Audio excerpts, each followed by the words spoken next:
Chapter 1951 The Nuances of Proper Grammar Plus, Turn Off Reset. It was going to take Aiko some time to prepare the new memories for Sunny to peruse. In the meantime, he hesitated for a while, looking at the shimmering runes with a bit of trepidation. By now, he already explored those of his memories that he had either personally crafted or altered. 2 more remained, though. Weaver's Mask and Shadow Lantern. Sunny was a little afraid of them. He had already seen their weave, after all, and it was unlike anything he had ever witnessed. Even the most powerful memories he had possessed in the past, Estuary Key and the Crown of Twilight, seemed like toys meant for an infant when compared to the unfathomable complexity of the weave hiding within the divine memories. Sunny had almost killed himself a couple of times by witnessing more than mortals were meant to perceive, like the endless tapestry of fate that Weaver's Mask could show him. He had not been harmed by merely looking at the weave of divine memories, sure. But there was a vast difference between taking a look at them and becoming one with them. Fusing with the silver bell was already a shock, so Sunny was hesitant to do the same with either Weaver's Mask or the Shadow Lantern. Still, the temptation was too strong. Finally gathering his courage, Sunny sighed and summoned the Shadow Lantern. Soon, a palm-sized lantern appeared in his hand. It was made from a black material that felt like stone, but wasn't stone, engraved with intricate patterns that resembled the scales of a serpent. A short chain was attached to a metal ring at its top, similarly black. The lantern's gate was carved from glossy black morion. Needless to say, there was no light shining through it. Instead, the darkness around Sunny suddenly seemed to grow deeper, colder, and more impenetrable. Shadow Lantern was beautiful, but unassuming, not at all like a relic left behind by a god. Then again, maybe it was exactly the kind of thing that the elusive shadow god would leave behind. It also only had a single enchantment, which was both quite simple and dealt with such absolute concepts and endlessness and infinity. Enchantment, Gates of Shadow. Enchantment description: this lantern devours light and can contain, and then release, an infinite amount of shadows. That enchantment had served Sunny well in the past. In fact, it was one of the most useful and irreplaceable tools in his arsenal. He remained motionless for a while, studying the dark memory, then sighed again and controlled his gloomy incarnation to wrap itself around the serpentine stone lantern. In the next moment, Sunny let out a horrified yelp and tossed the lantern away. Of course, that did not do anything, so he belatedly remembered to separate himself from the divine memory by allowing his trembling shadow to dash away. The shadow lantern fell on the floor and rolled a few times, its chain ringing in the silence. Ah, God damn it. Sunny found himself laying on the floor, having hit it hard with his forehead. Of course, his head was quite sturdy, so he wasn't even bruised. The marvelous mimic, however, seemed to have received some damage. The floorboard was cracked, slowly repairing itself. A brick cottage could not really express emotions, but somehow, Sunny felt that he was surrounded by an aura of resentment. He let out a shaky breath. Yeah. I'm not doing that again anytime soon. Just as he had expected, fusing with a divine memory was not something a mere mortal like him was meant to do. His mind was too small, fleeting, and fragile to contain the vastness of the Shadow Lantern's weave, the weight of its enchantment, and humbling scale of its unseen expanse. The divine memory might have appeared no larger than a palm on the material plane, but truly, its essence was far too immense to fathom. Sunny slowly sat up and let out a low groan. At least I didn't start with Weaver's Mask. Shadow Lantern was a divine memory of the 1st tier, while Weaver's Mask, it was a divine memory of the 7th tier. It had more than one enchantment, as well, woven by Weaver's own hand. Sunny was suddenly thankful that he was a little scared of his mask, having been traumatized by its "Where is my eye?" enchantment a long time ago. He had used it on several occasions, the last time already as a saint, to see if he was really free of the strings of fate and disconnected from its tapestry. Remembering those times consistently made him shudder. Of course, fusing with Weaver's Mask would be far more merciful than witnessing fate without the privilege of looking away. His mind would not melt, shatter, and collapse under the pressure. it was just that becoming one with something so much greater than himself posed a high risk of his sense of self being substituted by that thing entirely. Sunny had no plans of spending the rest of his life believing genuinely that he was in fact not a person, but a wooden mask instead. He had come really close to being irrevocably convinced that he was an intricate stone lantern, already. Shaking his head, Sunny closed his eyes for a moment, then threw a dark look at the shadow lantern. That was close. The experience of fusion with the divine memory had indeed been perilous, but not entirely useless. Slowly, Sunny's expression changed. That said, it had not been useless. Remembering that short moment of being one with the shadow lantern, he scrutinized his feelings intently. He had not really managed to fathom the nuances of the spellweave of the divine memory, but he did become briefly aware of its true essence. That impression, although momentary, imparted a much deeper understanding of the shadow lantern to him. And of its single enchantment. Suddenly, Sunny's eyes widened, and he stared at the glossy Morian gate of the stone lantern in utter disbelief. No, it can't be. And yet, it could. He was paralyzed by shock. The gates of shadow? Long ago, soon after receiving the shadow lantern, Sunny had wondered how it was able to contain a literal infinity of shadows. Where did the shadows he sent into the lantern really go? He had even sent one of his own shadows inside, learning very little as a result. He had also tried to store the fragment of the shadow realm in the small stone lantern, attempting to test if its capacity was really infinite. The fragment could indeed be sent into the shadow lantern. Sadly, no matter how hard Sunny tried, it could not be retrieved. There was no reason Sunny knew why the shadow realm's fragment would not return from inside the lantern, like all other shadows would, but that was what he had discovered on Alethia's island. The discovery had crushed his hope of being able to move his piece of a divine domain freely wherever he wished. But now, Sunny had a strong suspicion about what the reason was. It was because the name of the single enchantment of the shadow lantern was much more literal than he had thought. Gates of shadow, not of the shadows, but of shadow. Made pale and feeble by the radiance of day. Shadow laughed and rose from the ground. That was what the nightmare spell called Shadow God in the description of the lantern. So, the gates of shadow were really the gates of Shadow God. Where would the gates of Shadow God lead?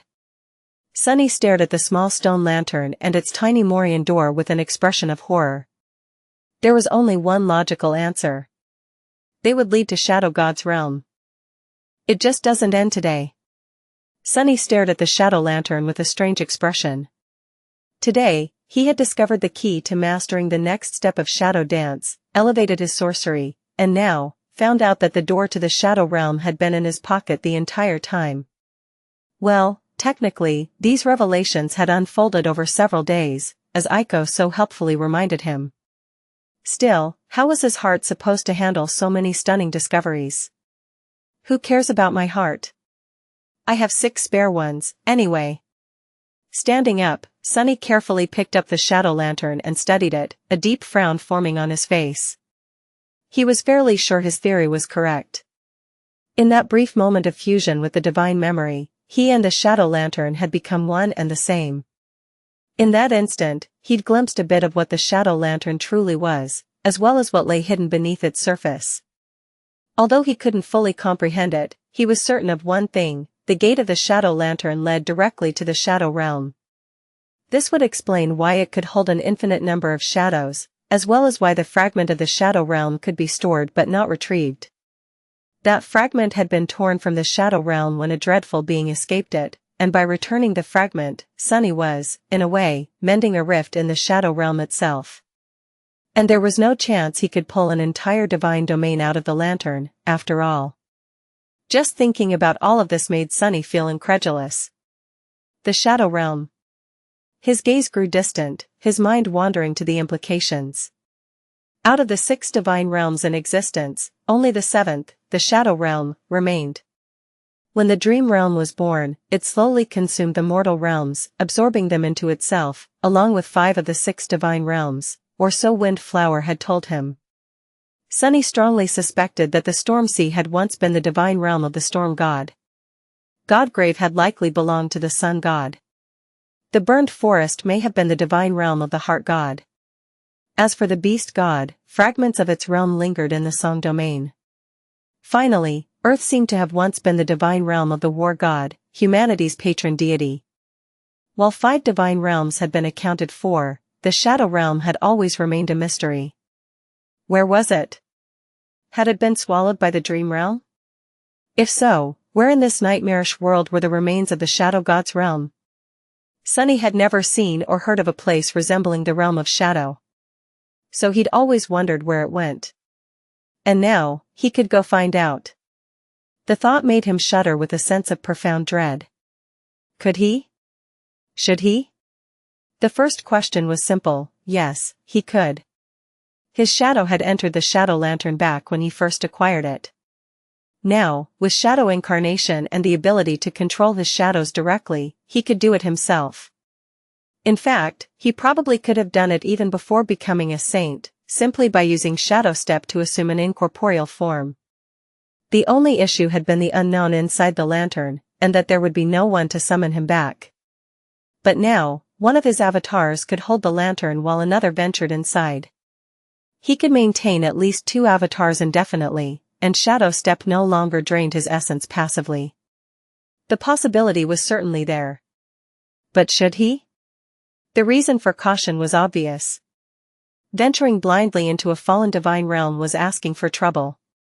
Godgrave, Stormsea, and Burned Forest were all deadly, representing some of the most nightmarish corners of this harrowing world. Sunny had no reason to assume it, but somehow, he felt that the shadow realm might be the most dreadful of them all. Yet, there was a compelling reason to explore it, too: his missing Titan core. His aspect had always made it harder to saturate his soul, and that difficulty seemed even greater now that he was a saint, especially given the absence of shadow creatures to hunt. Wouldn't it be reasonable to assume there were plenty of them in the ruins of the shadow realm? Entering the shadow realm was the most certain way he could think of to become a Titan. If Sunny managed to become a transcendent Titan, he'd gain another core, another shadow, and another avatar, and Serpent would also ascend. That would allow Serpent to take on the forms of Titans Sunny had slain, like the fallen Titan Goliath or the Winter Beast. Such a power would add a valuable trump card to his arsenal, and he desperately needed those, especially with the sovereigns to face. A long sigh escaped Sunny's lips. Damnation. He had so much to do already. Crafting memories was his immediate plan, but there was also the looming war, his need to learn about the sovereigns before facing them in battle, and Nephi's was finally coming back to camp. That meant he could finally see her again. Now, exploring a dead god's lightless realm had been added to his list of things to accomplish. Sunny covered his face with a palm and groaned. What the hell? With 7 bodies, how was he busier than ever? Shaking his head, he took a deep breath and stared at the ceiling. For now, the only question was, what was he going to do first? Sneak into the shadow realm or make a breakthrough in weaving? Chapter 1953 One small step for shadow plus, turn off reset. Sunny definitely knew what the smart decision would be. The smart decision would be to concentrate on weaving for now, slowly consider the potential perils of venturing into the shadow realm, and make thorough preparations before entering the lantern. For example, he had to decide which of his incarnations would explore the shadow realm. Would he send the Lord of Shadows and his 3 companion shadows, to have as much power as realistically possible in the current situation at his disposal there? Or would he send a single incarnation as a scout, to reduce the damage to a minimum in case it was destroyed by an overwhelming threat? It would also be best to consider many things, do extensive research, consolidate his recent breakthroughs, and make arrangements before passing through the gates of shadow. That said, to heck with it. The allure of an unexplored divine realm, the realm of shadows, was too irresistible. Even though Sunny knew that it would be wiser to remain patient, he could not imagine delving into the slow and meticulous process of crafting memories without satiating his curiosity and fascination first. How was he supposed to concentrate on weaving intricate patterns of ethereal strings when there was a portal to a literal divine realm resting basically in his pocket? And not just to any divine realm either, but one that had belonged to the very god from whom Sunny's powers originated. It would be way too hard. Granted, he had no ambitions of going on a true expedition yet. Rather, what Sunny wanted to do was to take a first look at the Shadow Realm and explore it briefly, simply to know what awaited him there, and from what he would have to protect himself. With that knowledge, he would be able to prepare for the actual expedition better.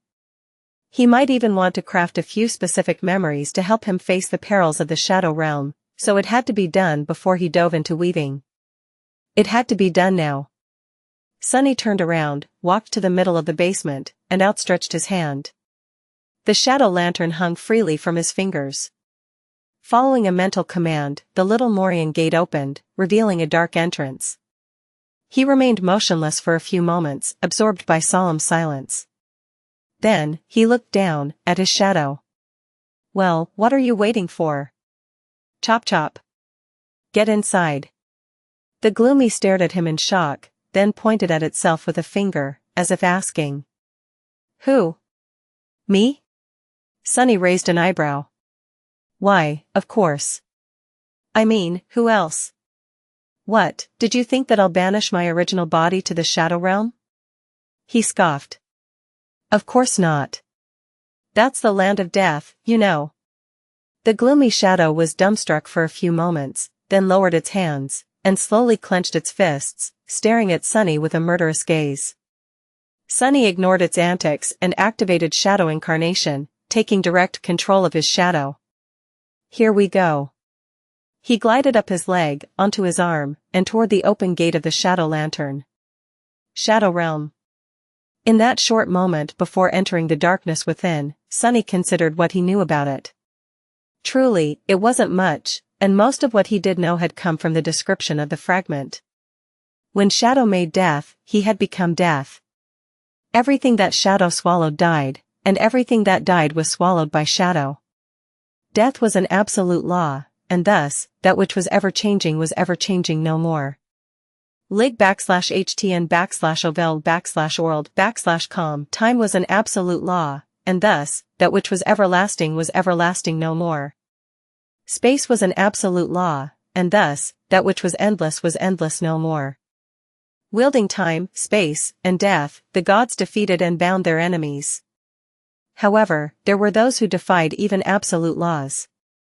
One of these beings broke free of the Shadow Realm after being swallowed by it, and in doing so, splintered several small fragments of it. This is one of the fragments. It was strange, really. The nightmare spell seemed to make no distinction between Shadow God, his domain, his realm, and death itself. It almost sounded as if the Shadow Realm was located within Shadow God. Dying and being swallowed by the God of Death was used interchangeably. Everything that he swallowed died, and everything that died was swallowed by him, thus ending up in the domain of Shadow, in the Shadow Realm. So, is Shadow Realm Shadow God's soul sea? The idea did not seem that far-fetched, but it also was not entirely plausible, mainly because Sunny did not know much about the gods, who were unfathomable. Had the gods even possessed souls of their own? Had they possessed physical bodies? If so, how had they looked? Everyone knew that the gods were dead, but where were their corpses? Godgrave was called so because people assumed that the titanic skeleton had once belonged to a god, but Sunny did not share that belief. A moment before his incarnation entered the lantern, Sunny suddenly shivered. If he assumed that Shadow Realm was indeed Shadow God's soul sea, or at least a divine equivalent of one, then, didn't it sound disturbingly similar to his own lightless soul? After all, the shadows of everything Sunny killed ended up in his soul sea. In a sense, those he killed were swallowed by him, as well. He remembered the description of the Shadow Realm, too. Everything you cherish, everything you nurture, everything that starts with you will one day be mine, be welcomed by me, swallowed by me, and find peace within me. This is the mercy of Shadow. The silent shadows contained within the tranquil darkness of Sunny's soul were, indeed, quite peaceful. His eyes widened a little, and a seed of a thought appeared in his mind. But before it could blossom and sprout, his incarnation passed through the gates of Shadow. And found himself somewhere else. Sunny gasped. Sunny found himself standing at the top of a tall mound, with a desolate expanse of dark hills stretching in front of him in all directions. There was no grass, no trees, no moss or flowers. No sign of life at all, just stillness and silence. It was a stark contrast to the dreadful reaches of Godgrave, where everything was consumed by the sprawling vermilion jungle that teemed with hungry, restless, abominable life. The ground was covered in a soft layer of fine black dust, but felt more solid than a sand dune would. What made him gasp was not the desolate landscape, however, but everything else he perceived. There was light. He had expected the Shadow Realm to be a land of eternal darkness, entirely lightless and covered by a veil of shadows. However, instead, its dark expanse was illuminated by a beautiful silver radiance, as if resting under a starlit sky. It was just that there were no stars. Looking up, Sunny saw a black sky. At least he assumed that it was a sky, there was no way to tell. There were no stars and no moon, just a seemingly endless expanse of darkness. However, there were clouds. Far in the distance, a vast storm front was moving across the dark plain. That was what Sunny wanted to call it. In any case, in truth, the clouds weren't really clouds, and the storm wasn't really a storm. The clouds weren't formed from water vapor, but from ethereal light particles, instead. Shining with silver radiance, they moved and swirled, as if carried by ghostly winds. The empyrean currents were like beautiful rivers of starlight that illuminated the desolate land, making the immense, ancient shadows populating it flow and dance. It was a breathtaking sight.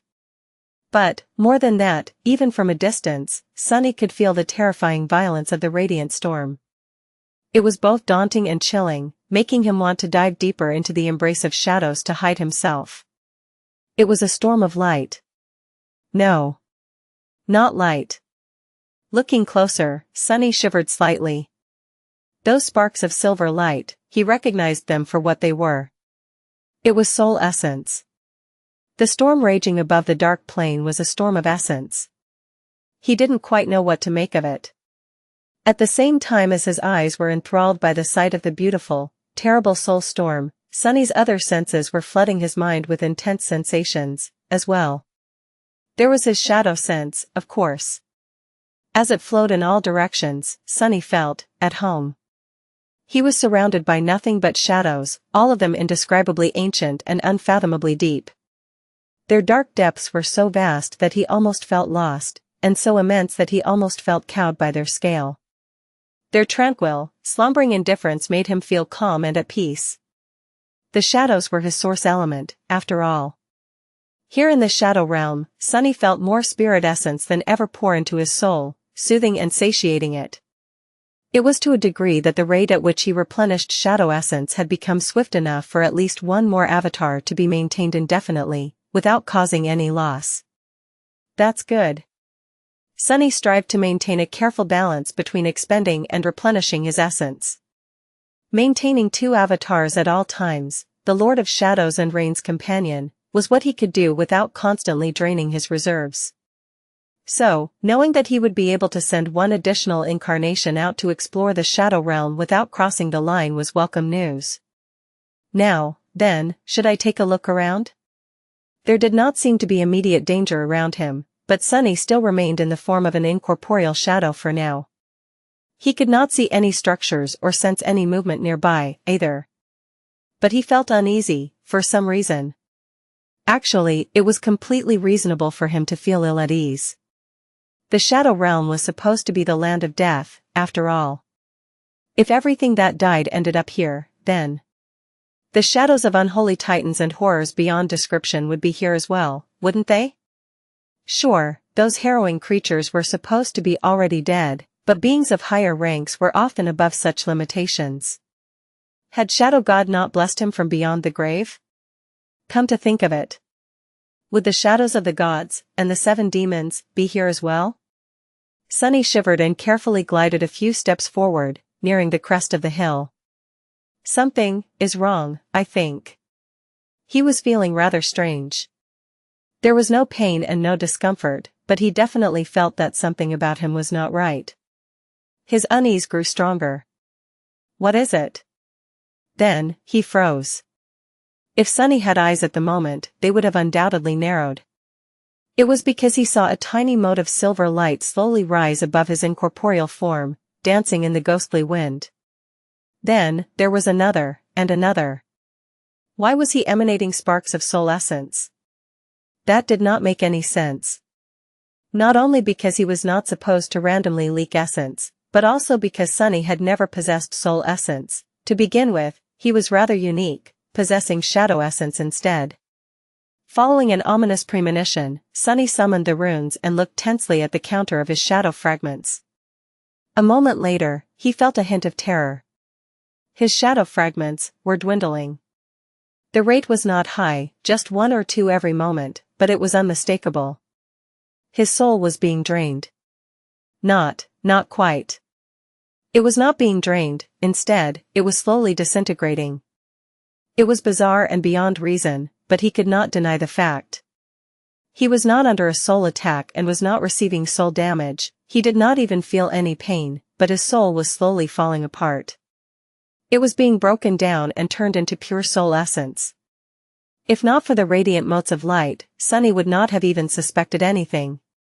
Feeling a sense of terror, he looked into the distance, where the immense soul storm was raging above the dark plain. A storm comprised of an incalculable number of essence sparks. If Sunny had hair right now, it would have stood on end. Damnation. What the hell was this place? Following an instinct, Sunny assumed his human form and immediately manifested the onyx mantle. A shadow was quite vulnerable, after all, leaving the soul without the protection of a physical body. Finally, the stream of essence sparks rising above him was cut off. Sunny trembled and let out a relieved sigh. That was close. Before he could celebrate his salvation, however, his shadow sense caught a subtle movement a short distance away. And then, a black arrow suddenly flashed from the darkness, easily piercing his chest. Sunny was in the heart of the Shadow Realm, a place where he was supposed to have an absolute advantage over his enemies. And yet, he had not sensed the smallest of movements up until the very last moment. It made sense, in hindsight. Who else could exist in this dark and deadly wasteland other than creatures similar to him? He only sensed the black arrow when it was already too late to dodge it.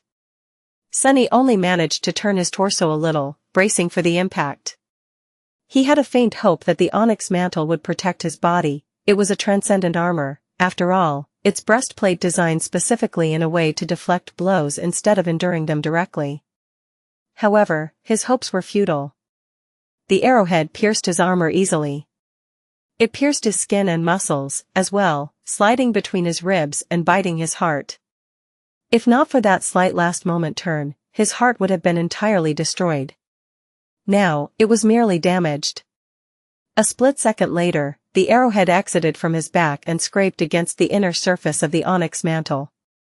Having wasted its momentum, it failed to break through the stone-like armor again. Consumed by pain, Sunny was tossed back by the devastating force of the impact. He flew a dozen meters back, fell into the black dust, and rolled down the slope of the hill at terrible speed. The world spun, and he tasted iron on his tongue. Ah! The shock of the impact was fierce and violent. Being skewered by the arrow hurt like hell. Worse yet, Sunny had no idea where the enemy was, and who the enemy was. The initiative was entirely on the side of the unseen archer, and they were at least powerful enough to effortlessly break an exceedingly durable transcendent armor. Things did not look good for him. Of course, there was plenty Sunny could do. Here in the realm of shadows, he was unreasonably powerful. In fact, he felt more powerful than ever before, as if the world itself was infusing him with dire strength. There was an ocean of shadows around him to manifest. There were his shadows, as well, saint, fiend, serpent. He could call upon them to protect him. There was Shadow Step, and his ability to move great distances in the blink of an eye. Even without the support of other incarnations and unable to augment himself, Sunny could try to give the deadly enemy hiding in the darkness a good battle. However, he did not. There was a much safer solution, after all. Standing in the basement of the brilliant emporium, Sunny looked at the open gate of the shadow lantern and summoned his incarnation back. A moment later, his avatar disappeared from the slope of the dark hill and crashed on the floor of the marvelous mimic, letting out a muffled groan, sliding a few meters, and colliding with an empty memory display stand. Sunny watched the stand with a pained expression. Both because he was feeling the avatar's agony and because that damned display had cost him quite a lot back in Bastion. His first tentative foray into the Shadow Realm seemed to be over, just like that. Well, that's not the best homecoming I could have hoped for, I guess. Not the worst, though, either. Walking over to the avatar, who was sprawled on the floor, Sunny looked down at himself with a dark expression. He considered the few short moments he had spent in the Shadow Realm carefully. It was not what he had expected it to be. That dark land was nebulous and beautiful, but also somehow able to destroy souls. If not for how durable his own soul was, it might have been damaged far more severely. In fact, Sunny had a sinking feeling that without Soul Weave, the damage might have been irreparable. On top of that, he had gotten an arrow driven through his chest. His heart had almost been pierced clean through. In fact, the wound would have been fatal for most humans, even saints. His avatar was only alive because of blood weave, which helped him ignore the damage dealt to his heart and keep the blood running through his veins. For now. The avatar stared back at him from below, his face pale and his lips red with blood. Sunny sighed. What are you waiting for, fool? Hurry up and turn back into a shadow. That would not heal his wound, but it would at least prevent the wound from killing his body. The avatar gritted his teeth, lingered for a moment, and then said in a resentful tone. Go to hell, you smug bastard. Sunny smiled pleasantly. Berating himself was still fun. We're already in hell, though. With that, he released control of his incarnation and allowed the avatar to become a shadow once again. Gloomy was a little damaged and seemed rattled by the whole experience, but at least it wasn't vomiting blood. Sunny sighed and looked at the ceiling. I'll need to ponder a bit before venturing into the Shadow Realm again. He lowered his gaze and looked at the darkness hiding behind the open gate of the Shadow Lantern. His thoughts returned to what he had seen, sensed, and experienced on the other side. It was a little bit overwhelming. However, Sunny had a feeling that there was something in particular that he was missing at the moment. Something important. As a scowl appeared on his face, his shadow stirred on the floor. In the next moment, Sunny's eyes widened, and he reeled back. Almost at the same time, there was a quiet rustle, and another black arrow suddenly shot out of the gate of the Shadow Lantern, missing his head by a hair's breadth. It struck the ceiling above, tearing a hole in it and making the marvelous mimic shudder. It can follow. Stunned and terrified, Sunny fell on his back. He froze for a moment, dazed, and then hurriedly slammed the gate of the Shadow Lantern shut. A few moments passed in tense silence, but nothing else happened. The basement of the brilliant emporium was silent and peaceful. Sunny's mind, however, was anything but. Staring at the Shadow Lantern with a pale face, he inhaled sharply, and then slowly breathed out. What the hell have I almost brought back from that cursed place? In the end, Sunny lost more than he gained from his first venture into the Shadow Realm. He had gained precious knowledge of what awaited him on the other side of the Gates of Shadow, as well as 2 black arrows, one smeared in his own blood. After retrieving the second arrow from the ceiling of the dining hall of the brilliant emporium, Sunny studied them both with a dark expression. The arrows were not enchanted in any way. In fact, they looked quite simple, almost makeshift. The shafts were made of dark wood, the arrowheads were cut from obsidian, and the fletching was made from crow feathers. Nevertheless, there was nothing mundane about them. Just by holding the 2 black arrows, Sunny could tell that he was holding something mystical. There was a quiet, deadly aura surrounding them, as if the arrows themselves had presence, akin to one a saint would possess. Each was also much heavier than he would have expected, hinting that the materials used to craft them were not at all ordinary. Sunny did not know who had crafted these arrows and from what, but taking a closer look at them, he was not at all surprised that the onyx mantle had been pierced. He had created more than enough memories to know mystical materials when he saw them.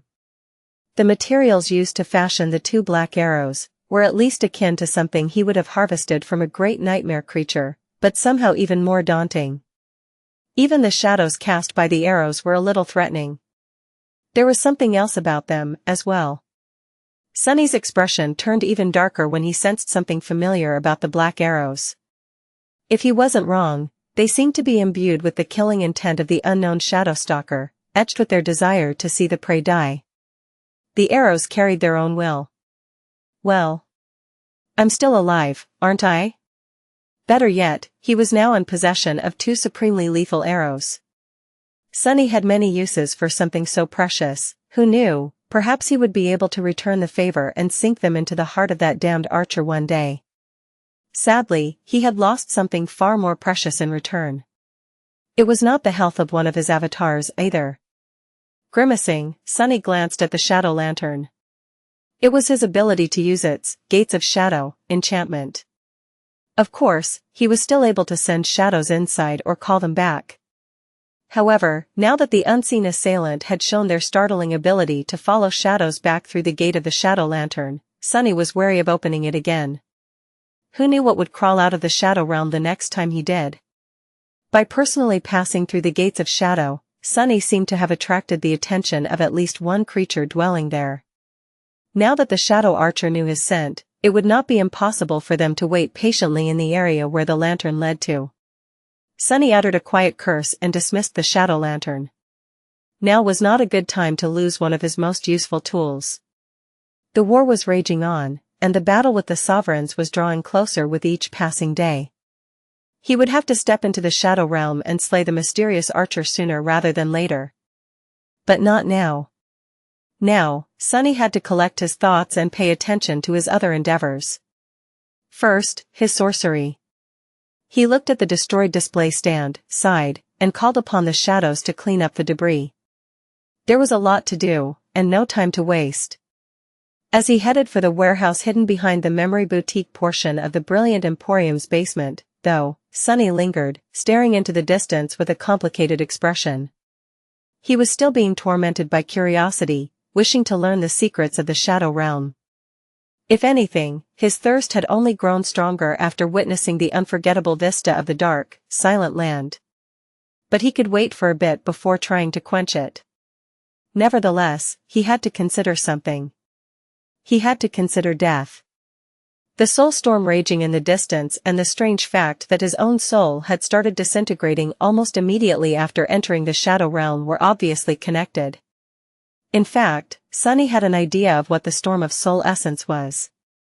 If his shadow had been almost reduced to a whirlwind of essence, then other shadows would be, too.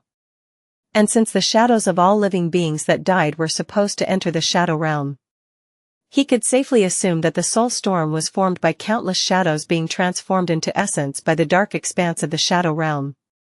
Countless living beings perished every day across the dream realm and the waking world. Just here in Godgrave, the constant cycle of the scarlet jungle extending its tendrils to the surface, giving birth to legions of creatures, and being reduced to ash by the incandescent abyss above would probably send an endless stream of shadows to the empty realm of Shadow God, where they would be slowly ground to dust, turning into swirling rivers of essence. Maybe that essence was then released back into the universe, giving birth to new life. If so, then Sunny might have just witnessed the inner mechanism of existence. He might have seen the genuine workings of death. What was death, really? Death was a weapon created to fight against the void and its corruption. Death was a tool to bring an end to that which had been endless before. There was this peculiar detail that he had not really considered before.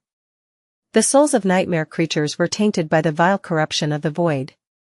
And yet, once a nightmare creature was slain, the soul shards retrieved from its body bore no signs of corruption. No awakened had ever become corrupted as a result of absorbing soul shards. Which meant that death somehow cleansed the souls of the nightmare creatures from the dark taint of the void, putting an end to it. But how could one end something that was supposed to be endless? Sunny lowered his head and rubbed his face tiredly. Was he thinking about useless things? Maybe he was. But then again, maybe he wasn't. Destroying something might end it, but if a thing was indestructible, then transforming it into something new was a kind of end, as well. Shadow God had created death, but he had also become death. He swallowed everything that died, and gifted the dead the peace of an end. Was that peace, the process of being stripped of everything that made a being themselves, grinding their very soul into a river of essence, and releasing that essence back into the world to live anew? If so, it was a terrifying thought. But also, a little comforting. Most of all, it made Sunny think about his own soul, and the shadows that he himself carried within its dark depths. Was his soul, a weak, tiny seed of a new shadow realm? Now that is really terrifying. Shivering, Sunny threw these thoughts out of his head and walked into the material storage of the brilliant emporium with determined steps. Sunny spent the next several hours exploring various mystical materials he had accumulated over the years and considering what, exactly, he was going to craft. The memories of the Shadow Realm kept creeping into his mind, but he resolutely ignored them and tried to concentrate on the task at hand. Sadly, just as he did, there was another distraction. It was Aiko, who wanted to know where the large hole in the floor of the dining hall had come from. Sparing his bewildered assistant a neutral gaze, Sunny turned back to the shelves and gave her a noncommittal shrug. "Oh, you know. I just happened to find the Gates of Death, by accident, and decided to take a quick look at what was on the other side. It was quite pretty, actually. Sadly, my soul kept disintegrating, and someone shot an arrow through my heart. So, I took offense, and left." He sighed. "But I sort of forgot to close the door after returning. As you can see, we lost a bit of flooring as a result. And an entire display case. The fancy one with silver inlays and tempered glass." Aiko stared at him for a while, then lowered her head tiredly. I see." Her gaze naturally settled on the two black arrows lying on a table nearby. She studied them for a moment, then shivered. What's that?" Sunny glanced her way absent-mindedly. "Oh, those? Those are arrows from Death's realm. By the way, can you go clean the one on the left? I got it wet, you know, with my heart blood." Then, he scratched the back of his head and added in a doubtful tone. "Actually, scratch that. Don't clean it, in fact, don't touch it at all. It's imbued with a little bit of Death's essence, so who knows what will happen if you do." Sunny was a saint, but Aiko was merely an awakened. He still remembered always being killed by a mere glimpse of Nether's killing intent, frozen in the reflections of the great river. So, it was better to keep these arrows away from her, just in case. The petite girl gave the black arrows a tense look and took a hurried step away. "Ha! You and your jokes, boss. Haha." Nevertheless, she then took another step back and even floated up a little. Glancing at Sunny, Aiko hesitated for a moment, then hastily left the warehouse. He nodded. Probably a good decision. With that, Sunny returned to his thoughts. Weaving. There were a lot of memories that he wanted to create. His end goal was the sword he had promised Nephis, a blade to slay the gods. Both figuratively and literally. That sword was meant to accompany her into the battle against the sovereigns, but Sunny was looking further than that. He was looking to what would happen after the sovereigns were gone, to the time she would be sacred, and then divine. Aside from the sword, Sunny also wanted to craft a few memories for himself. He wanted to create several soulbound charms, in particular, so that the underworld armament, trait of the onyx armor would be finally put to use again. He had some ideas, but wasn't certain what these charms would be just yet. He also did not know how many of them he wanted to create. 1 would be enough, but 7 would be better. That way, each of his incarnations would be able to use a unique soulbound charms, and all of them would be able to use the charms simultaneously. Do I even have enough imagination to invent 7 suitable charms? He was still determined to only use memories for convenience or to better express his own power, not borrow power from the memories themselves. In any case, it was too early to think about crafting the charms. He had not even discovered a way to bind memories to souls yet, anyway, so, planning to forge them was a bit premature. Then, there was Saint. Unlike his other shadows, she could use memories too. Not any type of memory, though, only weapons and charms. The graceful stone knight had the ability to either manifest weapons from her darkness or augment existing weapons with it. Currently, she was only doing the former, but doing the latter could push her to even greater strength. And, just like Sunny, her armor could augment the enchantments of a single charm.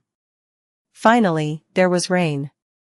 His sister had been suffering a lot since coming to Godgrave. She had endured many harrowing battles, surviving against all odds when surrounded by nightmare creatures far more powerful than her. Every soldier in this godforsaken place had. She had also killed quite a number of abominations, and since the nightmare spell could not reward her, Sunny had to take its place. These ones were probably the easiest for him to forge due to her low rank. Handing Rain memories of higher ranks was an option, but not a very good one. Both because her pool of essence would be swiftly drained by their power-hungry enchantments and because she would not be able to wield them very effectively. Plus, she would learn to rely on the memories provided by Sunny too much, which would stunt her own growth. There was also the matter of people questioning where a young awakened with no backing had received memories of great power. Not only would that cast suspicion on Rain, but there was a slight danger that someone would decide to try taking them from her. Her safety was already guaranteed by his presence by her side, so Sunny did not want to overdo it with her equipment. I'll start with crafting something for Rain. That would be a good start, as well as something that would allow him to realize his recent insights. Sunny had a lot to consider. He wanted to give Rain the best chance of, if not thriving, then at least standing on her own in the war between Song and Valor. The problem was that there were only a handful of individuals in the world who could stand their ground in the sweltering hell of Godgrave. The rest of them, the awakened soldiers, the ascended officers, even the transcendent generals, were really out of their depth. They were not meant to be here, in the middle of a harrowing death zone, and they were definitely not meant to spill each other's blood for the benefit of two callous sovereigns. If even saints could not guarantee their survival in the war, then mere awakened like Rain could only rely on luck and good fortune to survive. Of course, Rain had her faithful shadow companion to keep her safe, but she did not quite know how far her teacher was willing to go to protect her. It was so by design. Sunny had intentionally made himself look eccentric and unreliable in front of her, so that she wasn't stifled in his vast shadow. Still, he could think of a few things that would help Rain in the days and months to come. He thought back to his experiences on the Forgotten Shore, and the memories he had relied on to survive there. In a sense, Godgrave and the Forgotten Shore were somewhat alike. The latter was a dire crucible in which the dreamers of the Dark City had been forged into unparalleled warriors, those of them who survived, of course. Even Aiko was someone far more dangerous and capable than an average awakened was, despite her outwardly whimsical and cowardly appearance. The former was much the same for the soldiers of the two great armies. Those of them who were destined to survive would come out much more fearsome and stalwart on the other side. So, Sunny could very well look to his own experience to determine what Rain needed the most at the moment. The nature of the war was also changing. Before, during its early stage, the dangers his sister had faced were predominantly those posed by the dream realm itself. The scarlet jungle, the incandescent white abyss above, the hordes of powerful nightmare creatures that her weapons could barely harm. But things would be different now. The two domains had already established themselves on the bones of the dead deity, which meant that one day very soon, the clashes between their soldiers would become far more frequent. There would be bloody skirmishes, devious ambushes, and large-scale battle fought under the grey veil of clouds. Fighting against humans was very different from fighting against nightmare creatures, especially if Rain was unfortunate enough to face a master or a saint on the battlefield. Killing humans was also very different from killing nightmare creatures. Sunny himself was not even sure how he would handle the next stage of the domain war due to that. No, he could not even call it the domain war anymore. Now that the House of Night had been wiped out, and the government had been forced to break its neutrality, there was no party uninvolved in the war. The whole world was dragged into the conflict between the King of Swords and the Queen of Worms. Both of the worlds, really, so, it was a world war. Or a realm war, to be precise. Mostly because Sunny had been a little negligent in his role as a surrogate replacement of the nightmare spell. So, what does Rain need the most? There were several areas that needed improvement. The first and the most obvious one was her lacking ability to slay enemies of higher ranks. Most nightmare creatures of Godgrave were transcendent, so many awakened were physically incapable of harming them. Of course, local abominations were also strange, since they were born weaker than most creatures of their rank, then matured and gained true strength in a matter of days, at least on the surface. That was how the two great armies had been able to push the Scarlet Jungle back, slaying these nightmare creatures before the enemy could come into their natural power. Nevertheless, Rain could use a weapon that was capable of piercing the hides of even mature abominations with at least some degree of ease. Considering that her weapon of choice was a bow, that meant arrows. Sunny glanced at the two black arrows, then shook his head. If even Aiko wasn't safe handling them, Rain wouldn't be, either. The second area that needed improvement was Rain's defense. The puppeteer's shroud was a good armor, but it wasn't the most durable of them. Its main benefits were that it was light, sufficiently resilient, and protected one's mind. Better yet, it had an invigorating effect on someone's mind as well, helping its master deal better with mental fatigue, which was perhaps the most valuable gift Sunny could have given Rain in a dreadful war. That said, he had not anticipated that she would keep ending up in the midst of a melee so often when transferring the puppeteer's shroud. Wasn't she supposed to be an archer? Why was his sister constantly fighting side by side with that girl, Tamar of Sorrow? Sunny grimaced and shook his head. Then again, he had been supposed to be a stealthy assassin, too. Life never went the way one wanted it to go. The puppeteer's shroud had seemed sufficient at the start of the war. But now that the two great armies were about to clash, Rain would be going into battle against humans, against awakened. She would be exposed to countless aspects, and those were varied and unpredictable. So, she needed to both bolster her overall defenses and gain resistances against a varied array of attacks, from relatively simple elemental ones to more strange and sophisticated forms of harm. Sunny hesitated for a while, looking around the crowded warehouse. Then, he nodded. Arrows, defensive equipment, utility memories. He had his work cut out for him. Sunny had woven many memories in the past. However, today, he had an entirely new goal: weave something entirely new without relying on imitation. In theory, he was ready for that challenge. His foundation was quite solid. Firstly, he had meticulously studied countless weaves, so his mental library of string patterns was sufficiently vast. Secondly, he had spent numerous hours poring over these patterns, trying to discern how they worked. These efforts allowed him enough insight to change and modify the weaves he was familiar with however he saw fit. Well, maybe not. Although Sunny could indeed achieve a lot, he was still somewhat limited in the scale and scope of such alterations. For now. Lastly, there was his new ability to fuse with the memories in his possession, which allowed him to fathom the connection between the weaves and the enchantments they produced on a much deeper level. It was that last gain that was supposed to give him the push he needed to break free from his past limitations. Sunny looked around the material storage, then walked over to the section containing various leathers, which he had made himself from the hides of nightmare creatures over the years. Choosing a roll that wasn't too valuable, he considered it for a moment. Of course, the low value of this leather was relative. Sunny could afford to disregard it, but it would be a real treasure for most awakened, and more than a few masters as well. Nodding in satisfaction, Sunny picked up the roll of leather, then found a few more materials and left for the workshop. Once there, Sunny unrolled the leather, traced it roughly, and then swiftly cut it. The material was durable enough to resist enchanted weapons, but he effortlessly sliced through it using nothing but his nail. After that, Sunny got to work. Sitting down, he manifested 4 more hands.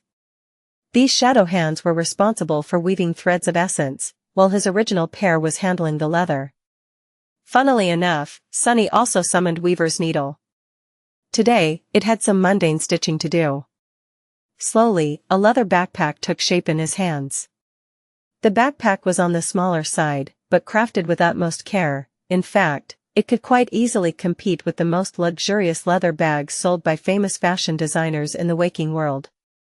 That was how good his craftsmanship had become. After paying a ridiculous amount of credits for what would eventually become the overpriced saddle, Sunny had given a solemn vow to never be robbed blind like that again and learn how to handle leather himself. The name of that memory was not a joke, but rather an expression of his deep, inconsolable anguish.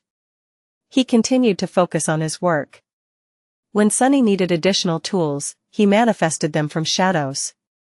When he needed thread, he used the diamond thread from the ebony tower. Eventually, all that was left was to add the clasps to hold the flap of the backpack tightly closed when moving. Finishing that, he gave the backpack an appreciative look. Damn, it's a shame I can't sell you right now. Aiko already had the combat equipment market. On the Valor side of Godgrave basically cornered, but no one said that they could not expand into fashion. People longed to look good even in the middle of an apocalyptic war, after all. Take Kai, for example, who chose his armor based on how pretty it was. That fool. Shaking his head regretfully, Sunny walked over to a massive chest and opened its lid, revealing a radiant pile of soul shards. Most of his fortune was safely stored in the Nameless Temple, but he had plenty of shards at hand here, as well. Fishing out a few ascended shards from the pile, Sunny returned to his workbench. He did not know yet how many anchors his weave would need, so it was better to be safe than sorry. Then, he summoned the Endless Spring, put it down, and gave it a complicated look. Sunny had always suspected that the beautiful glass bottle was, at its core, a spatial storage memory akin to the covetous coffer. However, after exploring it recently, he realized that he could not have been further from the truth. The Endless Spring was unique, to say the least. In hindsight, it was a truly remarkable memory, far beyond what other enchanted tools of its rank and class were supposed to be. But then again, Cassie, the person who had initially received it from the spell, was quite an unusual awakened herself. Considering that her aspect was of the almost unheard of sacred rank, the nightmare from where the Endless Spring had come must have been a remarkable trial, as well. In any case, the Endless Spring could not help Sunny with what he was trying to do at the moment. The marvelous mimic, however, did. So, Sunny augmented his shadow instead of the beautiful glass bottle. He wanted to create a spatial storage memory for Rain, and for that, there was no better reference point than the covetous coffer, which the marvelous mimic had been born of. Sunny closed his eyes and sighed, contemplating the next step, all the while continuing to weave threads of shadow essence with his additional hands, of course. Space was an absolute law, so violating it was no easy task. He wasn't sure that there were memories out there that could achieve that, but if there were, they must have been of the divine rank. He was far from being capable of creating something like that. Luckily, there were plenty of ways to manipulate space without violating its laws. The original covetous coffer had done just that, and the marvelous mimic inherited this ability. It contained an independent space within itself, a pocket dimension, basically, and at the same time served as a portal between the larger world and that space. More than that. Sunny leaned back with a contemplative expression. In some sense, the covetous coffer had also been a soul-bound memory. Not to the same degree as and in a different way than the mantle of the underworld, but its capacity to mimic various objects, as well as the volume of its inner space, had depended on the potency of its master's soul. That was definitely something Sunny had to explore further. Even if he could not repeat what Nether had done with the mantles, there were still ways for him to achieve the desired effect. In any case, creating an independent dimension and then connecting it to the world through a memory was still a difficult task.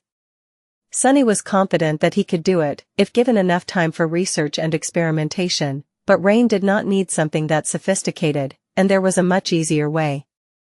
Sunny could simply trap a bit of space within the backpack, making it much larger on the inside than it was on the outsider. Of course, that would create several problems of its own, which he would then need to solve.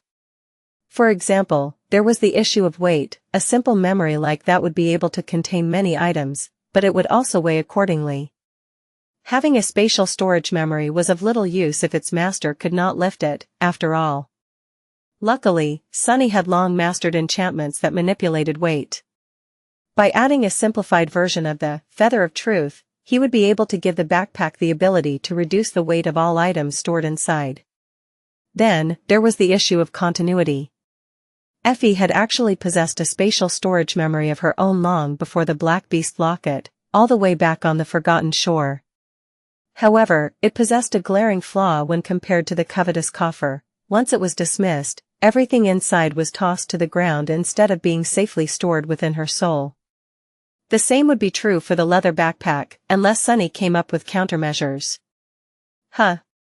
He had to weave plenty more shadow threads, so there was enough time to think. Actually, I feel that the answer is hidden in the rudimentary enchantments that all memories possess. The most basic of them, the ability to dismiss a memory and manifest it again from essence. If I can somehow make the backpack treat everything stored inside of it as a false memory, maybe a part of itself? That's worth exploring. He mentally planned out the desired enchantments in his head.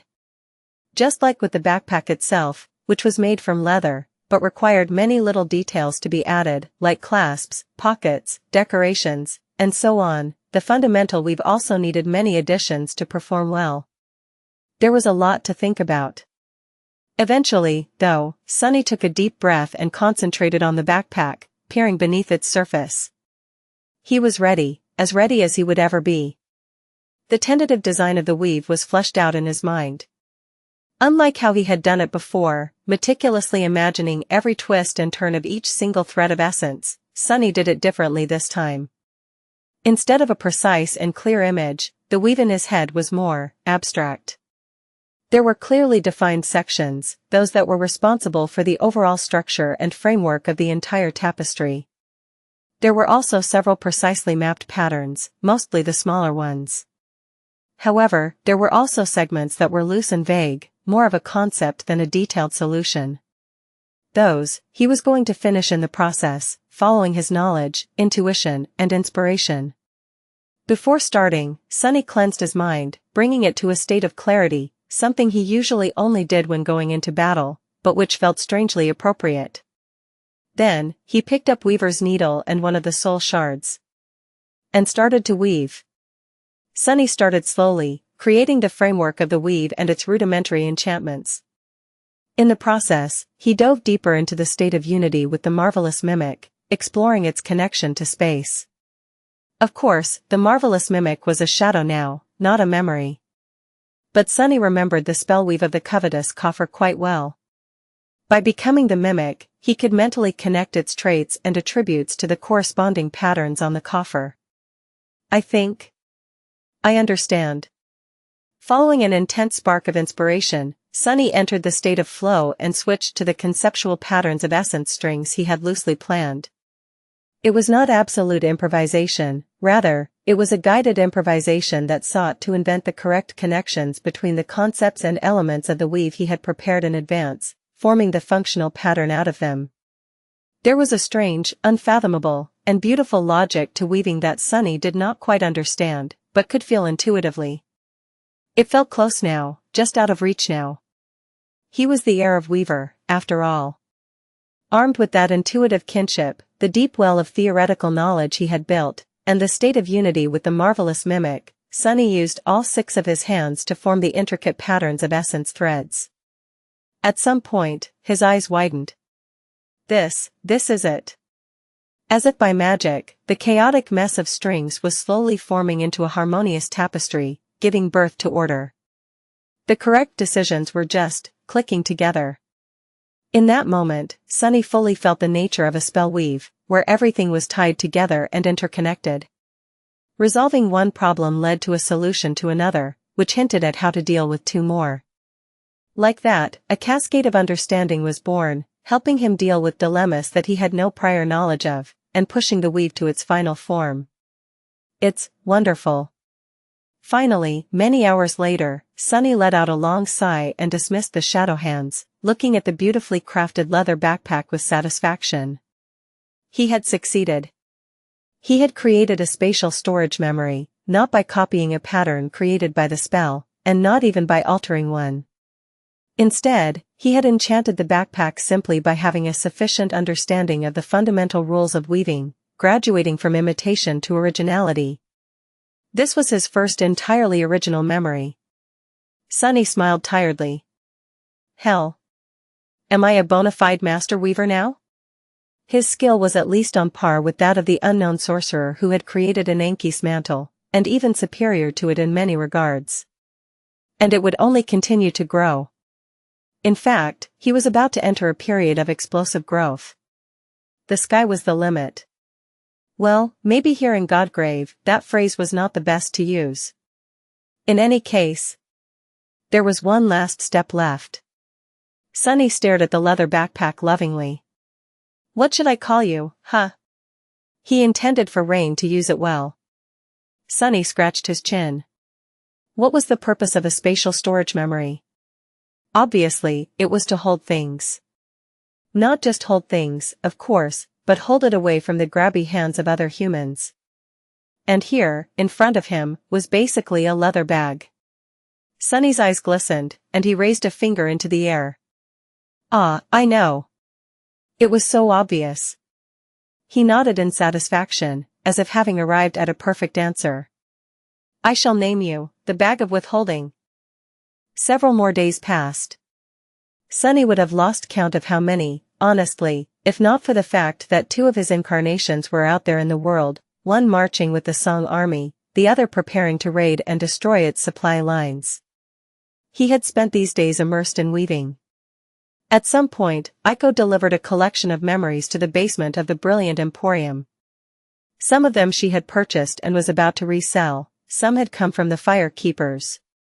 Sunny had to take breaks to rest his boiling mind, replenish essence, and weave more shadow threads, so he spent his breaks studying these memories. With each memory he merged with, his insights grew. Almost 2 weeks had passed since his battle with Revel. The marvelous mimic had long since healed the hole made in the floor of the dining hall by the Black Arrow, and Nephi's was set to arrive any moment now. Letting out a tired sigh, Sunny took a step back and looked at the memories resting on the workbench in front of him. The first of them was the Bag of Withholding, the spatial storage memory that had helped him advance his sorcery to a new level. Next to it was a canteen that looked like it was made from green copper, housed in a black leather sleeve with an intricate image of a coiling serpent etched into it. There were some decorative patterns on the canteen itself, all following the same theme.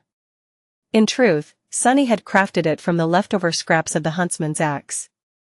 The canteen was a kind of storage memory, as well, albeit quite different from the Bag of Withholding. It could store a great volume of water and purify it. Needless to say, it was his crude attempt at replicating the Endless Spring. The knockoff Endless Spring had been considered, but eventually dismissed. Crafting the green canteen had not taken him much time, actually. However, unlike the original, it had to be filled by hand, so Sunny sent Aiko to do just that. The canteen could really contain a lot of water, so his poor assistant had to spend an entire day filling it under the confused gazes of the Fire Keepers. They even chased her off the Ivory Island when the water level of the lake started to drop.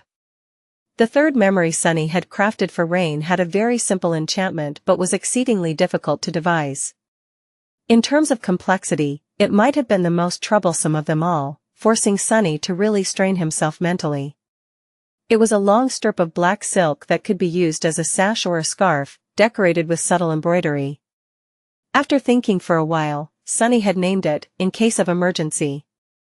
The In Case of Emergency was meant to serve as a safeguard against a very particular peril, the incinerating radiance of the white abyss that hung above Godgrave.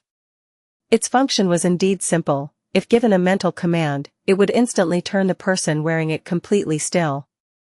After all, Rain could potentially topple after a few hours of immobility due to running out of essence, which would render the entire memory useless. So, Sunny had tried hard and eventually managed to make the In Case of Emergency consume less essence than any awakened could replenish naturally, thus making its enchantment somewhat passive, as long as it was used by a person of Rain's weight. That was it for the utility memories Sunny had prepared. Pressed for time, he eventually had to turn his attention to other areas. Next to the neatly rolled sash were 3 arrows, each possessing a unique enchantment. They were, Heavy Blow, Outskirts at Noon, and Don't Cut Yourself. All 3 had black shafts crafted from the charred wood of the burned forest. The fletching and arrowheads, however, were different. The Heavy Blow had gray fletching and an arrowhead forged from dull metal. Its enchantment was a vastly improved version of the Burden of Peace, one of the enchantments of the sorely missed Morgan's Warbow. Once the arrow pierced the flesh of the enemy, its master could pour out their essence to make it immensely heavy. The more essence spent, the heavier the arrow would become. Heavy Blow was meant to slow powerful enemies down. The Outskirts at Noon was also meant to debilitate a strong enemy, but in a much more insidious way. Its fletching was white, and its arrowhead was carved out of bone, a shard of bone Sunny had picked up here in Godgrave. Although its enchantment was his original creation, it was inspired by the Blessing of Dusk, from the Shroud of Graceless Dusk. What Sunny had done was store a mental image inside the arrow, a mental copy of the overwhelming disorientation he had experienced after enveloping the outskirts of NQSC with his shadow sense for the first time. Once the arrow struck true, this terrible cacophony of sensations was projected into the victim's mind, hopefully causing complete sensory overload. Outskirts at Noon was meant to daze the enemy. The master of the arrow could continue to expend essence to sustain the disorienting effect. Finally, there was the Don't Cut Yourself. Its arrow and arrowhead were green, the latter forged from the same metal as the Beast of Prey and the Green Canteen. Unlike the other 2 arrows, which were meant to debilitate enemies, this one was meant to kill. It carried a deadly toxin, infecting the blood of those pierced by its sharp arrowhead. The longer the master of the arrow fed the enchantment with essence, the more poisoned the enemy would become. The harm dealt by the toxin was cumulative, so it was a perfect weapon for Rain, who mostly faced enemies far above her in terms of power. Even though she was much weaker, with enough determination and tenacity, she would be able to slowly kill even the most terrifying of the jungle beasts. In fact, Sunny had created all 3 arrows while thinking about how to help his sister deal with nightmare creatures that she had no business fighting yet had no choice but to fight. Sadly, the arrows had active enchantments, so she would have to be tactical about when and how to use them. Nevertheless, he would give her effective tools to choose from, at least. Lastly, there were the defensive memories he had crafted. One of them looked quite unassuming. It was a polished piece of volcanic glass hanging on a leather cord. It was a powerful charm that could passively bestow a moderate degree of resistance to elemental attacks upon its wielder or a high degree of protection if used actively. Better yet, the master of the charm could limit the scope of what resistances were active, thus augmenting them even further. As a bonus, it could either cool the wielder down in case of heat or warm them up in case of severe cold. Sunny had called the charm the piece de resistance. He had no idea what these words meant, exactly, but it sounded fancy and vaguely fitting. Apart from the charm, Sunny had also crafted a memory inspired by the chainmail shirt Nephites used to wear, which was a unique piece of enchanted armor that could be worn atop or below other memories of that type. The memory he had devised was designed to augment the defensive properties of the puppeteer's shroud and was made from black, lusterless leather. There was also a lining of light, dark gray chainmail to make the entire ensemble more durable, effectively adding a second, hidden layer of physical protection to the puppeteer's shroud. He had called it the safety first. These were all the memories Sunny had crafted for Rain. His gaze shifted to one more item lying on the workbench. It was a bracelet much like his own. However, Sunny had not been able to finish it yet. He needed Cassie's help to complete the weave of this unassuming, but deeply complicated memory. Still, I have outdone myself this time, if I do say so myself. A faint smile appeared on Sunny's face. He couldn't wait to present these memories to Rain. There was just one thing that bothered him, though. Sunny frowned, then summoned the runes and glanced at the list of his own memories. Shadow chair, overpriced saddle, weaver's needle, handy bracelet, quintessence pearl, definitely not me. His gaze shifted to the memories he had crafted in the last few days. Bag of withholding, green canteen, in case of emergency, don't cut yourself, outskirts at noon, safety first. He closed his eyes and let out a quiet sigh. There was no denying it. I guess. I have a poetic soul, too. Sunny was starting to understand how he and Rain had ended up with their weird names. A deep yawn escaped Sunny as he kneaded his weary shoulders.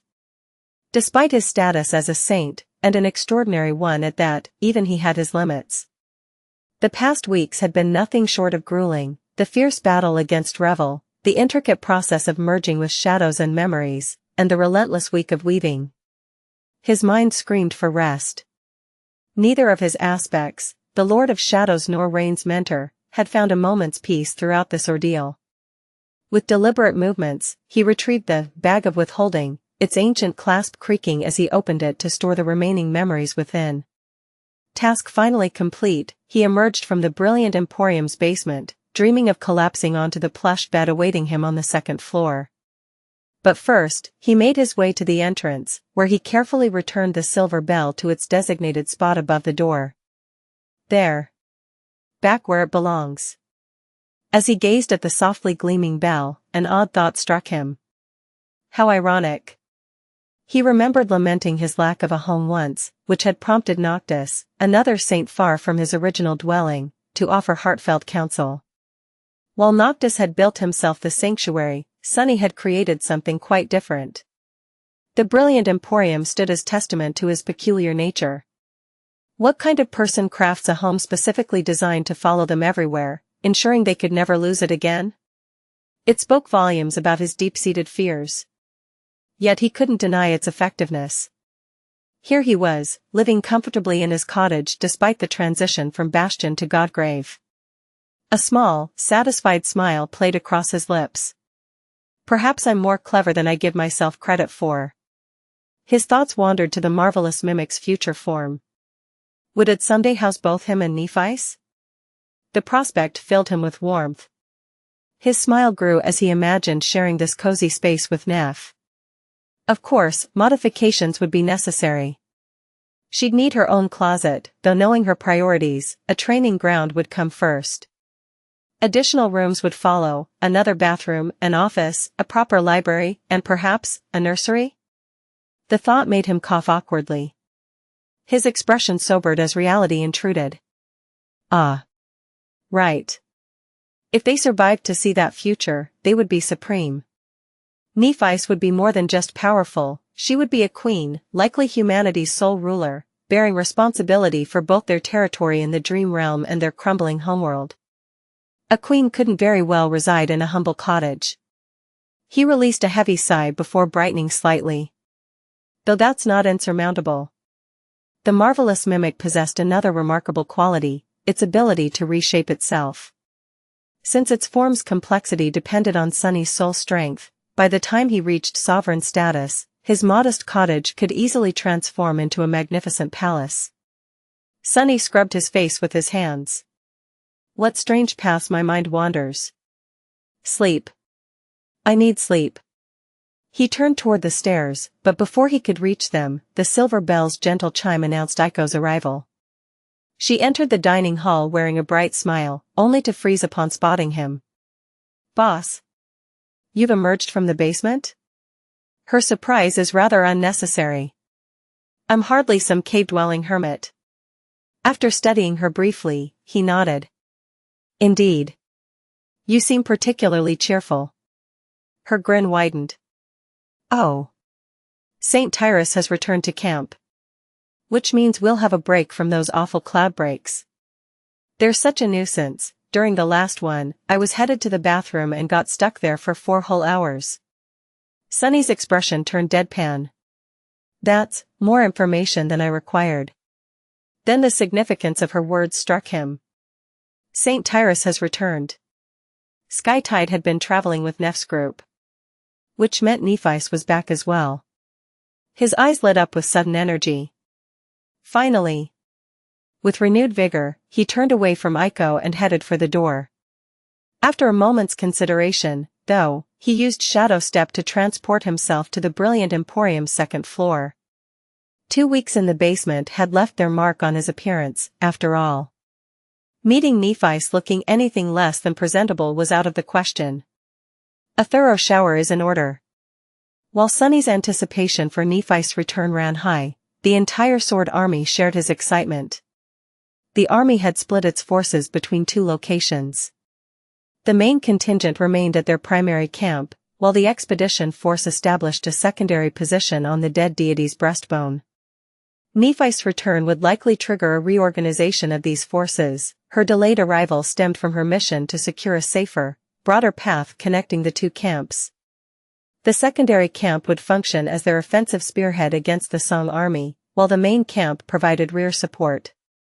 The troops stationed within the breastbone reach represented the Sword Army's finest, veterans who had survived the nightmarish campaign to claim the Vanishing Lake Citadel, renamed after Nephi's reduced most of it to ashes during her confrontation with Moonveil.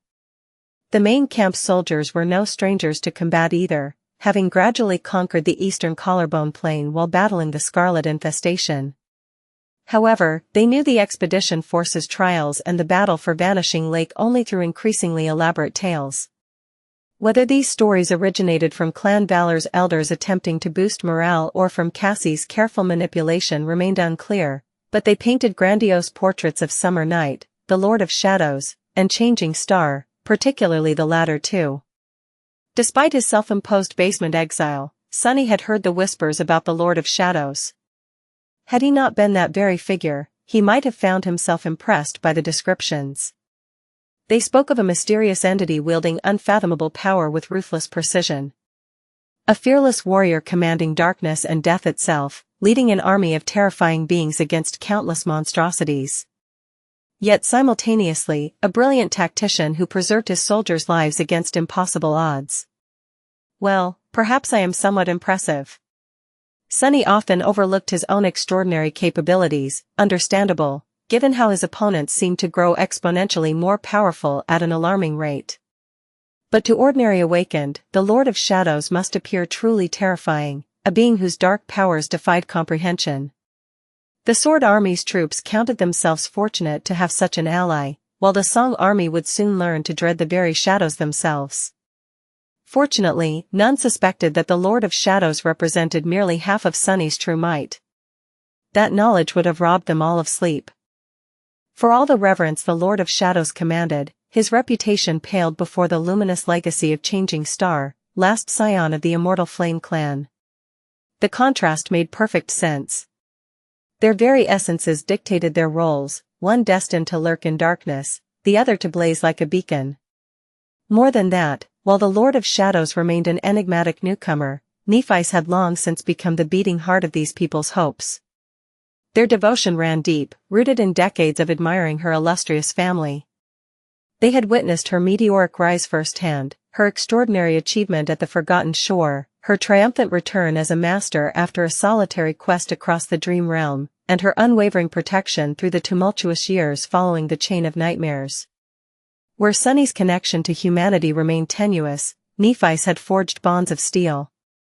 Little wonder, then, that the Sword Army's entire camp hummed with anticipation at her return.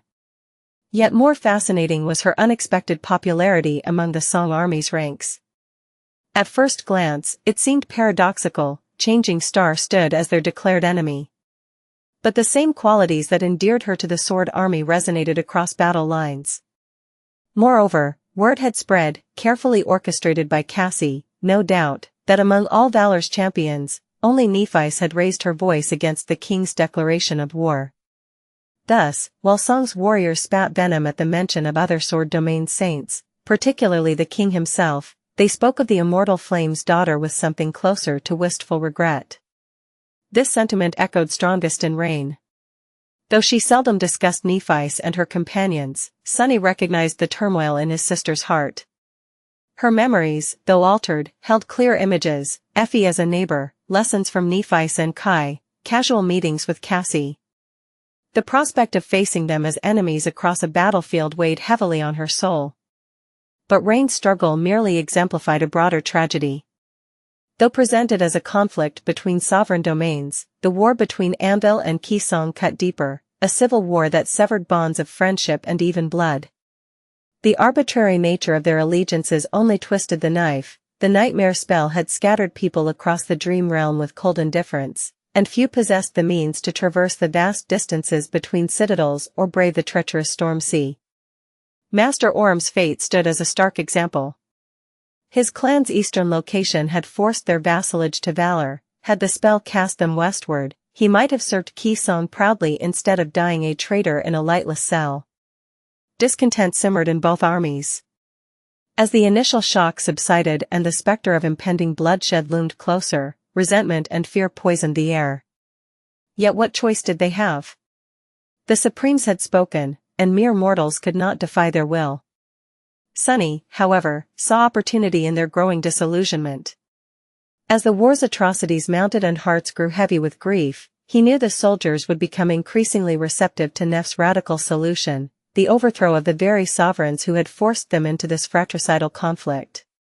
The enthusiastic welcome greeting Nephi suggested his calculations proved accurate.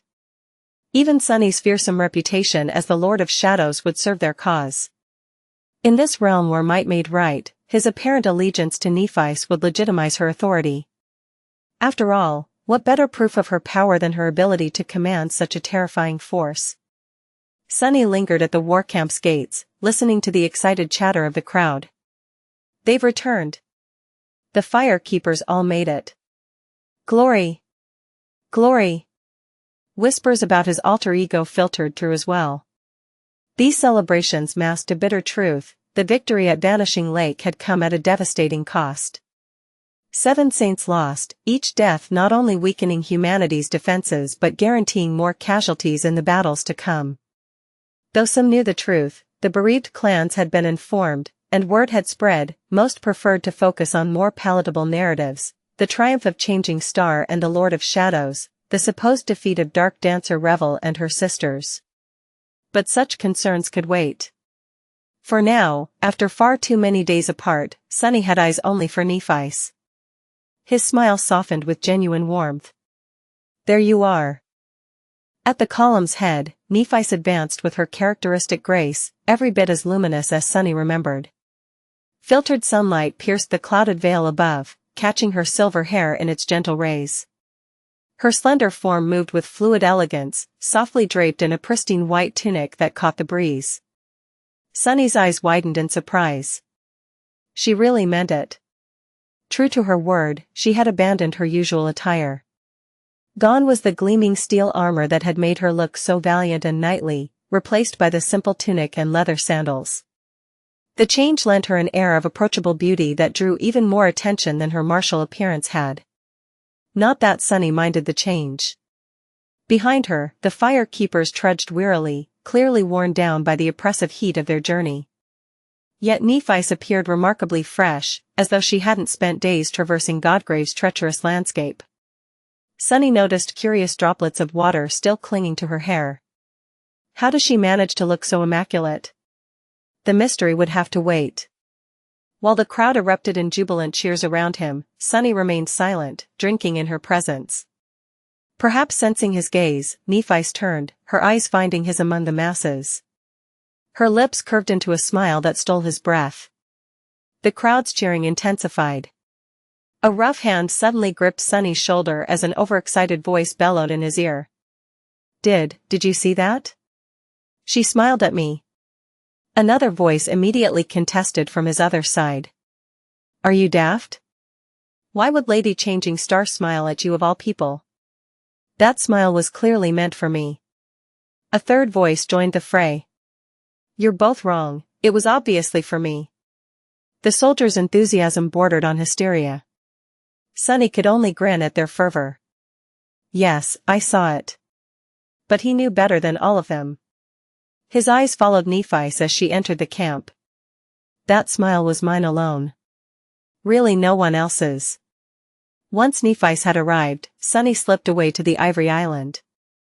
With Anvil occupied defending the Vanishing Lake and Morgan protecting Bastion, she remained the sole royal family member in the main camp.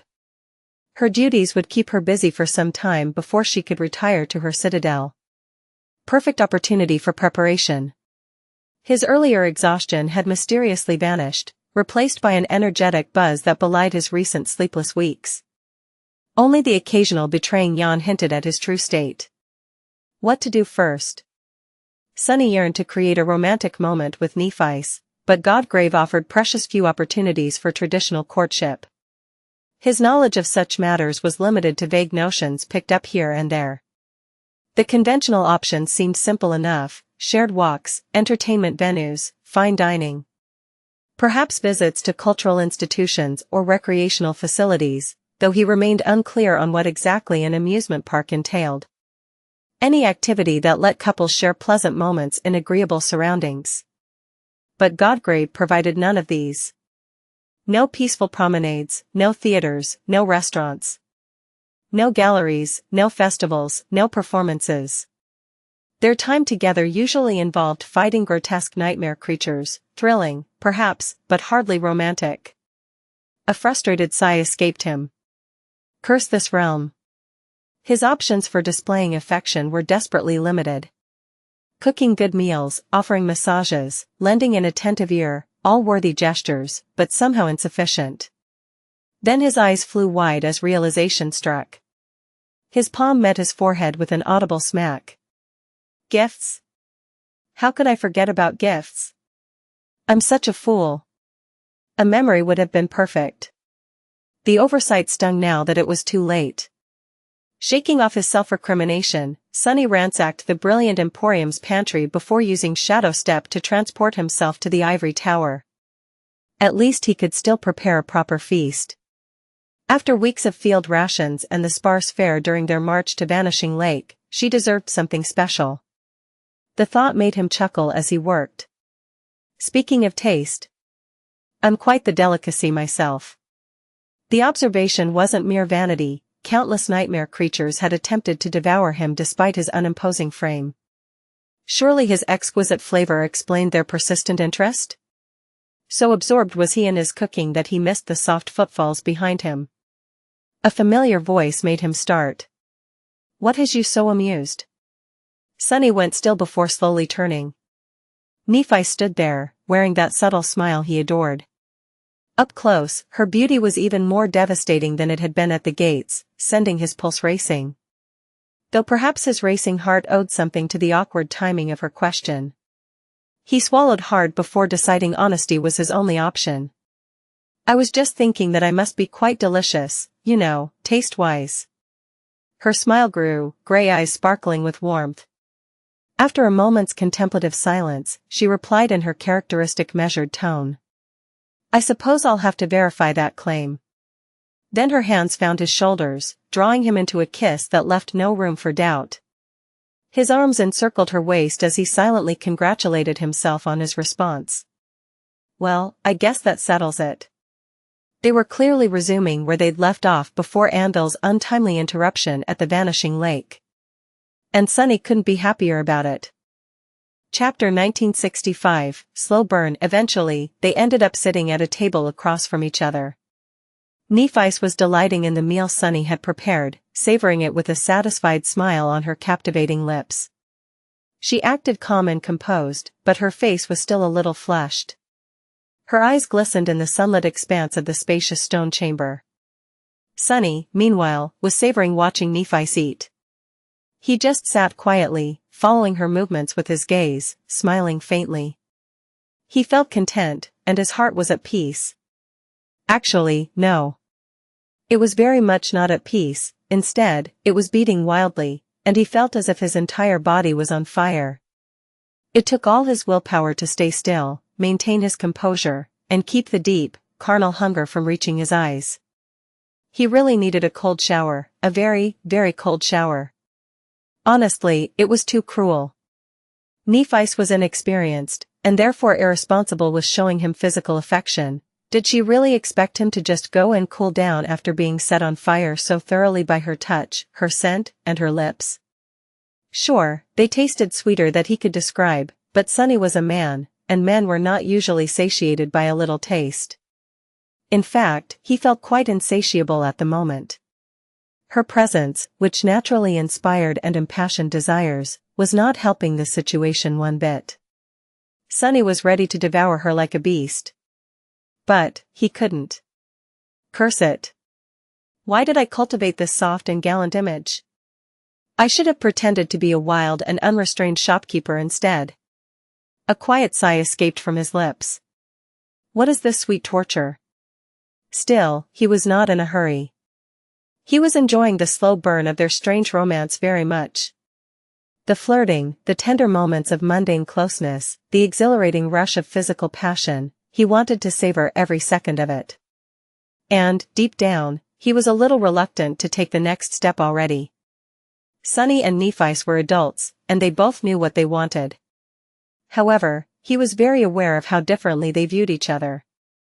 Nephice was fond of him, sure. She enjoyed his company greatly, and there was undeniable physical attraction between them. She might have even begun to develop an emotional connection, learning to care for and depend on him. She certainly trusted him a great deal. But at the end of the day, Sunny was still a stranger to Nephice. She had only known him for a few months, after all, and while some of the experiences the two of them had shared were quite intense, they could never compare to the lifetime bond that still dwelled in his heart. A bond that Nephice did not remember. So, deep down, Sunny hoped that she would at least learn to value him more before their relationship evolved into something more meaningful and irreversible. Before that happened, he would have to be satisfied with what existed between them now. It was fine, he had waited to be with her for many years, and he could wait a little longer. These little sweet moments were precious enough, and he wasn't going to rush. As Sunny was thinking about that, Nephice glanced at him with a smile and winked innocently. His body shivered. No, I take it back. What was the point of being slow and steady? Fortune favored the bold. He had waited for almost 10 years, already, so there was no harm in rushing at all. If Nephice beckoned him with a finger, he would not hesitate to rush across the finish line right there and then. The furniture in Neff's chamber might not survive. Watching his eyes grow a few shades darker, Nephice chuckled. You look really funny. Sunny remained silent for a few moments, then asked in a slightly hoarse voice. Oh? How so? She put a grape into her mouth, enjoyed it thoroughly, and then shrugged with a smile.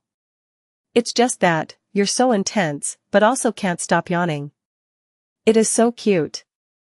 I mean, such a contrast. She reached for another grape, then seemed to change her mind.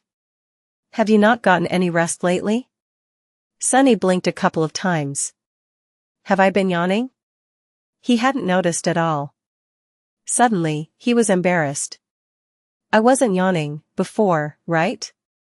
Not just embarrassed, mortified. Sunny coughed. Oh, yeah. To be honest, I haven't slept for a couple of weeks. I've been busy working on my sorcery ever since the battle at Vanishing Lake. Right.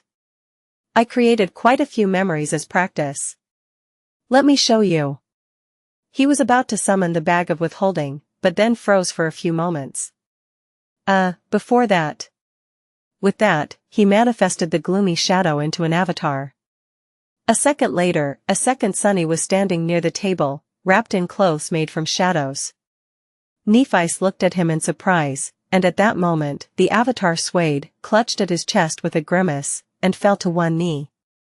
The wound dealt to him by the black arrow was refusing to heal. Usually, a saint would be able to recover from a non-lethal injury quite swiftly, but this one had turned out to be unusually stubborn. Even though it wasn't getting worse, it wasn't getting any better, either. Which was a real shame, because Sunny would have been able to weave much faster with the help of an additional avatar. What happened? Neff's voice was full of alarm. Sunny endured the pain, looked up at her with a pale face, and smiled weakly. Well. How do I say this? I visited the Shadow Realm and was shot by an arrow through the heart. Her eyes widened. Nephice remained still for a short moment, and then pushed the grapes away. And you were only telling me this now? As a soft white radiance enveloped her hands, Sunny coughed, this time because he was drowning in blood, as opposed to out of embarrassment, and gave her an apologetic smile. I just didn't want to cause you pain. Chapter 1966, Fragile Flowers. Once again, Sunny felt Neff's gentle touch, and a pleasant warmth enveloped his body, washing all his pain away. The relief was palpable and exhilarating, dazing him for a short moment.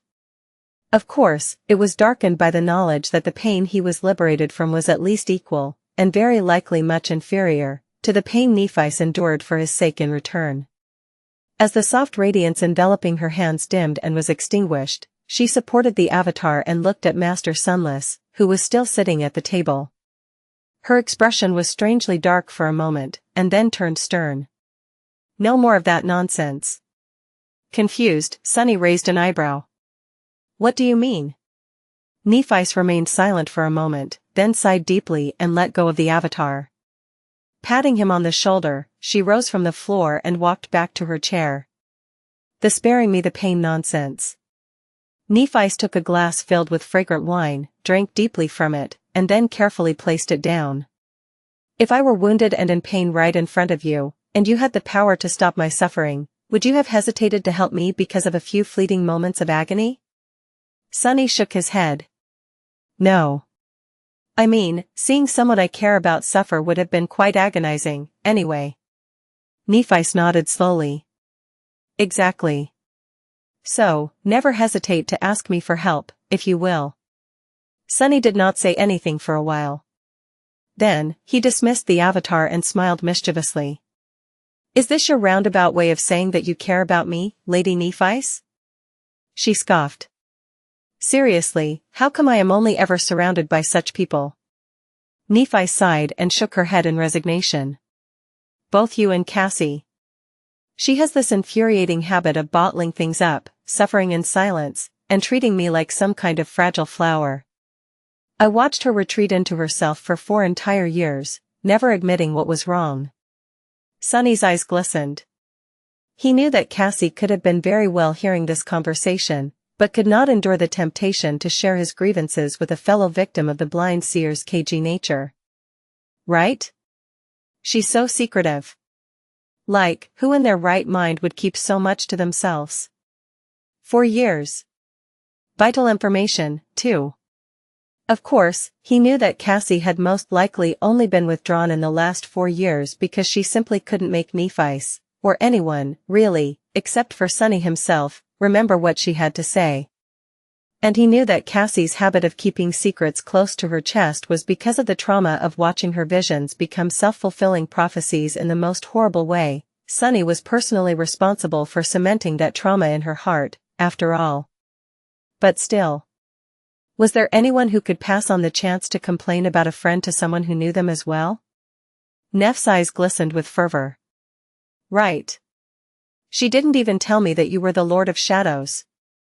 So despicable. Sunny opened his mouth to agree, then closed it and coughed.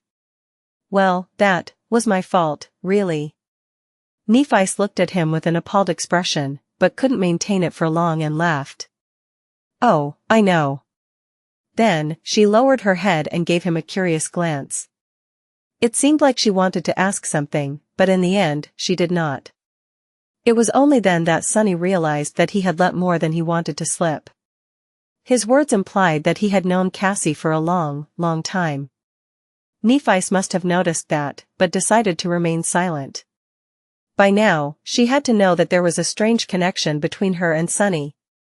But, perhaps because of the conversation they had had once in Bastion, she never pressed him to share the truth.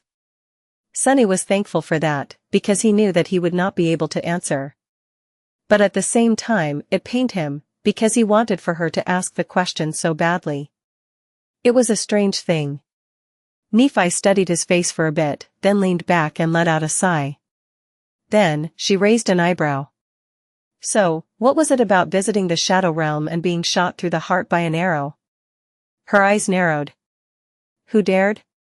Sunny spent some time telling Nephis about the breakthrough he had made during the battle against Revel, the subsequent experiments he performed, and his brief visit to the Shadow Realm. The conversation had taken longer than he expected because he had to be very careful with his words. Some things he could share freely. Some, he had to be very vague about to avoid watching Nephis forget everything he said. In the end, though, she understood most of what had happened. Sunny then proceeded to boast about the memories he had crafted. And this is the Green Canteen. At its core, it is a spatial storage memory, but not a simple one. Of course, I had to manage its weight first and foremost, just like the bag of withholding. But that's not all. I was also able to weave an enchantment that allows it to purify water. It can even desalinate it, albeit slowly. Now, that created a problem of its own: how to separate the purified water, the polluted water, and the byproducts of purification, including salt.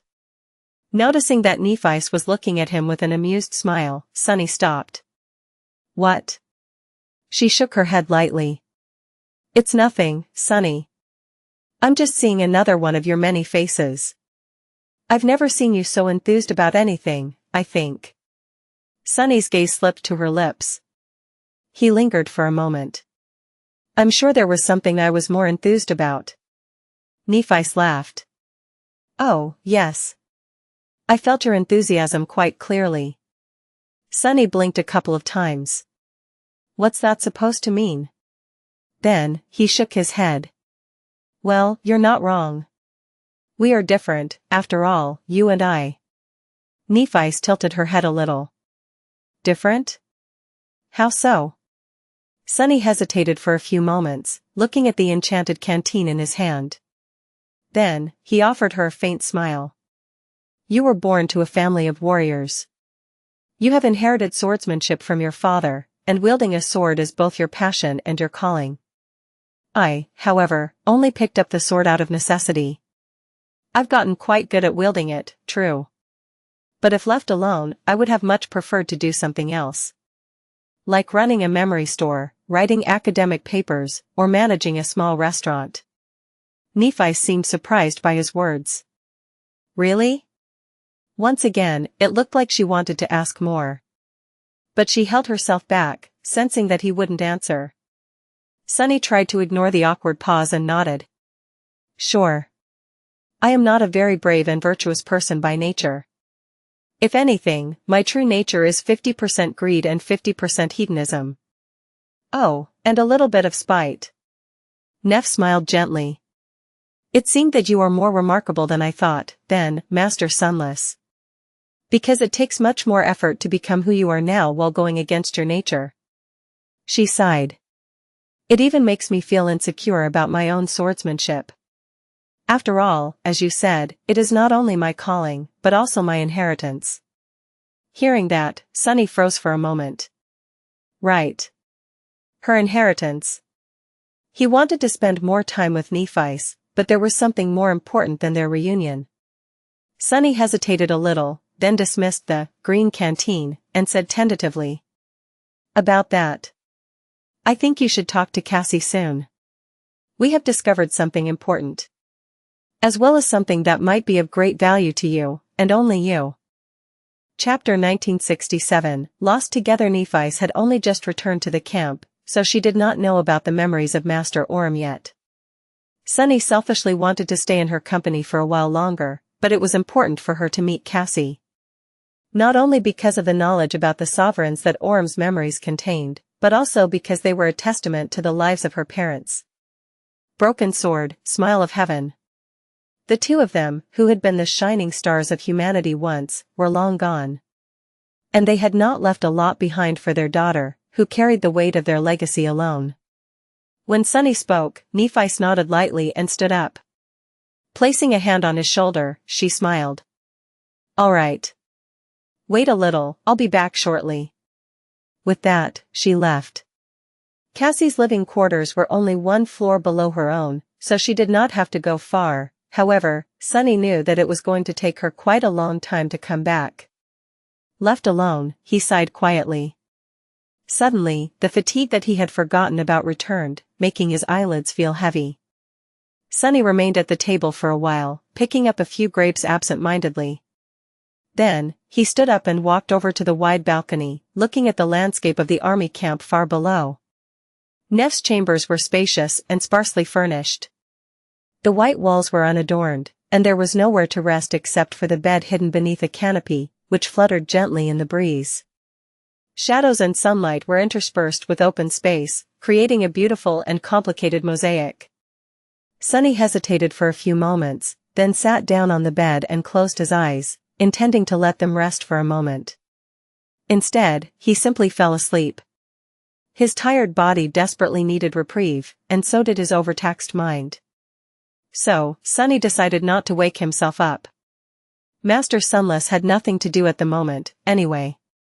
His other two incarnations could pick up the slack. The Lord of Shadows was preparing to attack the Song army from the rear. Rain's mercurial teacher was busy hiding from the Queen of Worms while keeping his headstrong disciple safe. So, he drifted into the soft embrace of sleep.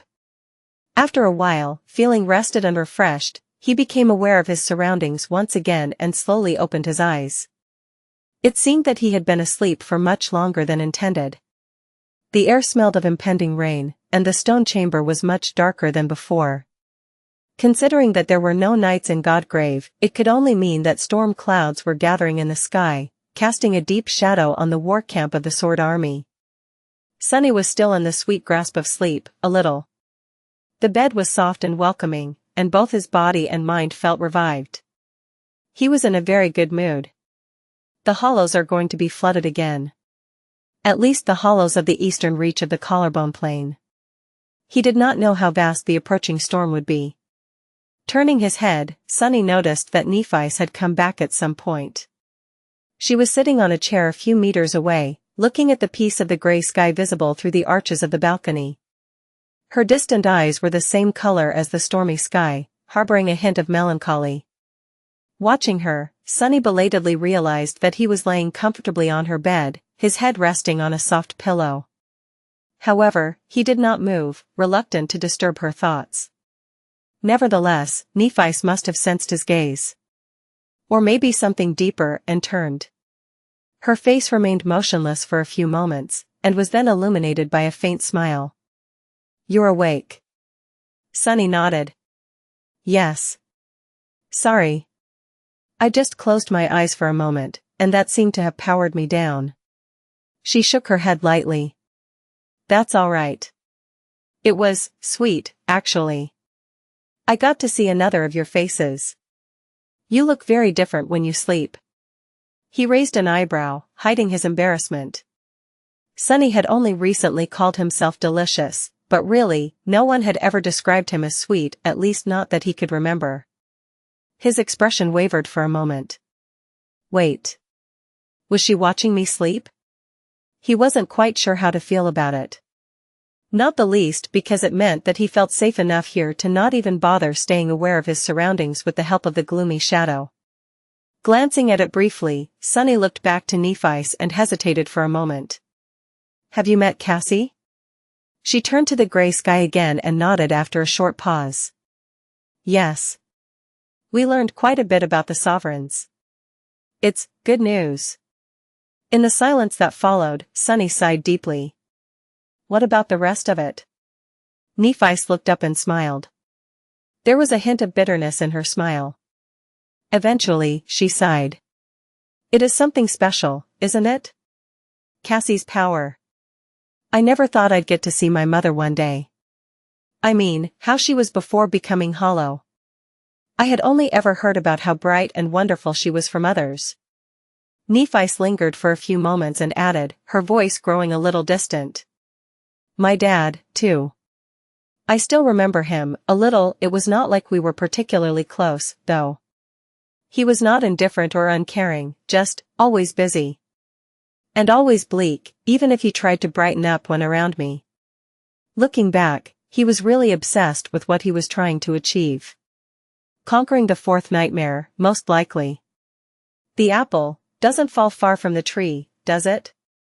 She sighed. It was really strange to see them like that. Young, radiant, loving, and brimming with hope.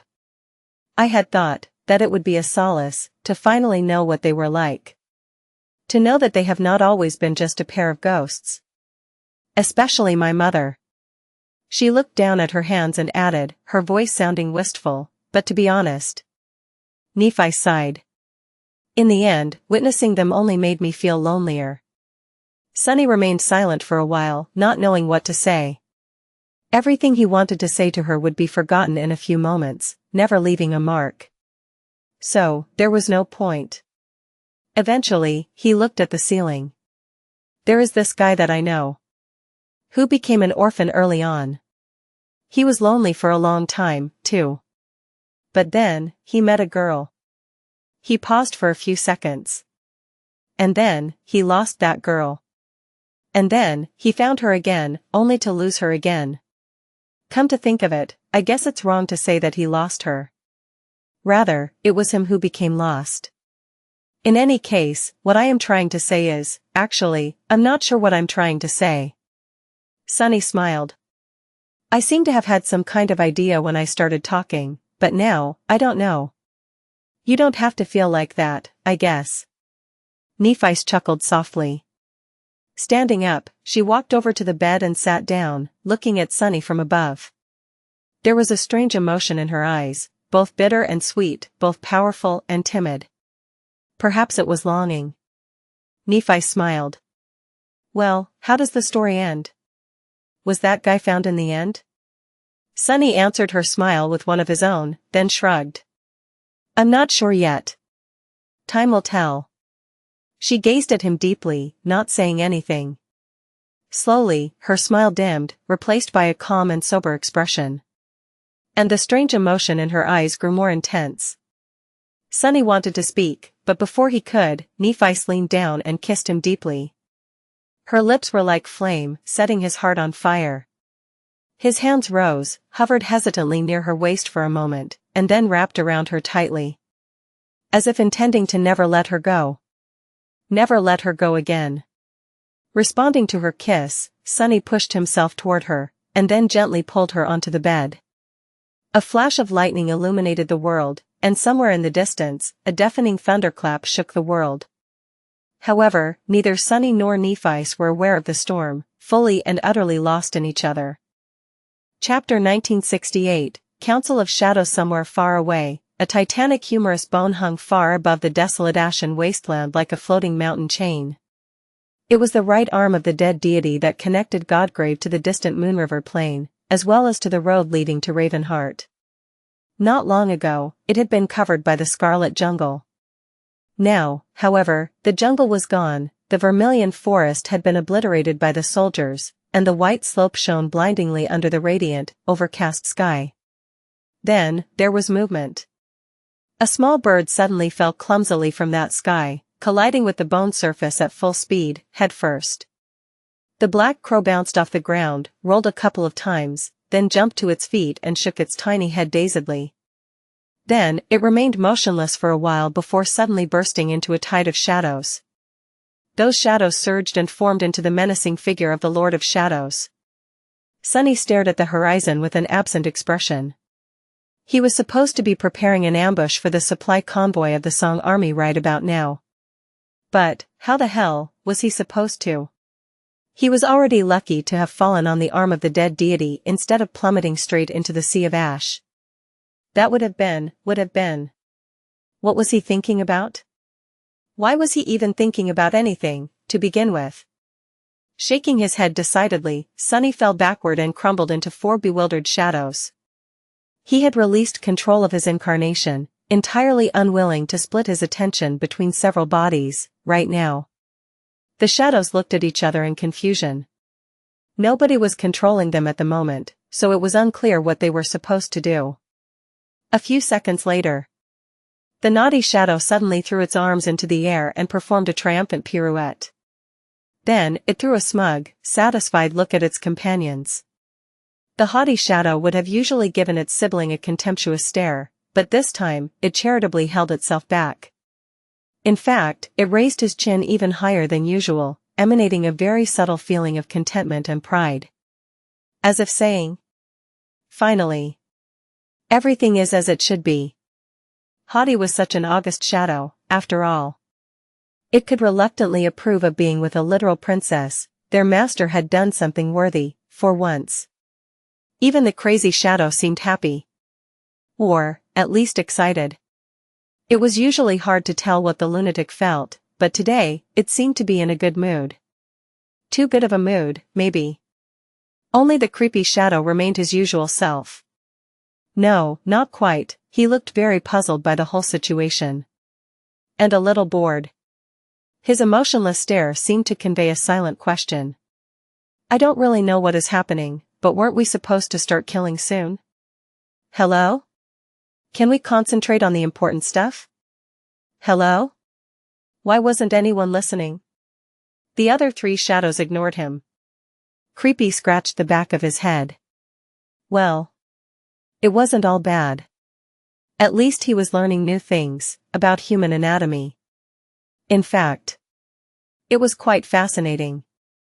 Eventually, quite some time later, the haughty shadow coalesced into the fearsome Lord of Shadows once more.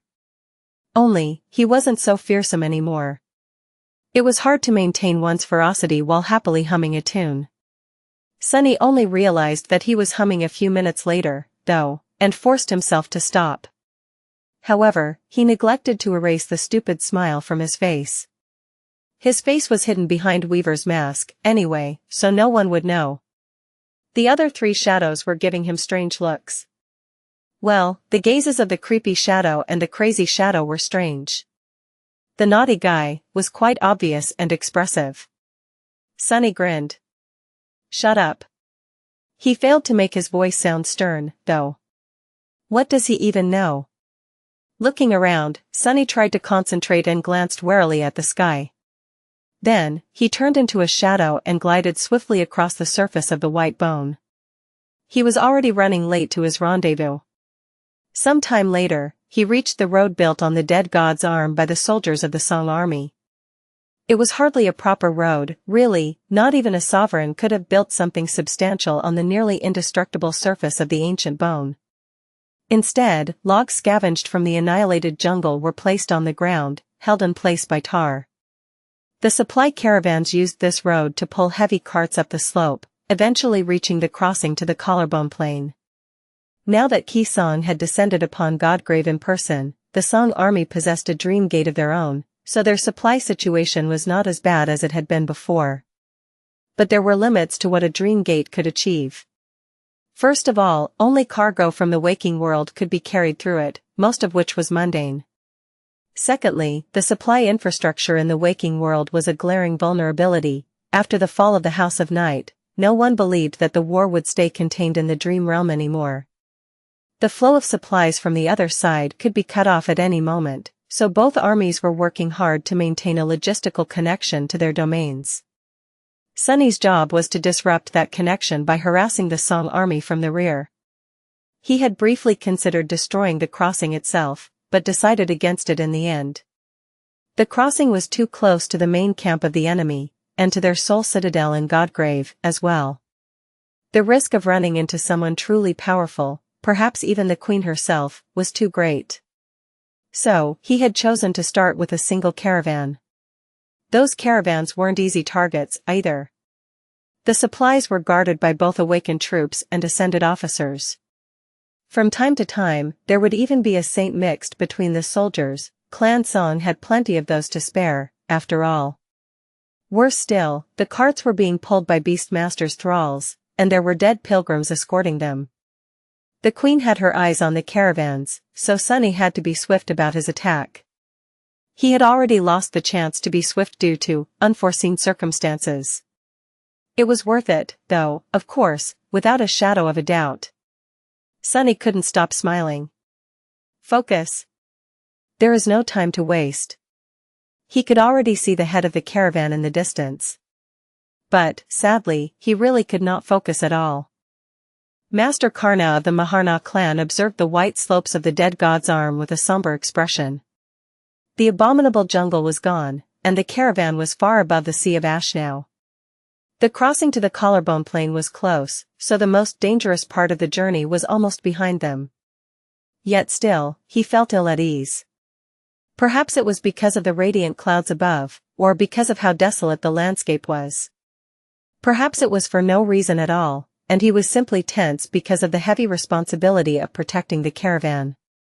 Although not a grizzled veteran, he was experienced enough to know that the last stretch of a journey was often the most perilous, for no other reason than the fact that people tended to abandon caution once the final destination was already in sight.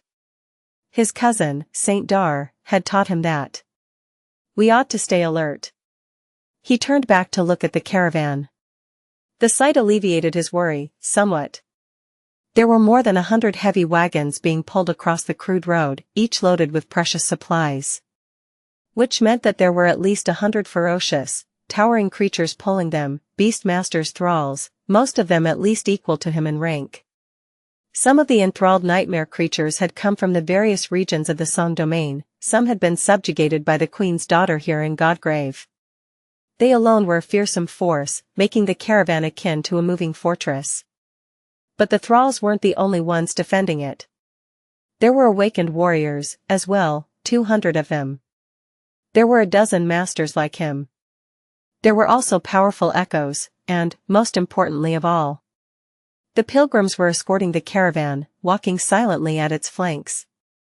Although the walking dead made Karna uneasy, they were the heralds of the Queen. As such, they were the best shield he could have hoped for. The caravan had already experienced several battles on the way to Godgrave, obliterating swarms of nightmare creatures lured by the smell of human souls. Each time, the abominations were easily eradicated before reaching the wagons, so, it was hard to imagine that something could threaten him and his soldiers. We are already so close. Unless a demon climbed out of hell to destroy them, they would make it to the war camp unscathed. Karna! The shout of a fellow master made him flinch and turn around. He did not need to know what they were warning him about. He could already see. Out there in front of them, in the distance, a dark figure was standing on the sun-bleached surface of the ancient bone. It had appeared out of nowhere like an apparition, for there had been no one and nothing ahead just a few short moments ago. A pilgrim? Was someone sent to meet us? Feeling a chill creep up his spine, Karna narrowed his eyes. He saw a fearsome armor that seemed to be carved out of polished black onyx. A frightening mask that resembled the face of a fierce demon, crowned by 3 twisting horns. The apparition was motionless, looking down. Its long white hair was moving slightly in the wind, like strands of a silken spiderweb. But then, as if sensing Karna's gaze, the demon looked up, revealing 2 pools of darkness where the mask's eyes should have been. Karna trembled. For a moment, he really believed that his careless thought had summoned a devil from the depths of hell to feast on their souls. But then, he forcefully composed himself. It's him. The Lord of Shadows. The Sellsword saint who had faced Dark Dancer Revel and survived. The news of the battle at Vanishing Lake had spread through the Song army swiftly. Although the daughters of the Queen had ultimately failed to capture the citadel, they still managed to escape unscathed after killing 7 saints of the Sword domain. Karna wasn't particularly happy to know that those great warriors had perished, but he knew that it was a triumphant victory that would save the lives of countless soldiers like him in the future. Regardless, one of the most extraordinary details about the Battle of Vanishing Lakes was the clash between the Lightslayer and the Lord of Shadows. He had not shown his strength before, but now, there was no one in Godgrave who did not know about it, and was not wary of him. Although very few people in the Song domain had ever seen him, rumors about the sinister fiend hired by the wicked King of Swords were both abundant and frightening. Some said that he was a madman whose flaw demanded that he revel in bloodshed and slaughter. Some said that he was the last surviving member of a fallen clan, sworn to vengeance against all of humanity. Some said that he was a loathsome killer who had escaped to the Dream Realm many years ago to save himself from being pursued by the Soul Reaper. Some even said that he was no human at all, but instead a nightmare creature masquerading as one. The original vessel of the Skinwalker, perhaps, or of something even more terrifying. In any case, all the rumors agreed on one thing, that the Lord of Shadows was immensely powerful and utterly ruthless. Karna gritted his teeth. Still, he was merely one man. Even if the Lord of Shadows was a saint, he was facing an entire army alone. There were 200 awakened warriors, 2 cohorts of masters, and 100 enthralled nightmare creatures, many of them of the corrupted rank, facing him. There were also the pilgrims. No matter how powerful, one man could not defeat an army. Turning to his comrades, Karna opened his mouth, wanting to bolster their spirits and give the command to attack. But then he froze. Something was wrong about the world. Something was terribly, terribly wrong. Looking down, he felt icy claws grasp his heart. What? The closest person to him was a fellow master, a quiet woman who was a retainer of the royal clan. Everything about her was familiar, except for one thing. For some reason, the woman had two shadows. Karna had two shadows, as well. He stared at the shadows in horror, trying to understand where the extra ones had come from, and what their appearance meant. Then, he saw two crimson flames igniting in the depths of his own shadow. That was the last thing Karna saw. Because in the next moment, the world was suddenly consumed by impenetrable darkness. Darkness had descended upon Godgrave, where the sun never set. Karna was both startled and, despite not wanting to admit it, scared. He had in his possession a memory that granted him a night vision akin to that of a nocturnal predator, and yet, he suddenly found himself blind. Which meant that the darkness surrounding him was not simply a vast shadow, but true darkness instead. He could not see anything, but he could hear. There were plenty of sounds. The roars of the enthralled nightmare creatures, the screaming human voices, the clangor of metal, the nauseating crunching of splitting flesh. It all happened in an instant, turning the peaceful melody of creaking wheels into a deafening clamor of battle. How can he? But there was no time to guess. Snarling, Karna activated his awakened ability. In the next moment, he switched places with an awakened warrior who had been guarding a wagon a few dozen meters behind. There was still only darkness, so Karna switched places with another soldier, moving even further back. Come on, come on. Finally, he escaped into the light. In front of him, the front of the caravan was swallowed by a pool of darkness. Behind him was chaos. Everyone was startled by the unexpected attack, not knowing what was going on. There was something different about the state of the caravan, as well. Apart from those unfortunate souls caught in the pool of true darkness, the rest of the soldiers were all right. So were the thralls of Beastmaster.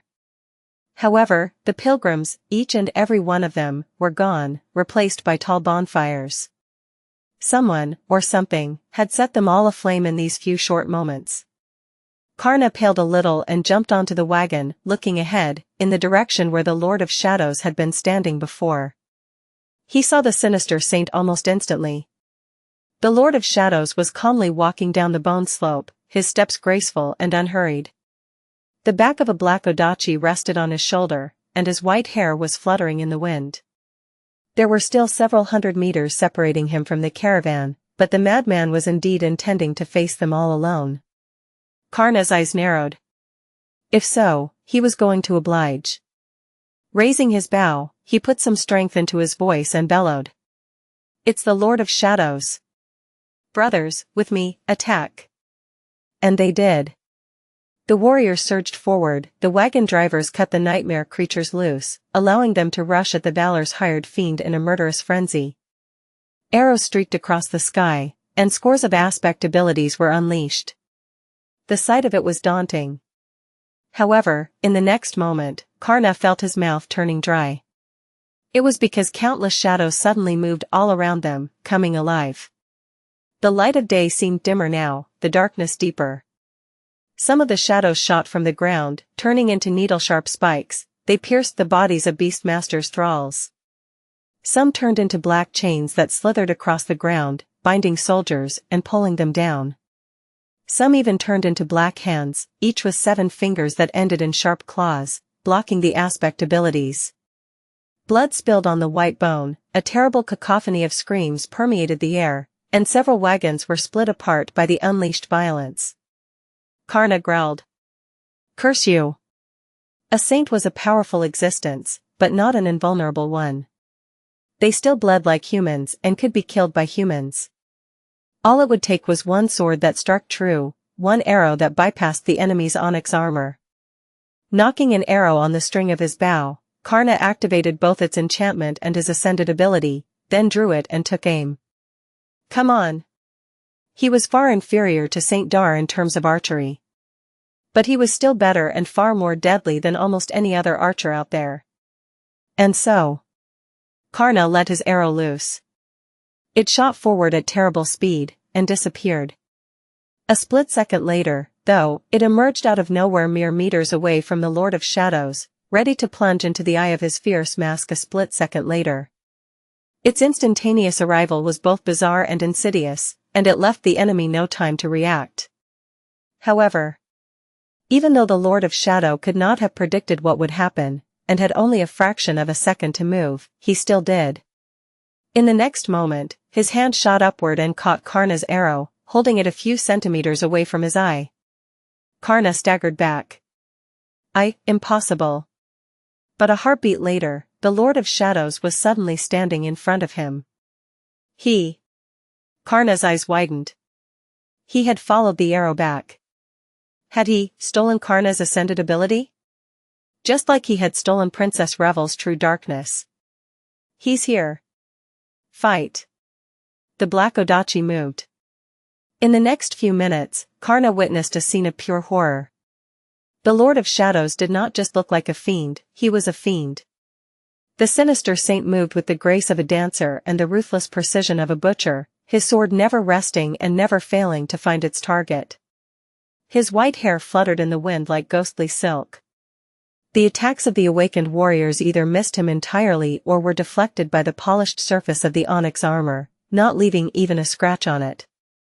The nightmare creatures, terrifying monsters that had once threatened the lives of the champions of the Song army, fell to the ground one after another, their bodies severed and horribly mangled by the black sword. The Lord of Shadows moved in the storm of blood like an omen of death, the gaze of his fierce mask remaining utterly indifferent, utterly cold, utterly devoid of mercy.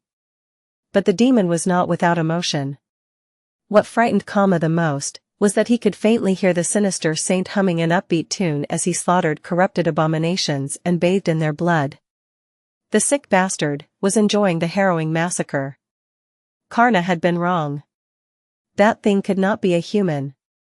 It had to not be a human, otherwise, there would be nothing sane left in the world. At some point, the Lord of Shadows seemed to have grown tired of pretending to be a person and shed his human disguise, turning into a towering devil with 4 mighty arms and a frightening crown of horns. His already terrifying strength exploded, and he continued his macabre dance of death, tearing a path of carnage and destruction across the caravan. Nothing could stop him. 1 second, he was in one place, gruesomely tearing a powerful nightmare creature apart. Next second, he was somehow 100 meters away, throwing a master to the ground with a heavy blow of his onyx gauntlet. And throughout all of this, the darkness continued to flow. The shadows continued to move. The black chains rattled as they imprisoned their prey, and blood flowed like a river. Karna was appalled. But his indignation did not save him. In the end, his enchanted bow was cut in half, his sword was shattered, and he was thrown to his knees, the black chains binding his limbs. The battle was over. Shaking, Karna looked around. The darkness was gone. The burning pilgrims had turned to ash. The thralls of Beastmaster were all eviscerated, laying in bloody piles on the ground. The awakened warriors were all bound by chains, many of them unconscious. They were utterly defeated. And the lone creature that had defeated them had not even shed a single drop of blood. Karna let out a desperate growl. "Curse you! Curse you, you demon!" His voice was the only thing breaking the silence, apart from the groans of the wounded soldiers. No. There was another sound. The Lord of Shadows was still humming joyfully, as if today was the best day of his life. The terrifying demon of darkness had assumed his human form once again, observing the battlefield with a strange sense of satisfaction, like a demented artist looking at a painted canvas. But then, something was not right. Karna looked around once more, trying to understand where the sense of incongruity he felt had come from. After a while, a slight shudder ran through his body. The pilgrims had been destroyed, and the thralls had been slaughtered. However, the humans. Many were wounded, and many were bleeding. However, their wounds were shallow, and their bleeding was light. They were knocked out, bound by the black chains, and immobilized. But they were alive. Karna gasped, feeling both relieved and suffocated. He felt bitter. Because he knew. that keeping an enemy alive in a battle was much harder than killing them. The Lord of Shadows, that fiend, had not even shown them his true power. His true malevolence, his true ability to sow death were still unknown. How could that be? How bad Princess Revel survived meeting this horror? Why? His whisper was quiet, but the dark apparition seemed to have hurt him. The Lord of Shadow turned the chilling gaze of his lightless eyes in Karna's direction. Knowing that there was no sense in trying to avoid attention anymore, Karna gritted his teeth. Why did you spare us? The fiend stared at him silently for a while, then chuckled. His voice was cold and arrogant. Because Changing Star asked me to show. Rain was stirred awake by the blaring of a war horn. Opening her eyes to a stark darkness, she sighed and pulled a piece of fabric off her face. The cloth was nothing more than one of her shirts rolled to resemble a blindfold, which she used to block out the light. Almost every soldier in Godgrave had been forced to seek out darkness in some way or another. The perpetual radiance of the murderous sky was both oppressive and a source of constant fear, but most of all, it was exhausting. It was bright almost everywhere one went, which made sleep elusive. So, they had learned ways to cope with the hateful absence of darkness and night. Rain's way was on the primitive side, but it still let her sleep in peace. Which was why she was quite unhappy to have been awoken so early. What the hell is going on? She would have been hurriedly summoning her battle memories before, but now that the queen was with them, the camp of the Song army was much safer. It was highly unlikely that there was immediate danger, so Rain took her time. Yawning, she stretched, then summoned the puppeteer's shroud and climbed out of her tent as soon as the soft gray fabric covered her pale skin. A wave of heat assaulted her outside, and Rain saw that the camp was boiling with strange activity. The soldiers were rushing, the hideous thralls were being saddled, and the pilgrims were moving silently between the tents. Far in the distance, the main gates of the camp were opening slowly. Rain studied the commotion somberly. Good morning. Turning around, she saw Tamar standing with her arms crossed a few steps away. Beside her, Ray and Fleur were starting a fire to prepare food. Rain raised an eyebrow. Is it morning? The young legacy shrugged. I might as well be. Does it matter? Rain failed to suppress another yawn and shook her head. Walking to the fire pit, she asked.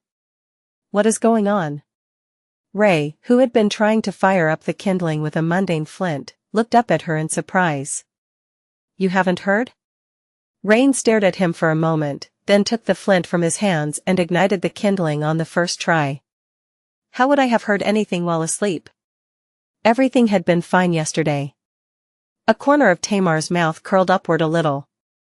She took a seat near the fire and summoned a spatial storage memory, which had been the source of endless envy for Rain ever since the legacy girl received it from the Saint of Sorrow. Taking out their provisions and a can of powdered coffee, another luxury item, Tamar handed them to Fleur and spoke. The news reached the camp a few hours ago. There was another clash with the forces of the Sword Domain. Congratulations. You slept through the second human battle of this war. Rain froze for a moment, feeling a cold shiver travel down her spine. Her mood was instantly spoiled. She sighed. Oh yeah? Was it on the crossing to the Breastbone Reach? That was where the first major battleground of the Realm War would be, and where the 7th Legion would be marching for in a few days.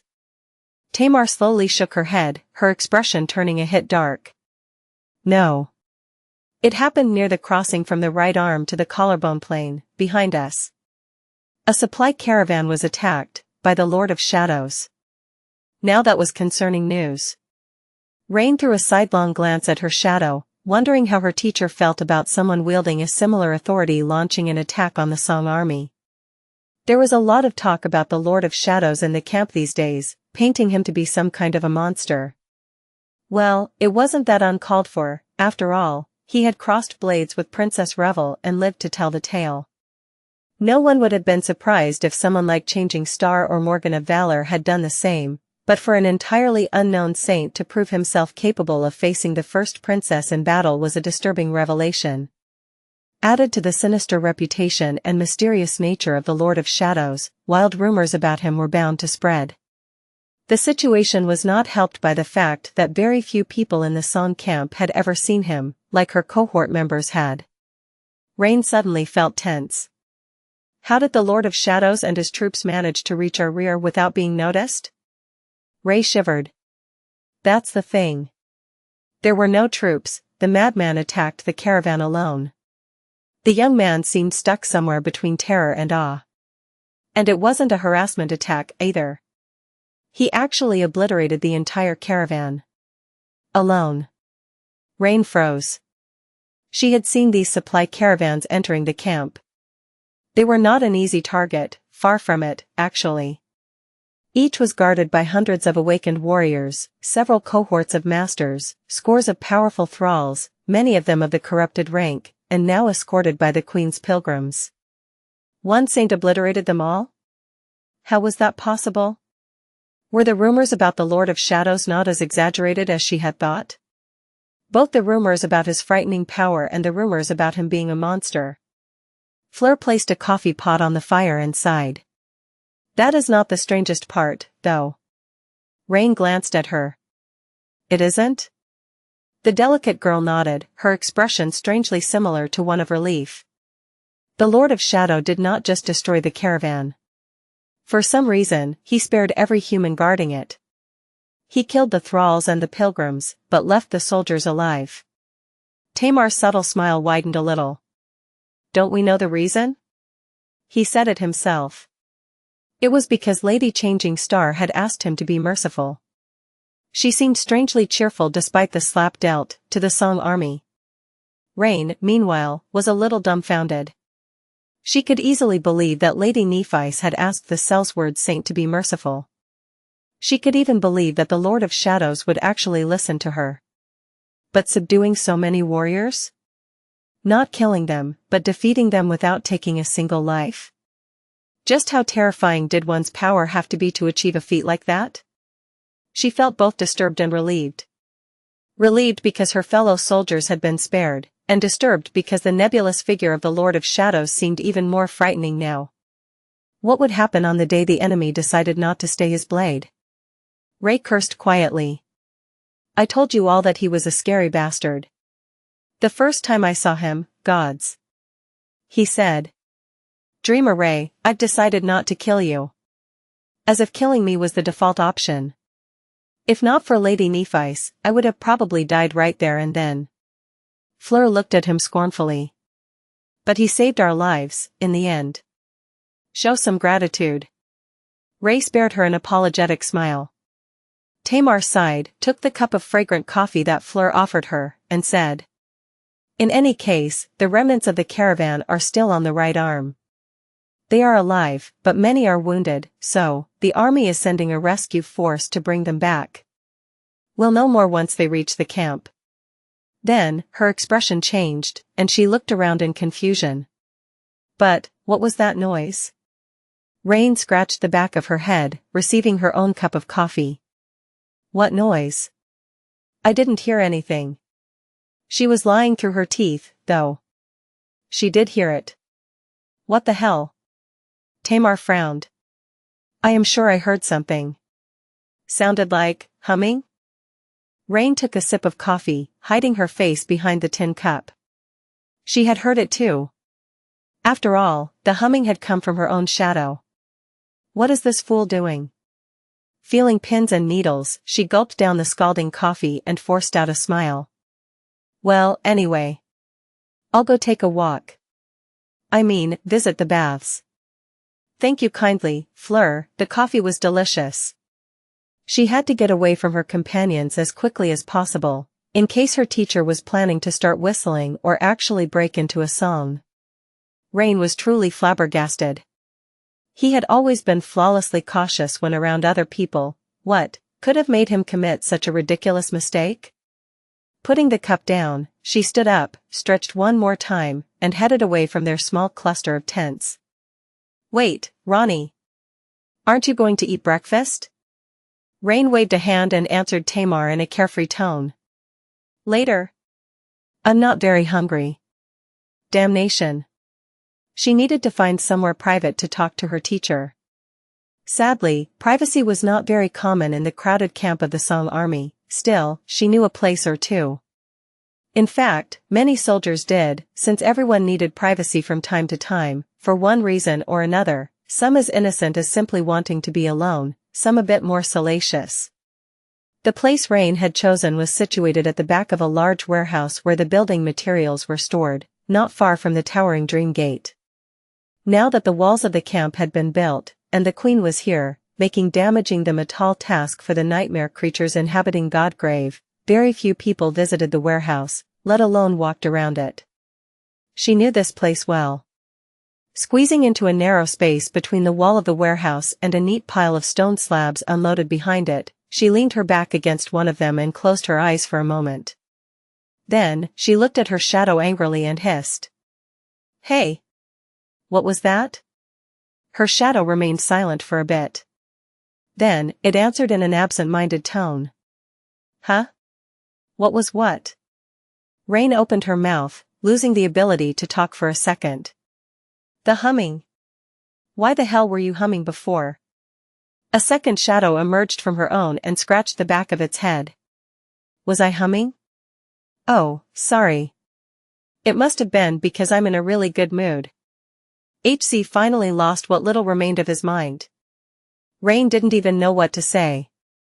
Her teacher, meanwhile, assumed a human form, leaning on the wall of the warehouse across from her.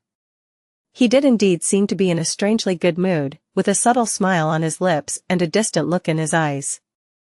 Rain had not seen him in the flesh for a long time, so being face to face once again warmed her heart. Still, she tried to maintain a stern expression. He couldn't be so careless again. Her teacher, meanwhile, gave her a long look. "Right.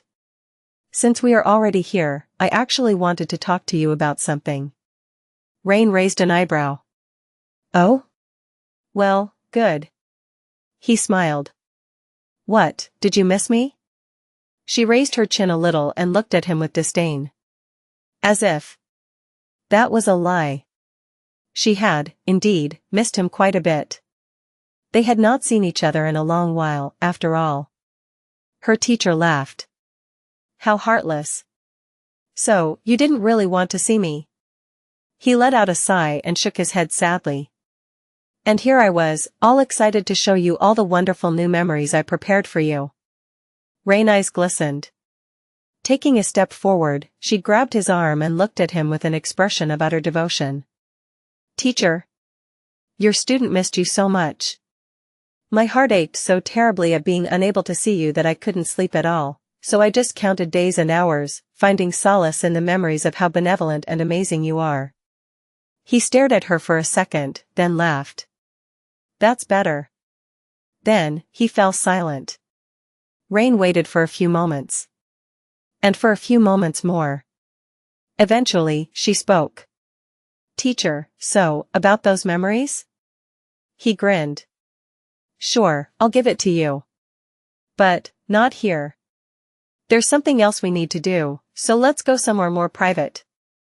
Rain wanted to say that there weren't really any places more secluded than this one in the army camp, and that going outside unnoticed would not be easy.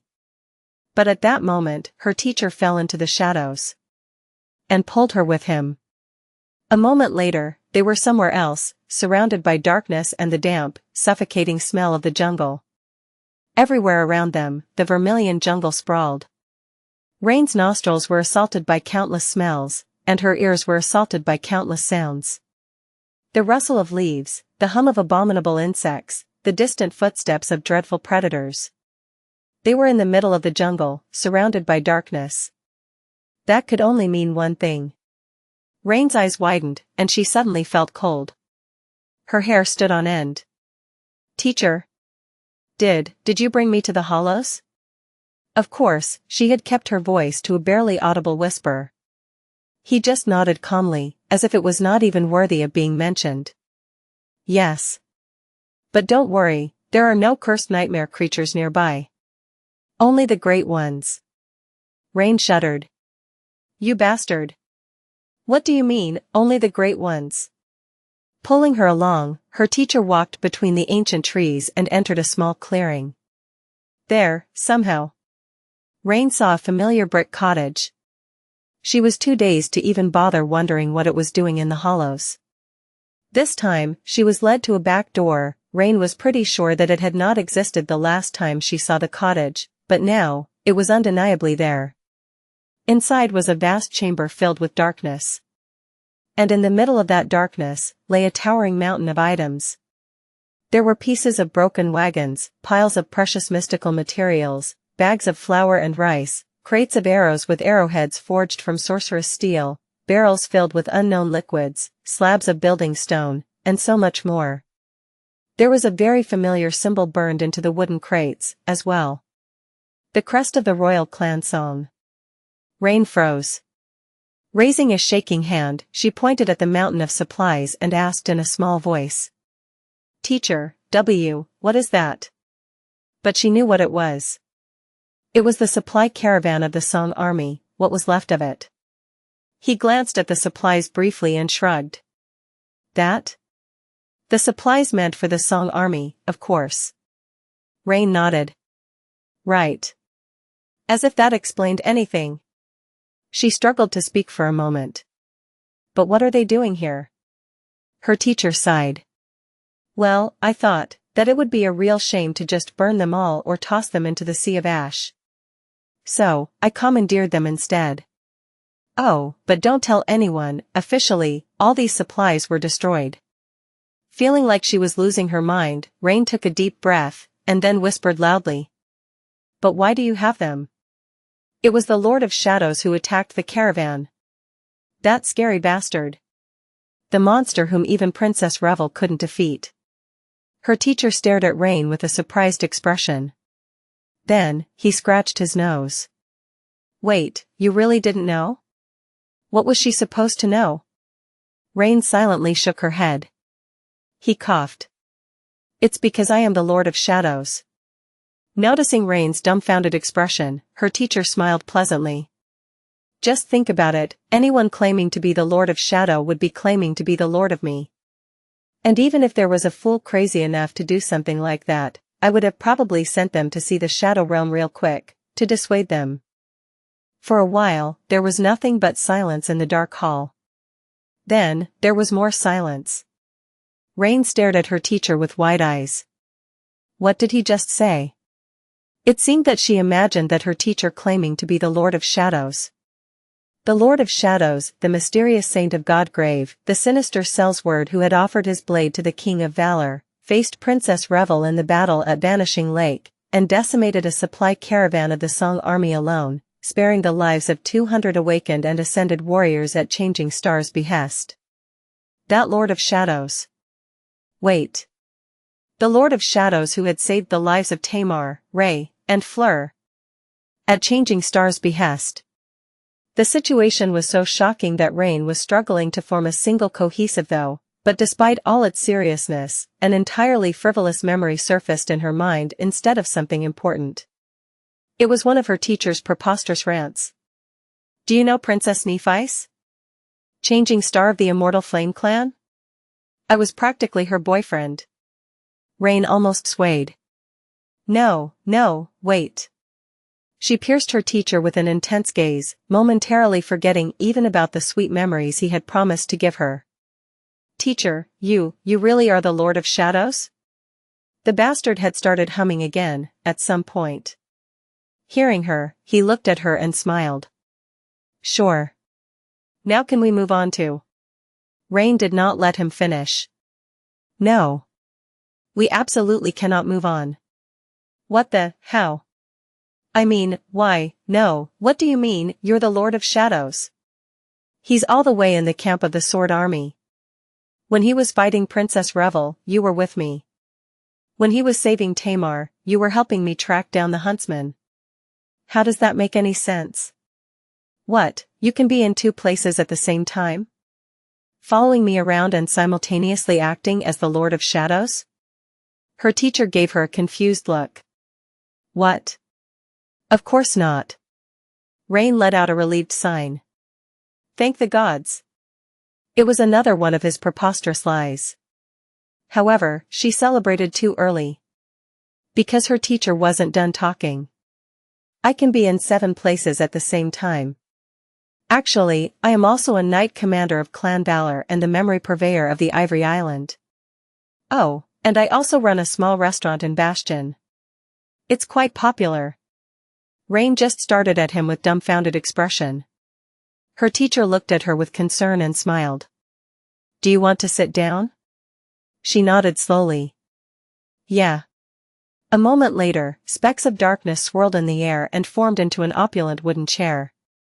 Her teacher moved it carringly to stand just behind Rain, and she lowered herself onto the seat. AAA. So, her teacher could be in 7 places at the same time. She had to repeat it several times mentally for the meaning of this words to sink in. Rain covered her face with a palm. Let's think about it. Something like that was unheard of, but not really impossible. After all, there were all kinds of aspects in the world, and all kinds of unnatural powers wielded by the nightmare creatures. Anything was possible. Actually, it even made a lot of sense. She had long noted how similar her teacher and the Lord of Shadow seemed. It was just that she could not have concluded that they were one and the same without this key piece of information. Assuming that a person could exist in several places at the same time would have been quite an unreasonable leap of logic, after all. Who could have guessed that her closest companion was also a complete stranger, a sinister saint serving the King of Swords, no less? And what was that? Had he mentioned something about running a restaurant in Bastion? A restaurant? Somehow, that last detail rattled her mind more than the rest of what he had said. No, that was not important right now. Rain could reluctantly accept that her teacher possessed the power to live several lives at the same time. But she lowered her hand and looked at him. Teacher, what the hell? He scratched back of his head. Huh? What are you angry about this time? Rain's eyes narrowed. If you are really the Lord of Shadow, one of the most fearsome champions of the Sword Army, then why the hell did you let me join the Song Army? Did it not occur to you that being on the different sides of this damned war might pose a bit of a problem for us? He looked at her with a strange expression. What do you mean? Of course, it did. Have you forgotten that I tried to dissuade you? But no, you just had to be all moral and righteous. I can't just sit on the sidelines. These are the people I know, and they will be the ones who suffer. I can't step back and do nothing. Those were your words. Do you even know how loudly I was cursing on the inside while going on about how you were joining the war? Rain's eye twitched. Well, when you put it like that. Her teacher scoffed. But I couldn't very well stomp on your principles, so I kept quiet. Well, it doesn't matter that much, anyway. Who says that you and me being on different sides will become a problem? Me and me are on different sides as well, and I'm not worried. Hearing that last sentence, Rain felt a strong headache. As if it made sense. It was too bizarre. Not only had her teacher been living several lives at the same time, but one of his incarnations was even a general of the opposing army, the most feared general of them all. The very same sinister saint who had just attacked the supply caravan of Song. The incriminating evidence was right here, an entire mountain of stolen, commandeered, as he had called it, supplies. And he had not even taken them in the name of the Sword Army. He had just hoarded them for himself. Her eyes trembled. My teacher is a bandit. He's a shameless, flagrant highwayman. But then again, that one actually wasn't that surprising. Quite the opposite, really. She could believe it easily. That sounded exactly like something her teacher would do. Rain took a deep breath. So, her teacher was pretending to be a Sellsword saint who had been hired by the King of Swords. He was also the knight commander of the great Clan Valor. He was also the memory purveyor, whatever that meant, of the Ivory Island, which was changing Star's own citadel.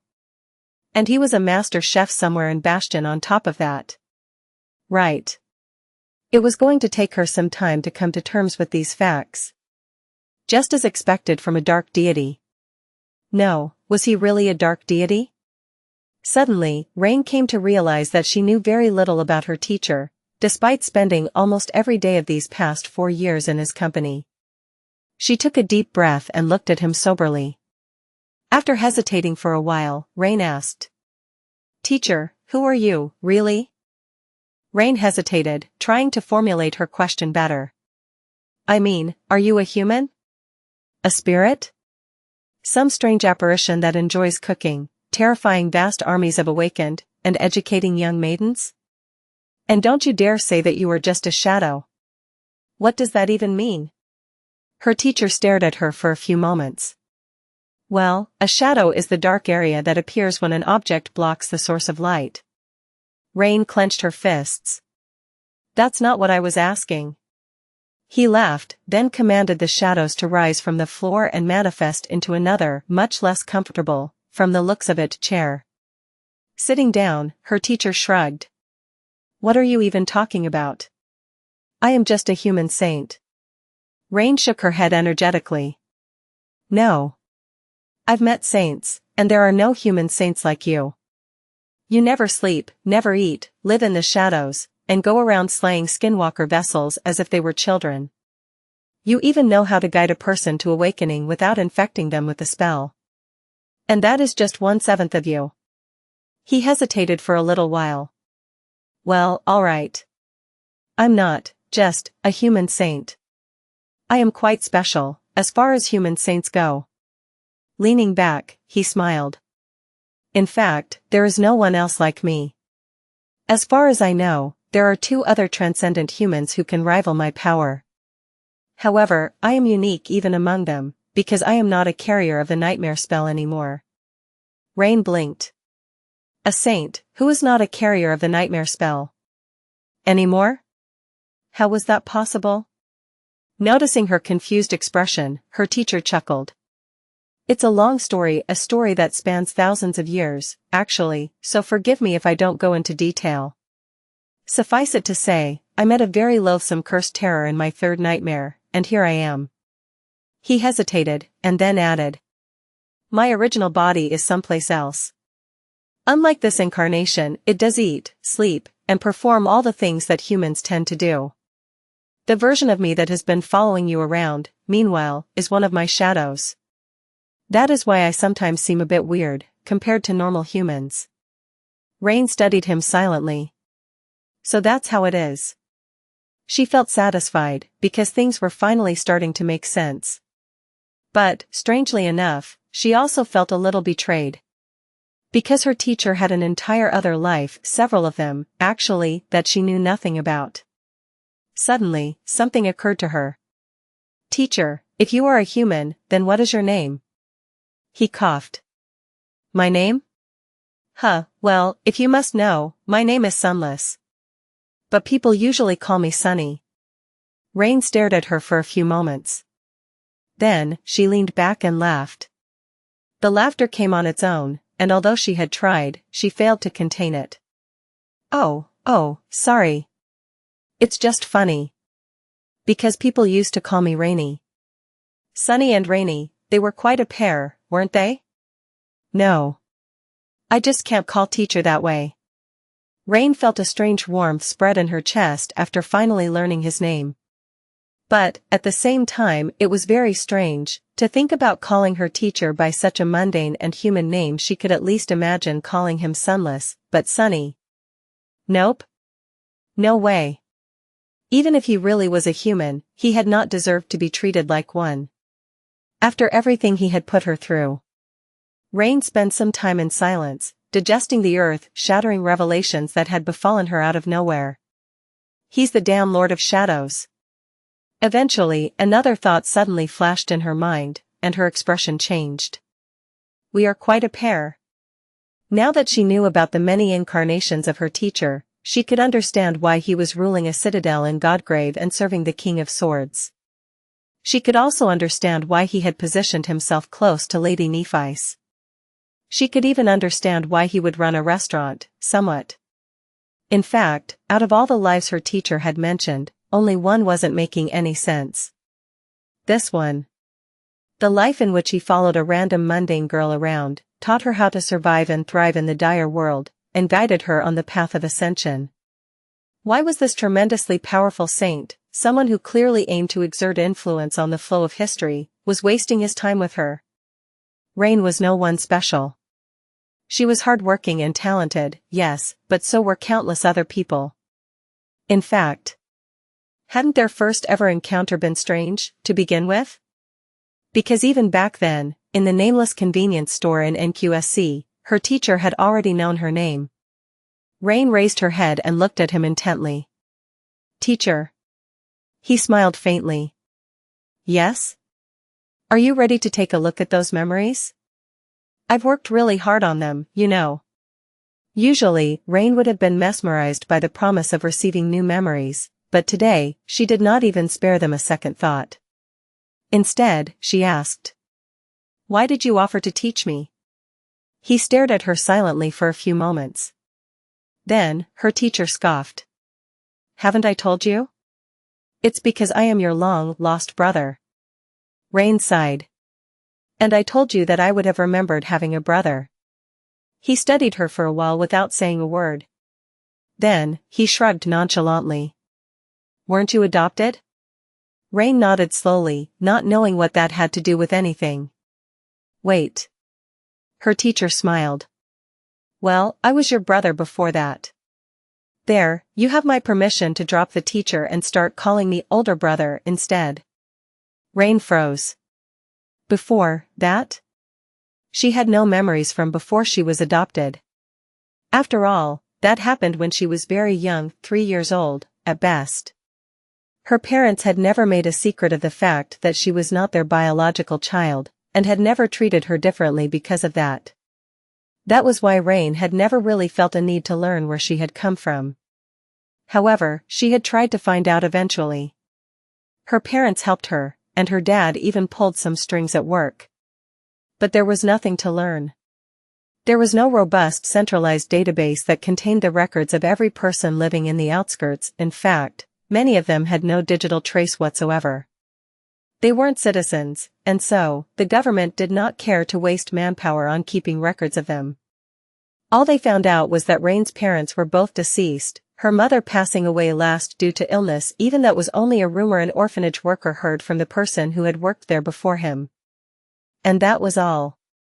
She had been a little disappointed to have learned nothing, but not too much. So why did Rain feel like she was forgetting something? It was as if she had just thought about it, but the thought slipped away. Looking at her teacher, she asked evenly. If you are really my brother, then where have you been? Where have you been all this time? His smile dimmed a little. Strangely, Rain found it hard to focus on what he was about to say. Her teacher lingered for a few moments, then looked away. Rotting in the outskirts, at first. And then, well, I can't really tell you, and you should not ask. Rain looked at him, stunned. He was not joking. He had not been joking, from the start. She felt some strange, inexplicable emotion rising in her heart. She thought that she had never cared about her original family and about her past. But now, it seemed that she had been wrong. Or maybe she had simply forgotten. Looking at the young man sitting in front of her. The familiar, insufferable, whimsical, caring, strong, funny, unreliable, dependable man who had been her companion, confidant, teacher, and protector for the last 4 years. Rain took a shaky breath. Then, she said tentatively. Brother? Chapter 1975 The Incredible Adventures and Astonishing Deeds of Heroic Dreamer Sunless and His Brave Disciple Rain, Abridged, Volume 8, plus, Turn Off Reset. Chapter 1975 The Incredible Adventures and Astonishing Deeds of Heroic Dreamer Sunless and His Brave Disciple Rain, Abridged, Volume 8. Sunny had not planned to confess the truth of their bond to Rain today. He had only wanted to show her the spoils of his raid on the supply caravan, so that she could connect the dots and realize that her teacher and the Lord of Shadows were the same person. The two armies were going to clash soon, so Sunny had judged that it was time to start slowly revealing the true nature of the war to Rain. She was directly involved in the conflict between the sovereigns, after all, so he had to give her an opportunity to prepare herself for its resolution. Because that resolution was not going to be what people on either side expected it to be. However, Rain reacted in a way that forced Sunny to share more truth than he had wanted to, and although he could have avoided her poignant question despite the strict limitations of his flaw, after thinking about it for a few fleeting moments, he chose not to. Perhaps it was because of what had happened between him and Nephi's. Sunny had already forsaken reason and given up on holding back, completely, abandoning caution to blindly follow his desires.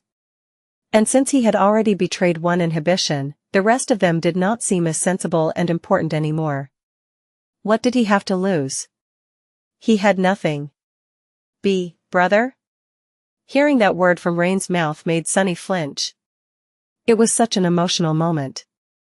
It was something that he had been wanting to hear again, ever since saying goodbye to his little sister in the rundown orphanage, almost 2 decades ago. And yet, he had not flinched because of the powerful, almost overwhelming feeling that swelled in his heart because of that word. Instead, he had flinched out of sheer embarrassment. It felt so awkward. Partially because Sunny was almost afraid to choke up, but mostly because he could not help but cringe a little at the same time. Hearing Rain call him brother after the last 4 years was just too unnatural. He coughed, struggling with the desire to hide his face. After a few moments of silence, Sunny said, "I take it back. You can continue to call me teacher." Rain studied him with a cautious, vulnerable expression. For a moment, he was worried that his answer had hurt her feelings. But then, a faint smile twisted her lips. "Big brother?" Sunny shuddered. "Even worse."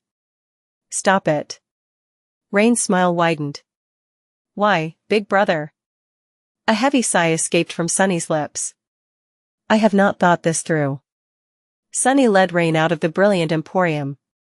Both of them were silent, not quite sure how to treat each other now that the nature of their relationship was completely rewritten. Sunny knew what his familial bond to Rain meant to him. She was the only family he had left in the world. For many years, she had been the only person he cared about in the world, as well. And even though there were other people he cared for deeply now, Rain still held a singular place in his heart. But it was probably different for her. What did the word brother even mean to his sister? After all, she did not remember having him as a brother. As far as Rain was concerned, someone else was her family, people who had raised her, cared for her, and showered her with affection, never letting her feel alone or abandoned. Who had been with her for as long as she could remember herself. There was a lifetime of precious memories shared between them, unlike between her and Sunny. Why would she long for something that she had never lacked? Why would she miss someone she had never known? So, Rain must have felt a little awkward and unsure of what to say, too. However, she did speak soon after exiting the brilliant emporium. That was because Sunny had moved the marvelous mimic while they were talking inside. After ambushing the supply caravan, he had fled the battlefield with as much speed as he could muster, not sparing any essence. It was quite a prudent decision, considering that the battle had taken place within Qisong's domain. If he had not left swiftly, the queen herself could have come to greet him. As a result, Sunny had managed to return to the Nameless Temple in record time. He had not planned to bring Rain here again, yet, but changed his mind halfway through their conversation. Dismissing the mimic from the hollows below the war camp of the Song army, he summoned it again as the Lord of Shadows inside his citadel. So, Rain was quite surprised to see a vast underground chamber outside the mimic's door instead of the ancient jungle of the hollows. She looked around with interest. "This is the Nameless Temple, then? The citadel of the Lord of Shadows?" Sunny nodded. "Yes." Rain took a deep breath. "So you do have a citadel, after all." He gave her an amused look. "Didn't I say that I do?" She lingered for a moment. "Well, yeah, but you lie all the time, so I did not really believe it. I mean, you lived in my shadow for 4 years." Rain's voice slowly trailed off, as if she was starting to realize something. Sunny scoffed. "I never lie. Didn't I also tell you that I am the most honest person in the world? 2 worlds, even." His sister's eyes widened slowly. He could guess what she was thinking about. The joke about being my brother turned out to be true. The story about ruling an ancient temple turned out to be true. Wait. Wait. If those are true, then what else is true? Rain looked at him with a fearful expression. A few moments later, she asked in a small voice. So, that story about killing an evil version of yourself? Sunny nodded. Ah, yes. That happened. He was such a hateful, odious, insufferable bastard. Good riddance. Rain hesitated. What about sailing on a river of time that flows inside the corpse of an unholy titan? He shrugged. Sure. That was my third nightmare. Her eyes shook a little. Rain gulped, then took a deep breath. What about being 26 years old, 4 years old, and several thousands of years old at the same time? Sunny glanced at her and smiled nonchalantly. River of time, remember? You would not believe the kind of shenanigans I survived there. It's also the reason why I am 26 years old despite having been born 25 years ago, and am 5 years older than you despite having been only 4 years older than you before. Oh, and the part about being 4 years old, that is the age of this incarnation of mine. I became a saint during the chain of nightmares. Rain just stared at him silently, dumbstruck. As if any of that nonsense makes any sense. Sunny smiled brightly. I'll give you that. The tomb of Ariel was a little confusing. The young woman opened and closed her mouth several times, as if trying to force herself to ask the next question, but not daring to. Eventually, she managed to squeeze out. What about being a celebrity, a war hero, and immensely rich? Sunny grinned. I used to be all of those at one point in time or another. Come to think about it, I am back to being all three now. Rain took a deep breath, remained silent for a while, and then asked weakly. Do you really know someone who became a saint as a baby? He raised an eyebrow. Huh. She remembers that, too? It seemed like his nagging had been quite memorable. Sure. You've heard of him too, actually. Little Ling, Saint Athena's son. Of course, you weren't there when he was born and did not feed him ice cream every week, unlike me. Oh, and I am also the only reason she met her husband. Rain remained silent for longer this time, then suddenly yelled. What about the blood of an ancient demon flowing in your veins?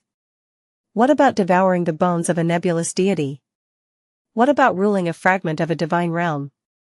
Sunny scratched the back of his head in embarrassment, then said humbly, all true. Rain staggered.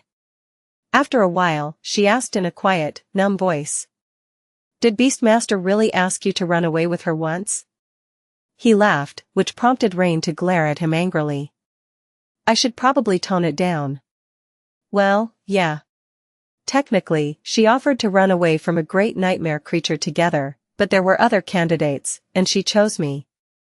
I guess she likes me, a little.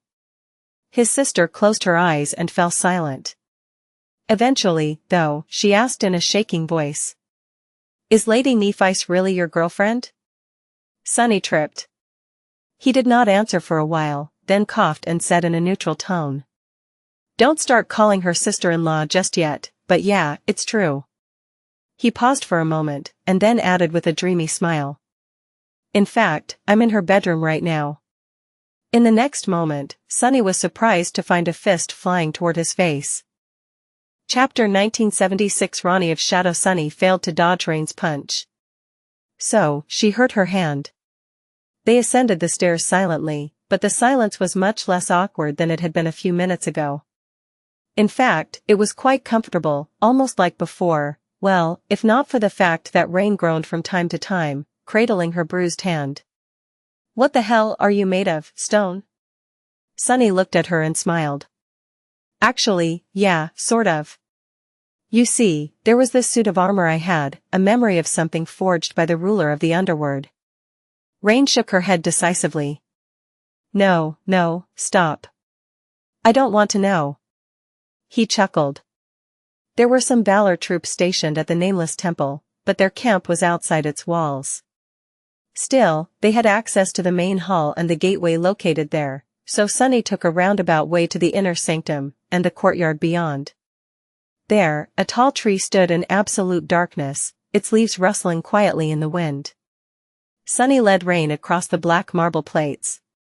As he did, the darkness around them stirred and surged, eventually manifesting into a long bench. Sitting down, Sunny leaned back and inhaled deeply. Rain sat down, too, looking around with curiosity. Her gaze grew a little tense at the sight of the tree, and she studied it cautiously. Her caution was easy to understand. Here in Godgrave, the only trees were those spawned by the abominable jungle. She had seen too many of her comrades being killed and consumed by them, enough so that the sound of rustling leaves had already become an instinctual fear. Sunny sighed. Calm down. I brought it here from the waking world. It is a perfectly mundane tree. He paused for a moment, and then added. Well, at least it should be. In truth, he wasn't quite sure. After being tended to by Shakti the fire keeper, this tree of his had recovered from its former malaise. It was doing quite well now, already having grown a bit taller, too well, even, considering the environment. It was only ever surrounded by shadows, after all. Sunny honestly had no idea what was happening to his tree. Hearing his words, Rain seemed to calm down. She looked around once more, and then asked suddenly. Wait. If you really are a saint who rules a citadel, and my brother, then. Her expression became a little strange. Doesn't that make me an actual legacy? I'm a legacy? Sunny stared at her silently for a few moments. That was an interesting question, actually. He was one of the 6 most powerful humans in the world, did indeed conquer a citadel with his own 2 hands, and had even unlocked his aspect legacy. More than that, Rain was a direct beneficiary of that legacy now that she bore the mark of shadows. There was no codified definition of what a legacy clan was, really. Most of them had been founded by the prominent awakened of the first generation, those powerful and lucky enough to survive and thrive in the dire world of the nightmare spell. Ruling a citadel and having a legacy heirloom were common traits shared by many clans, but not all of them. In fact, the hierarchy of the awakened nobility had been shaken in recent years. With so many new masters and saints making a name for themselves in the wake of the chain of nightmares, some old families had suddenly found themselves inferior to the nameless newcomers. Old clans fell out of power, and new ones were being established. Take the Hanli clan, for example, who had lost its most promising scion and never managed to produce a saint. Although not entirely forgotten, it had definitely declined, losing all influence. It was funny to think that Sunny had once been afraid of their retaliation. He scoffed. Girl, if you don't qualify to be a legacy, then no one in the world can claim that they do. Rain blinked a couple of times, then suddenly smiled. Well, who would have thought? Turns out I'm just as much of a princess as Tamar is. Huh. That is an entirely new perspective. How should I break the news to her, I wonder? She remained silent for a few moments. Wait, so what do I call myself? Reign of the Shadow Clan? Reign of Shadow? I mean, Rani of Shadow? That does sound kind of cool. Sunny did not answer immediately, since he was stumped himself. What about him? Was he supposed to call himself Sunny of Shadow? Sunless of Shadow? No, that did not sound even remotely right. But then again, Nef's grandfather had not called himself Immortal Flame of the Immortal Flame. He was simply Immortal Flame. So, Sunny did not have to call himself anything. You can call yourself whatever you want. However, do remember that if anyone learns of our relationship, the royal clan will probably capture and execute you as a spy. The Lord of Shadows is a champion of the sword domain, after all. Rain's smile dimmed a little. Right. I guess I'll continue playing the peasant and let Tamar be the princess, for a while longer. But then... She laughed. I'll force her to call me young Lady Rani for a week straight. After that, Rain gave Sunny a curious look, hesitated for a few moments, and said in a tone that was a little more subdued. If it was you who fought Princess Revel at Vanishing Lake, then you must have crossed swords with Tamar's dad, as well. Her words hung in the silence, making the courtyard of the nameless temple feel a bit grim. Sunny knew what Rain had left unsaid. It was that he could have become the murderer of her friend's father, and that fighting on the different sides of a bloody war was not as inconsequential as Sunny tried to make it look. He shrugged. That citadel was quite large. I only saw him from the distance, actually. Then, he looked at her and added. It is not your place or responsibility to think about these matters, Rain. You are merely an awakened. In the grand scheme of the war, your beliefs and actions are insignificant. Not that they don't have value. In any case, you don't have to feel burdened by what is happening to the world. All you can do is follow your principles and do your best. Sunny turned to the tree, remained silent, and then added, a hint of coldness finding its way into his voice. People like me will deal with the rest. Rain studied him for a while, then asked neutrally. Because your beliefs and actions are significant, unlike mine? Sunny smiled darkly and shook his head. The only difference between you and me is that I am strong enough to force my beliefs onto others and reshape the world with my actions. Strength is the only virtue that matters, in the end. And weakness is the only sin. She let out a quiet sigh and looked at the tree, as well, listening to the peaceful rustle of its leaves. After a while, Rain asked. 1977 Their legacy. Rain lingered for a moment, then said in a neutral tone. That's a bit ominous. Sunny chuckled and looked at the tree with a distant expression. Eventually, he glanced at her with a faint smile. I wanted you to see this tree, actually. He paused for a heartbeat or two, then looked away. People in the outskirts rarely get to have graves. The place is terribly overcrowded, well, at least it used to be before the dream gates, and the mortality rate is extremely high. Bodies get disposed of in a very utilitarian way, so there's nothing left behind. Sunny sighed. Very few people from the outskirts survived the first nightmare, as well. So, I was quite convinced that I would die when the spell chose me. I didn't mind that much, really, but it was a bit sad to think that there would be no trace of me left in the world. He paused for a moment and smiled wryly, realizing how ironic it was. After all, that was exactly what had happened to him. In the end, every trace of his life had been erased from existence, leaving nothing behind. He had assured this obliteration willingly, earnestly, and with his own hands. Oblivious to his thoughts, Rain listened to him intently. Sunny looked at her, then pointed to the lonely tree. That was why I carved a line into this tree before entering the nightmare. You know, to leave my mark on the world. She traced his finger and studied the dark bark, then frowned slightly. But there are 3 lines. Sunny nodded. Yes. That is because I had carved 2 lines into the tree before that. He paused for a few moments. Why did you bring a tree from the waking world here, anyway? Sunny lingered for a moment, and then smiled. Because it is my grave. Chapter 1977 Their legacy. Rain lingered for a moment, then said in a neutral tone. That's a bit ominous. Sunny chuckled and looked at the tree with a distant expression. Eventually, he glanced at her with a faint smile. I wanted you to see this tree, actually. He paused for a heartbeat or two, then looked away. People in the outskirts rarely get to have graves. The place is terribly overcrowded, well, at least it used to be before the dream gates, and the mortality rate is extremely high. Bodies get disposed of in a very utilitarian way, so there's nothing left behind. Sunny sighed. Very few people from the outskirts survived the first nightmare, as well. So, I was quite convinced that I would die when the spell chose me. I didn't mind that much, really, but it was a bit sad to think that there would be no trace of me left in the world. He paused for a moment and smiled wryly, realizing how ironic it was. After all, that was exactly what had happened to him. In the end, every trace of his life had been erased from existence, leaving nothing behind. He had assured this obliteration willingly, earnestly, and with his own hands. Oblivious to his thoughts, Rain listened to him intently. Sunny looked at her, then pointed to the lonely tree. That was why I carved a line into this tree before entering the nightmare. You know, to leave my mark on the world.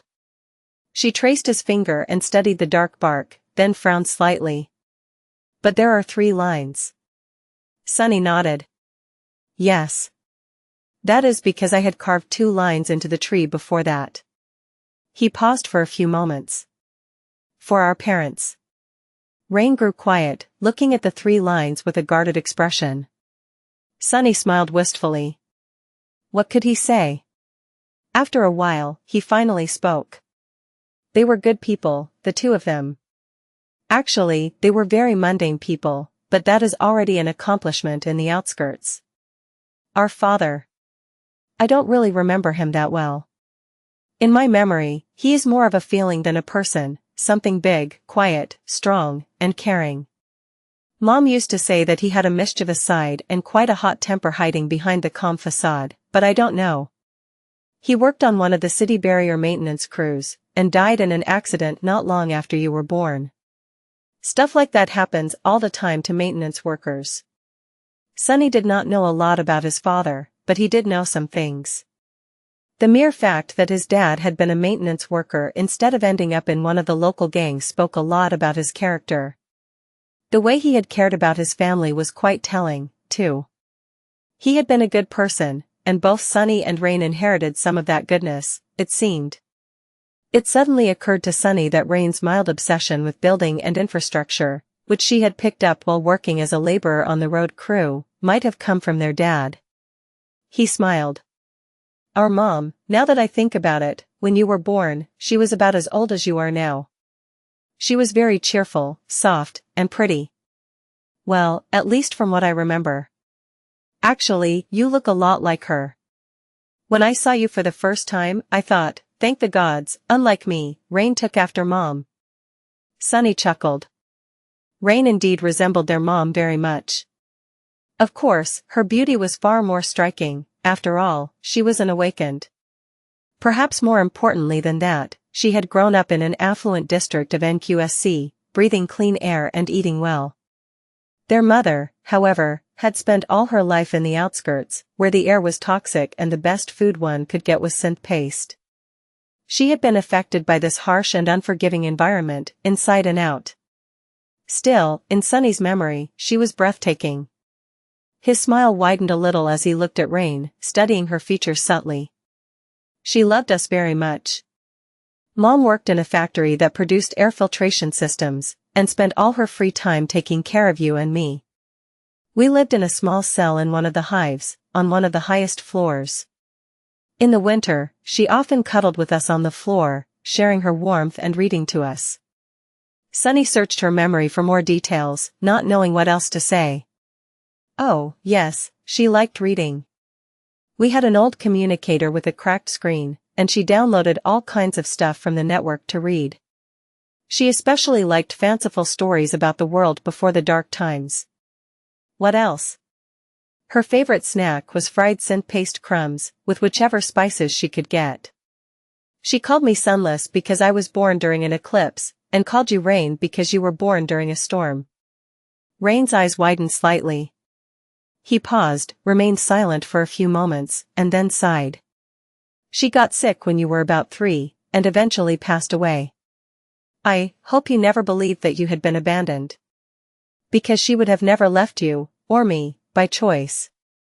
It's just that life is hard in the outskirts. Sunny hesitated for a while, looking at the gently rustling tree. Eventually, a pale smile twisted his lips. I know that it probably doesn't mean as much to you as it does to me. After all, you already have parents, and they are quite wonderful parents at that. I don't want or expect you to feel any particular way about what I told you, either. It's just that, being forgotten is quite a sad thing. No one remembers Mom and Dad in this world, except me, but now, you can remember them too. It makes me happy to know that. Rain remained silent for a few moments. Then, she said quietly. I will. I'll keep them well in my memory. Sunny smiled. With that, he stretched his arms above his head and let out a long sigh. Well, good. Now, speaking of memories, we were sidetracked for quite a long time, weren't we? Young Lady Tamar is probably wondering what the hell are you doing in the baths for so long. So, let's get to the important stuff, shall we?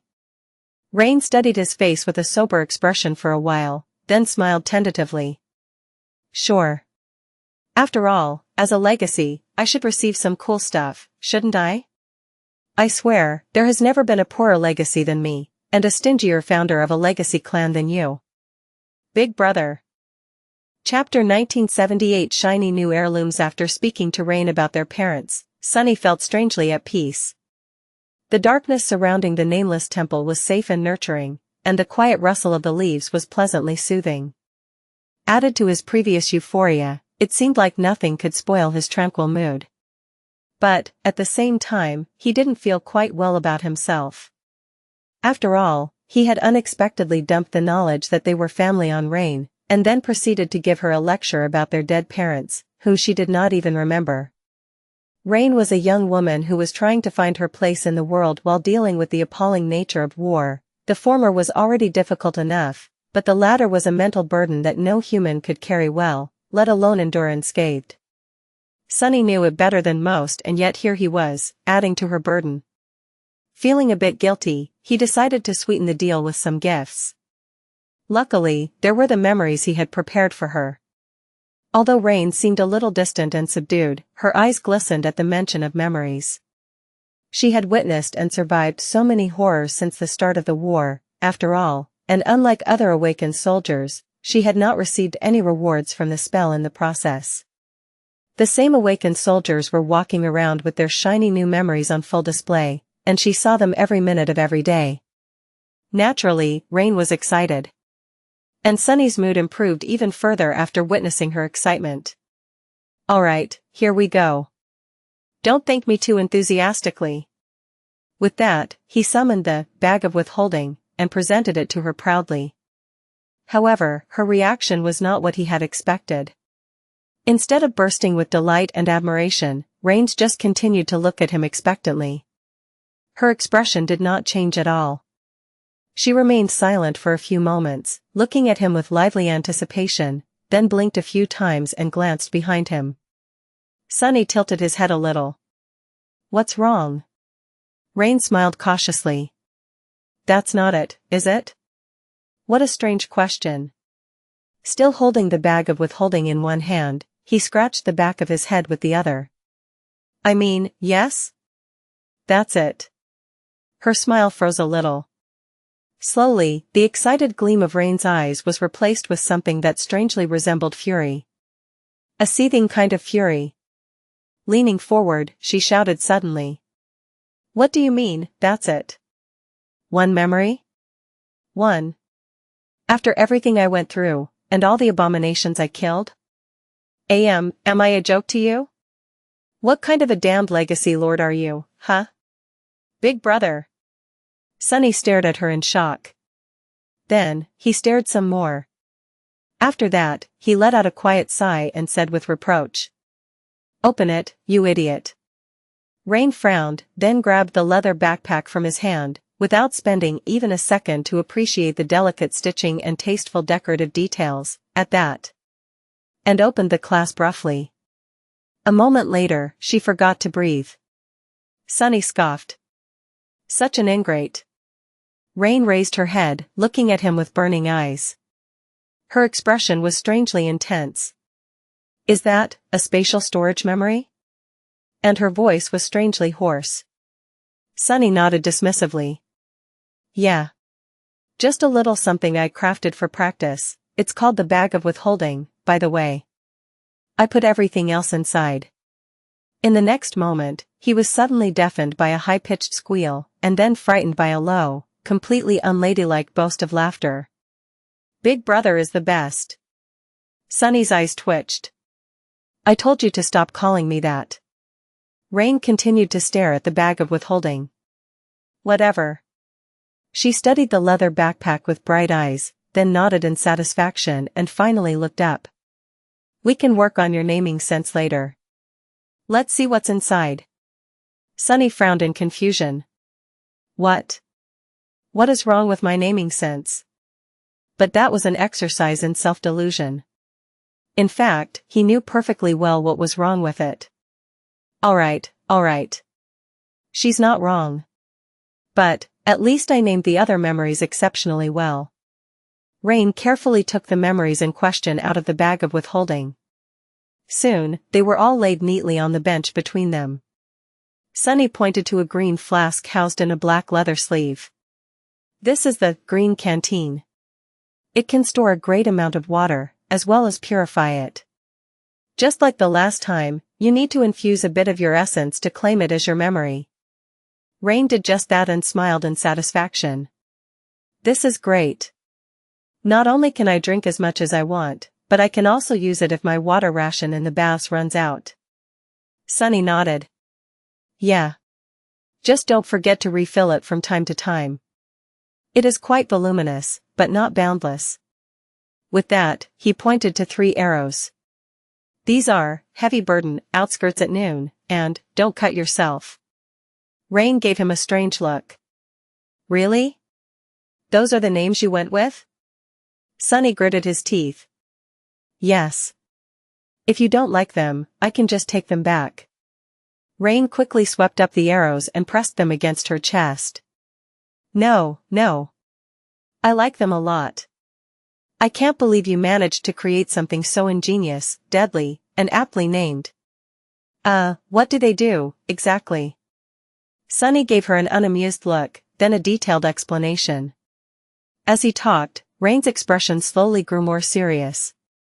Eventually, she nodded. I see. Quite powerful, indeed, but I will have to use them tactically. Otherwise, they'll just drain my essence without accomplishing anything. Sunny held the same opinion. It should become a bit easier as you absorb more soul shards, but yes. The potency of memories I can craft for you is limited by the quantity and quality of your essence. The more powerful a memory is, the steeper the price of using it will be. Some of the more powerful memories could even kill their wielder if used carelessly. Others came with their own kind of flaws to balance their dire power, like the sin of solace, for example. That cursed thing. Moving on from the 3 arrows, Sunny briefly explained what, safety first, and the piece de resistance, did. Rain was especially impressed by the latter. But not for the right reason. A cooling effect? Ah. It's the best. Sunny stared at her for a few moments and shook his head in dejection. Does she not realize how revolutionary its other enchantments are, TSK? Too young, too naive. He made sure that Rain claimed and summoned both memories before moving on to the last one. An additional layer of protection was added to the puppeteer's shroud, making the armor look much more suitable for intense melee. Sunny appreciated the subtle, but tasteful blend of gray fabric and black leather, giving himself a mental pat on the shoulder. He had been sure of the defensive properties of this memory, but worried a little about its aesthetic value. After all, it wasn't easy to design it in a way that complemented the look of the puppeteer's shroud perfectly. But he had done well. His sister looked positively, cool, sharp, and darkly formidable in this enchanted armor. Finally, he pointed to the sash made from glistening black silk. And this is the, in case of emergency. The most important memory you'll possess during this war. Rain frowned, then picked up the silk sash and tied it around her waist. It went well with the puppeteer's shroud, as well, making Sunny regret not having this version of the enchanted armor on the Forgotten Shore. A moment later, he shuddered in fright. Oh, no. Have I been infected by Kai? Throwing the terrifying thought out of his head, he looked at Rain. Activate the enchantment. She did as he told, and suddenly froze. Not just figuratively, but quite literally. Even a few strands of her beautiful raven black hair that the wind had been playing with hung motionlessly in the air, as if frozen in time. Of course, they were merely frozen in space. The only sign that Rain was still alive was that her chest was still rising and falling subtly. Sunny nodded in satisfaction. Deactivate the enchantment. Rain's hair fell, and she took a deep breath while throwing a complicated look at the silk sash. He sighed. That is in case a cloud break catches you unaware. Never take this memory off while you're in Godgrave, do you understand? Rain threw a tense look at him, then nodded slowly. Sunny smiled. Good. Well, then. Time was waiting for no one. There was one more thing he needed to talk to Rain about, quite an important thing, too, but it was going to have to wait. You've been gone from the camp for too long. I'd better bring you back. Rain smiled. Sure. Let's go. Chapter 1979 Sweet Dreams Someplace Else. Sunny slowly opened his eyes. Pure sunshine was pouring through the tall arched windows, and the air was suffused with warmth. The sweltering heat of Godgrave was dispelled by a pleasant breeze. The storm was long over, and the world was at peace.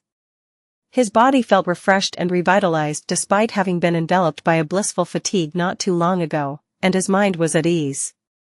He had slept well, better than he had ever slept in his life.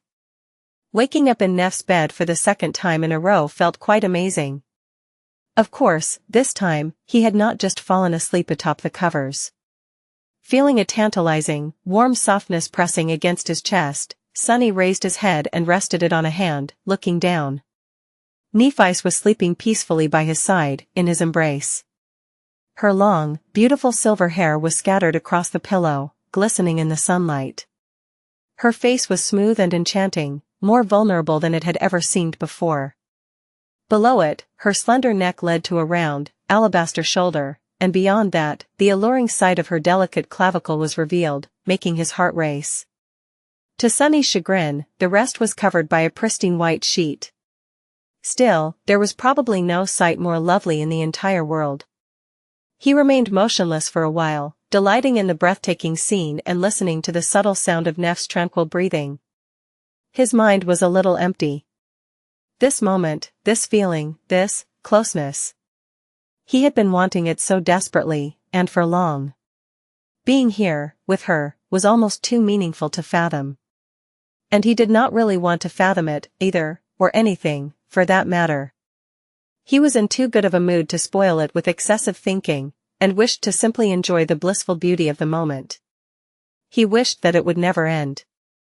How fitting it was, for him to attain what he wanted so deeply in the tower of the demon of desire. With a quiet sigh, Sunny lowered his head back to the pillow and closed his eyes, enveloped in Neff's smell and basking in the sensation of her warmth. Perhaps, it was all right to sleep for a bit more. He had almost drifted back into the gentle embrace of sleep when a tentative voice suddenly resounded in his mind.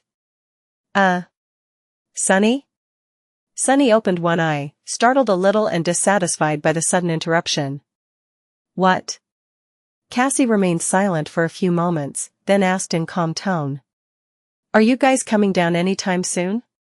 Because, you've been locked up there for a couple of days, already. And Nephis is technically in charge of this entire camp. There are some decisions I can't make alone. Cassie spoke in a composed, nonchalant tone, but that only made Sunny feel more embarrassed about what she had said. For a split second. Then, a satisfied smile crept up on his face. Why yes, we have. Sunny answered without opening his eyes, still lost in the softness, warmth, and sunlight. Sorry. Nephis is a bit tired. We should probably let her rest for a while longer, but I'll be there shortly and lend a hand. With that, he decisively relaxed his mind, intending to sleep. At the same moment, his shadow glided across the floor and slid out of the chamber. Assuming a human form on the stairs, Sunny stretched his arms above his head, sighed sweetly, and walked down with a spring in his step. Cassie was not too far away, buried under a pile of reports in her office. Walking in, Sunny picked one of them up and briefly studied the contents. On a usual day, his mood would have been dampened, but today, Sunny simply put the report down. So soon? Cassie nodded. The Royal Legions of the Song Army are already on the move. The 7th Legion will be departing for the battlefield in a few hours, most likely. She hesitated for a few moments, and then added.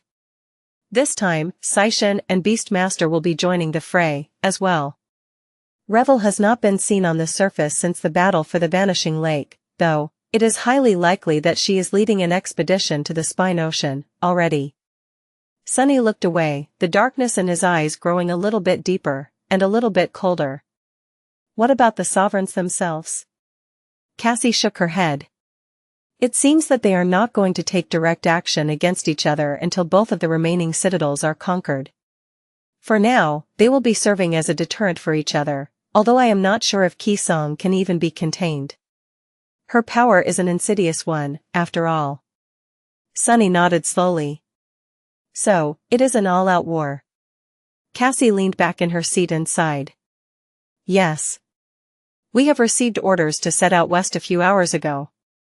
Nephi's, the Fire Keepers, me, Saint Tyrus, and the warriors of the White Feather clan, will be traveling to the battlefront on the Chainbreaker. He frowned. Traveling aboard a flying ship was suicide in Godgrave. The only reason why such an order could have been given was probably because of Sky Tide, who would be traveling with them. Which also meant that she would be in the very thick of the bloodshed. Considering how important the role of Saint Tyrus was, the champions of Clan Song would stop at nothing to eliminate her. Pairing her with Nephi's was probably as much for her own protection as it was for the safety of the Chainbreaker. And Sunny had to safeguard both Sky Tide and Nephi's well. He glanced at Cassie. What about the Lord of Shadows? She shrugged. I suspect that he will be summoned to participate in the first few major battles, at least. Beyond that, we will have to see what the king is planning. Sunny smiled darkly. He remained silent for a few moments, and then said with cold indifference. Let's give them war, then. Hearing his words, Cassie nodded slowly. If that is the case, there are a lot of preparations that have to be done. Everyone is busy, so I would appreciate some help. She gestured to the pile of papers laying on her desk. Some were written in Braille, but some were not. Cassie needed someone's eyes to read them. Sunny silently walked to stand behind her shoulder and looked down. He hesitated for a few moments, and then couldn't help but ask. Don't you have any questions, by the way? About, I don't. Cassie's swift response came before he could even finish the question. Her voice was a little bit too loud, as well. Sunny could swear that the indomitable blind seer even blushed a little. Where was her composure? Where was her nonchalance? He grinned. Well, good. Don't be like Effie. Cassie took a deep breath. As if.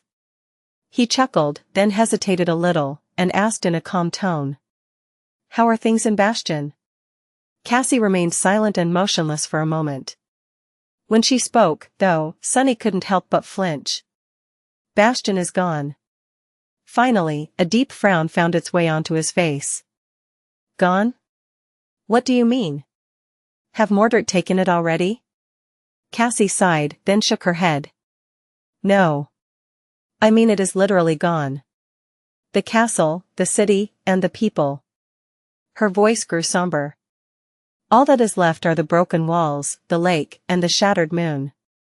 Chapter 1980 Flawed Creation. Morgan opened her eyes in the darkness. She had fallen asleep while sitting on the cold stone floor, her back leaning against a slab of crumbling stone.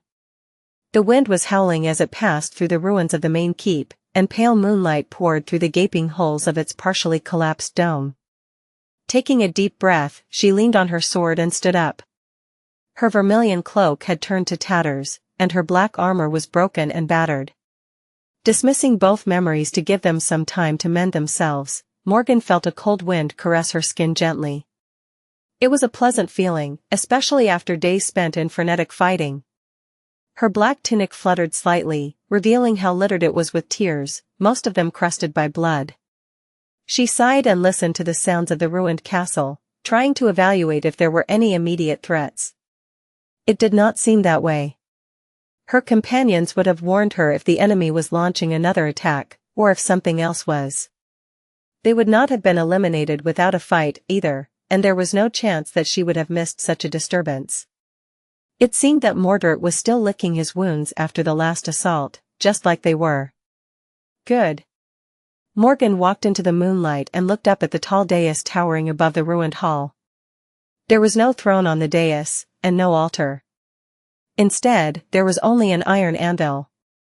Beautiful swords were scattered on the floor below the dais, glistening in the cold moonlight.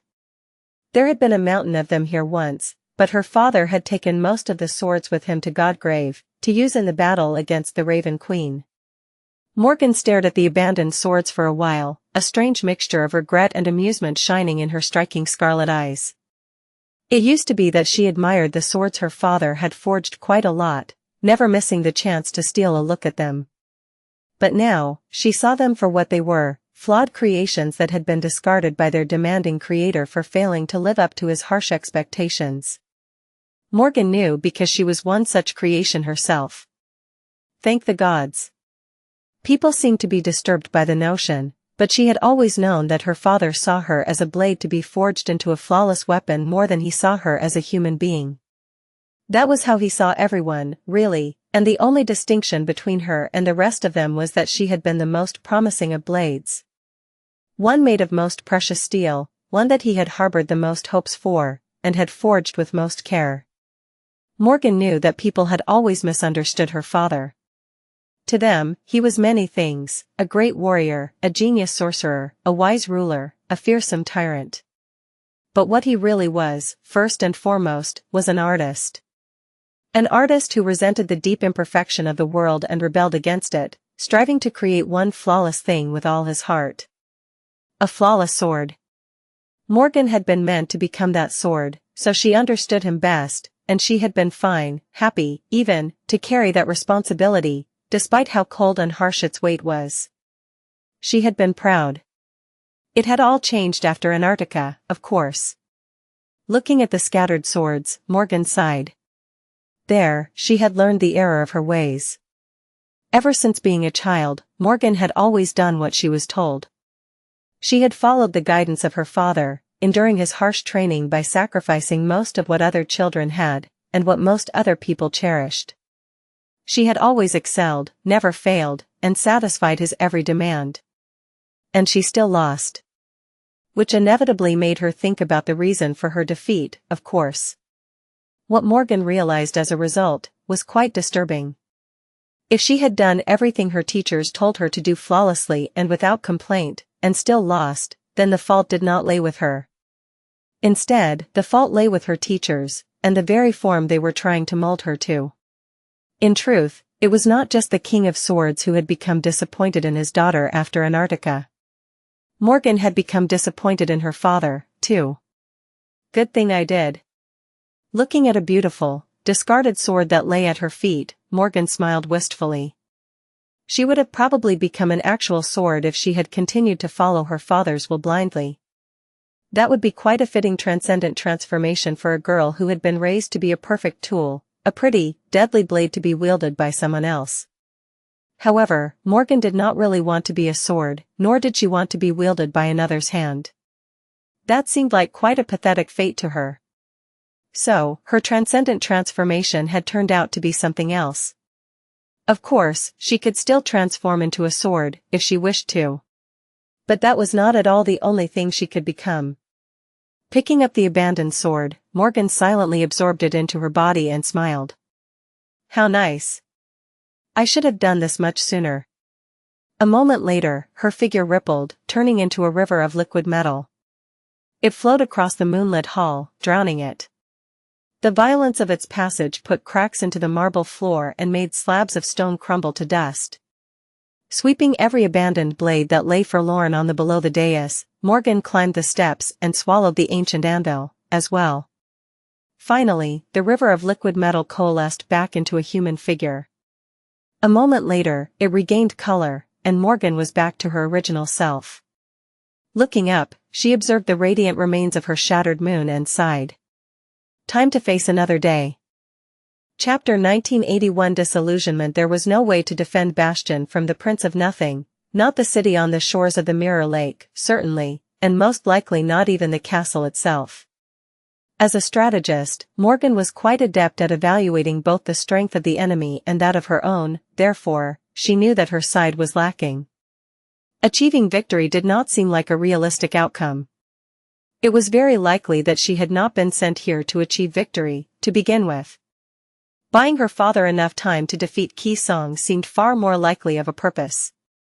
So, Morgan had done two things after returning to Bastion from Rivergate. First, she had claimed the citadel for herself to gain control over it. Second, she went to a vast underground chamber hidden deep below the castle, in the heart of a stone maze very few people knew existed, and even fewer still were allowed to enter. There, a great mirror stood, towering above the floor at dozens of meters in height.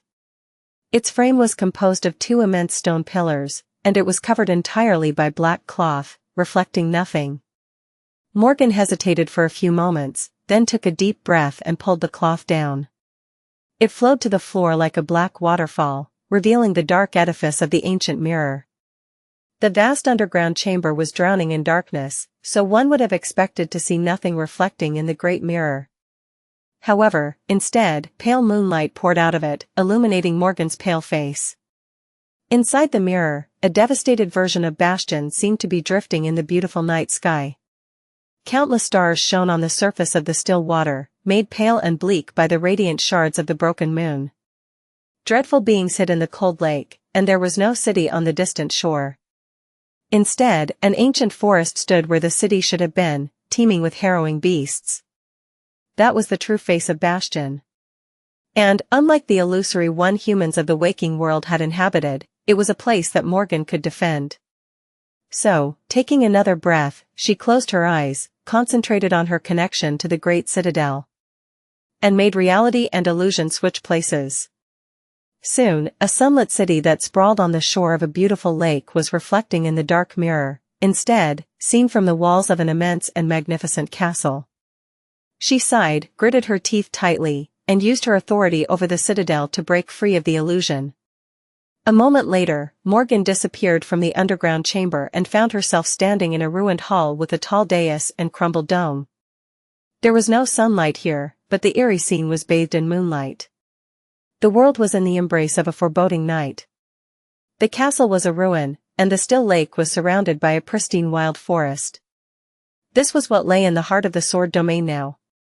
The Bastion that people knew was safely hidden in the dark mirror, and the true face of this land was revealed to the dream realm once more.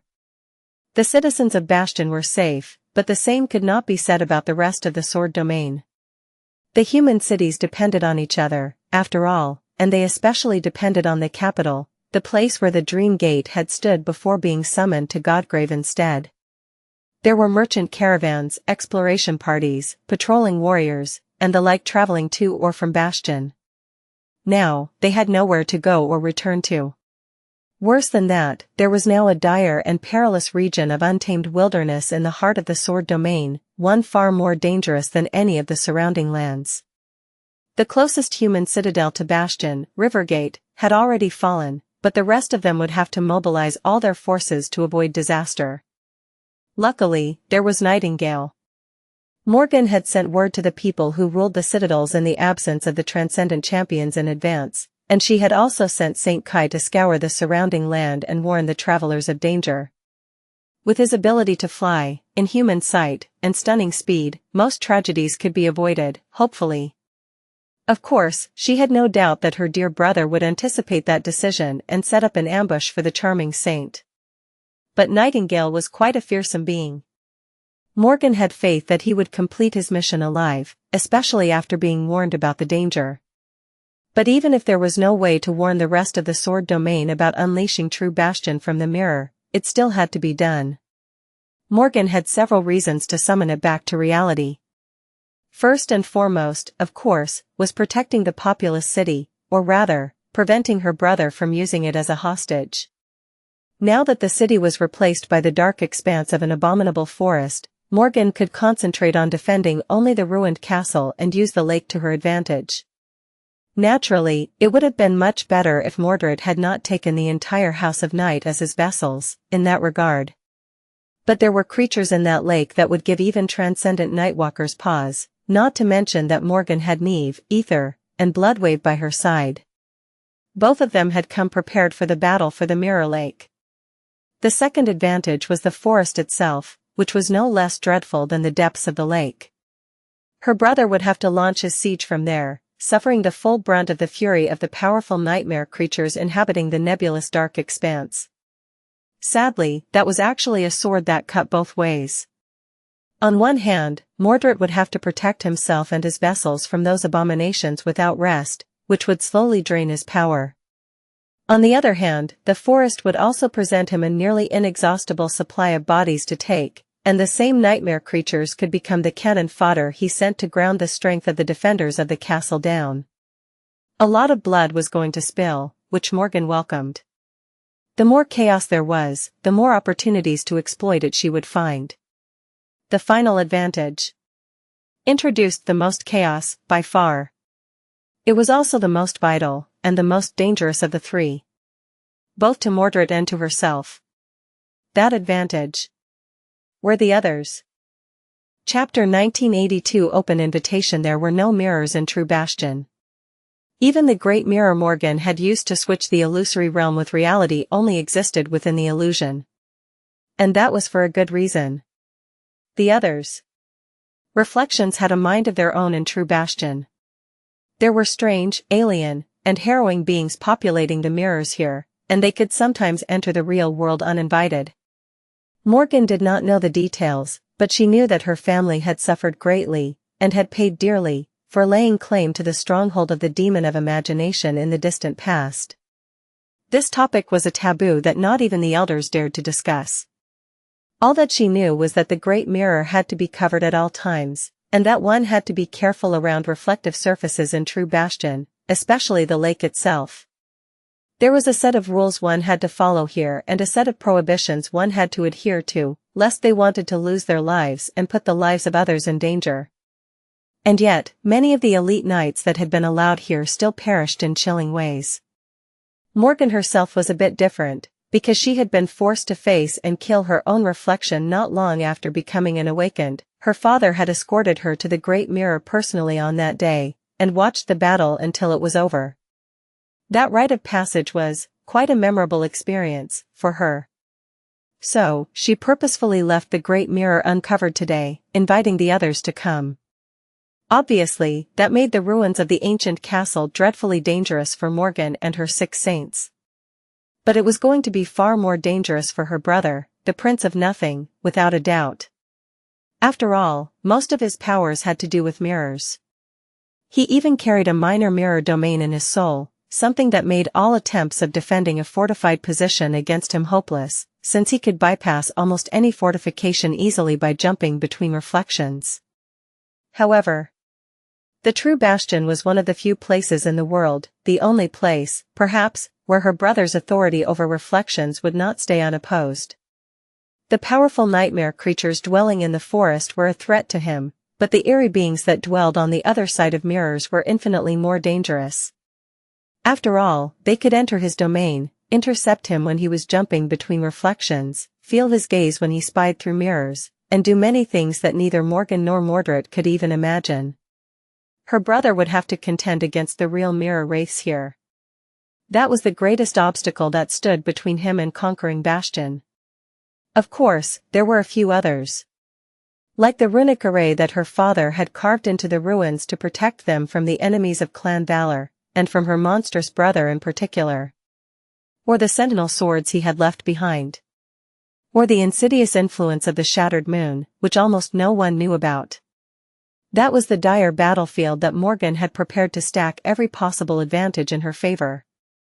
Or the insidious influence of the shattered moon, which almost no one knew about.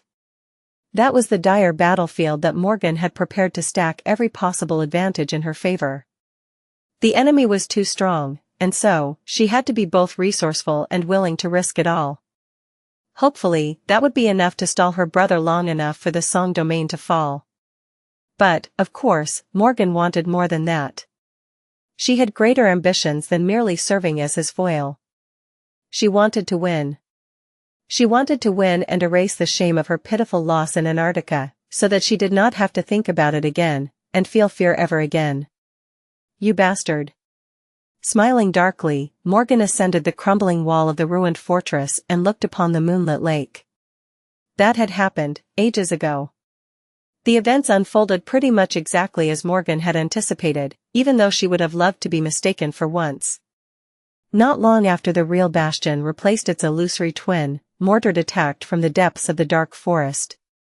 They did not know how much he was stifled by the presence of the others, exactly, but his power was definitely diminished quite a lot compared to Rivergate. He seemed to be reluctant to use his powers often, as if wary of something, and his usual omniscience was replaced by doubt. Still, her brother was a fiend, and he definitely did not lack determination. That first battle was both intense and chilling, testing the very limits of their resolve and mental endurance. The mirror lake boiled as the three remaining saints of the House of Night, the vessels of the Prince of Nothing, and the dreadful nightmare creatures that dwelled in the depths clashed with each other in a frenzied storm of violence. The water of the lake would have turned red if it wasn't painted black by the veil of night already, and tall waves assaulted its shore. The three government saints and Morgan herself defended the four sides of the ruined fortress. The crumbling walls quaked and groaned, sometimes collapsing into piles of rubble, and the dark edifice of the broken keep towered above them like a gravestone. A squall of terrifying forces was unleashed, making Morgan feel a rare moment of relief at her decision to hide the illusory bastion in the Great Mirror. If she hadn't, the collateral damage caused by the titanic battle among the civilian population of the city would have been incalculable. The first battle lasted for a while, but eventually, it became apparent that neither side would be able to achieve a sweeping victory. Of course, Morgan and her saints were still inferior to the enemy in terms of pure numbers, which was a funny thing to say, considering that their enemy was a single man. Still, they had the advantage of being the defending side, and not only that, but being the defenders of a fortress designed specifically to protect the Valor family from its monstrous scion. Tied by the eerie threat of the others and bound by the runic array carved into the walls of the ancient castle, Mordred could not rely on his bizarre powers and endless tricks. He was more or less limited to only using skill and brute strength to destroy them, and although his strength was not at all lacking, Morgan and her people were quite powerful themselves. In fact, some of them were the epitome of power. Morgan, the Princess of War. The chilling and beautiful wraith, Soul Reaper Jet, known and feared by most awakened.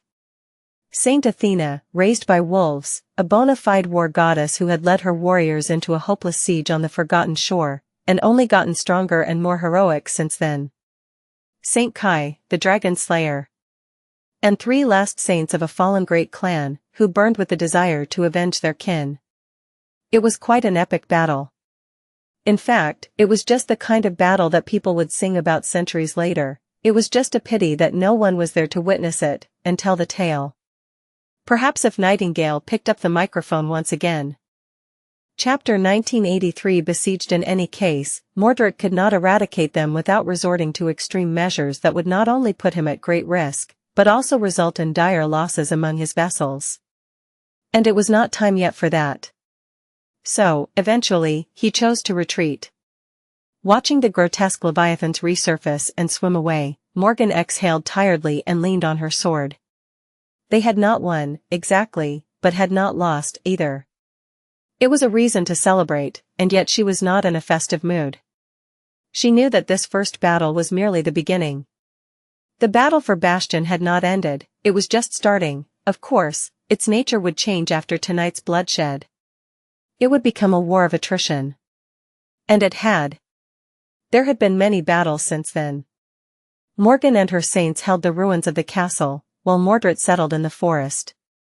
He had to battle the nightmare creatures dwelling there constantly, which was a boon for Morgan, since his vessels had already been damaged during the assaults on the ruins, and were now being worn down further by the endless onslaught of abominations.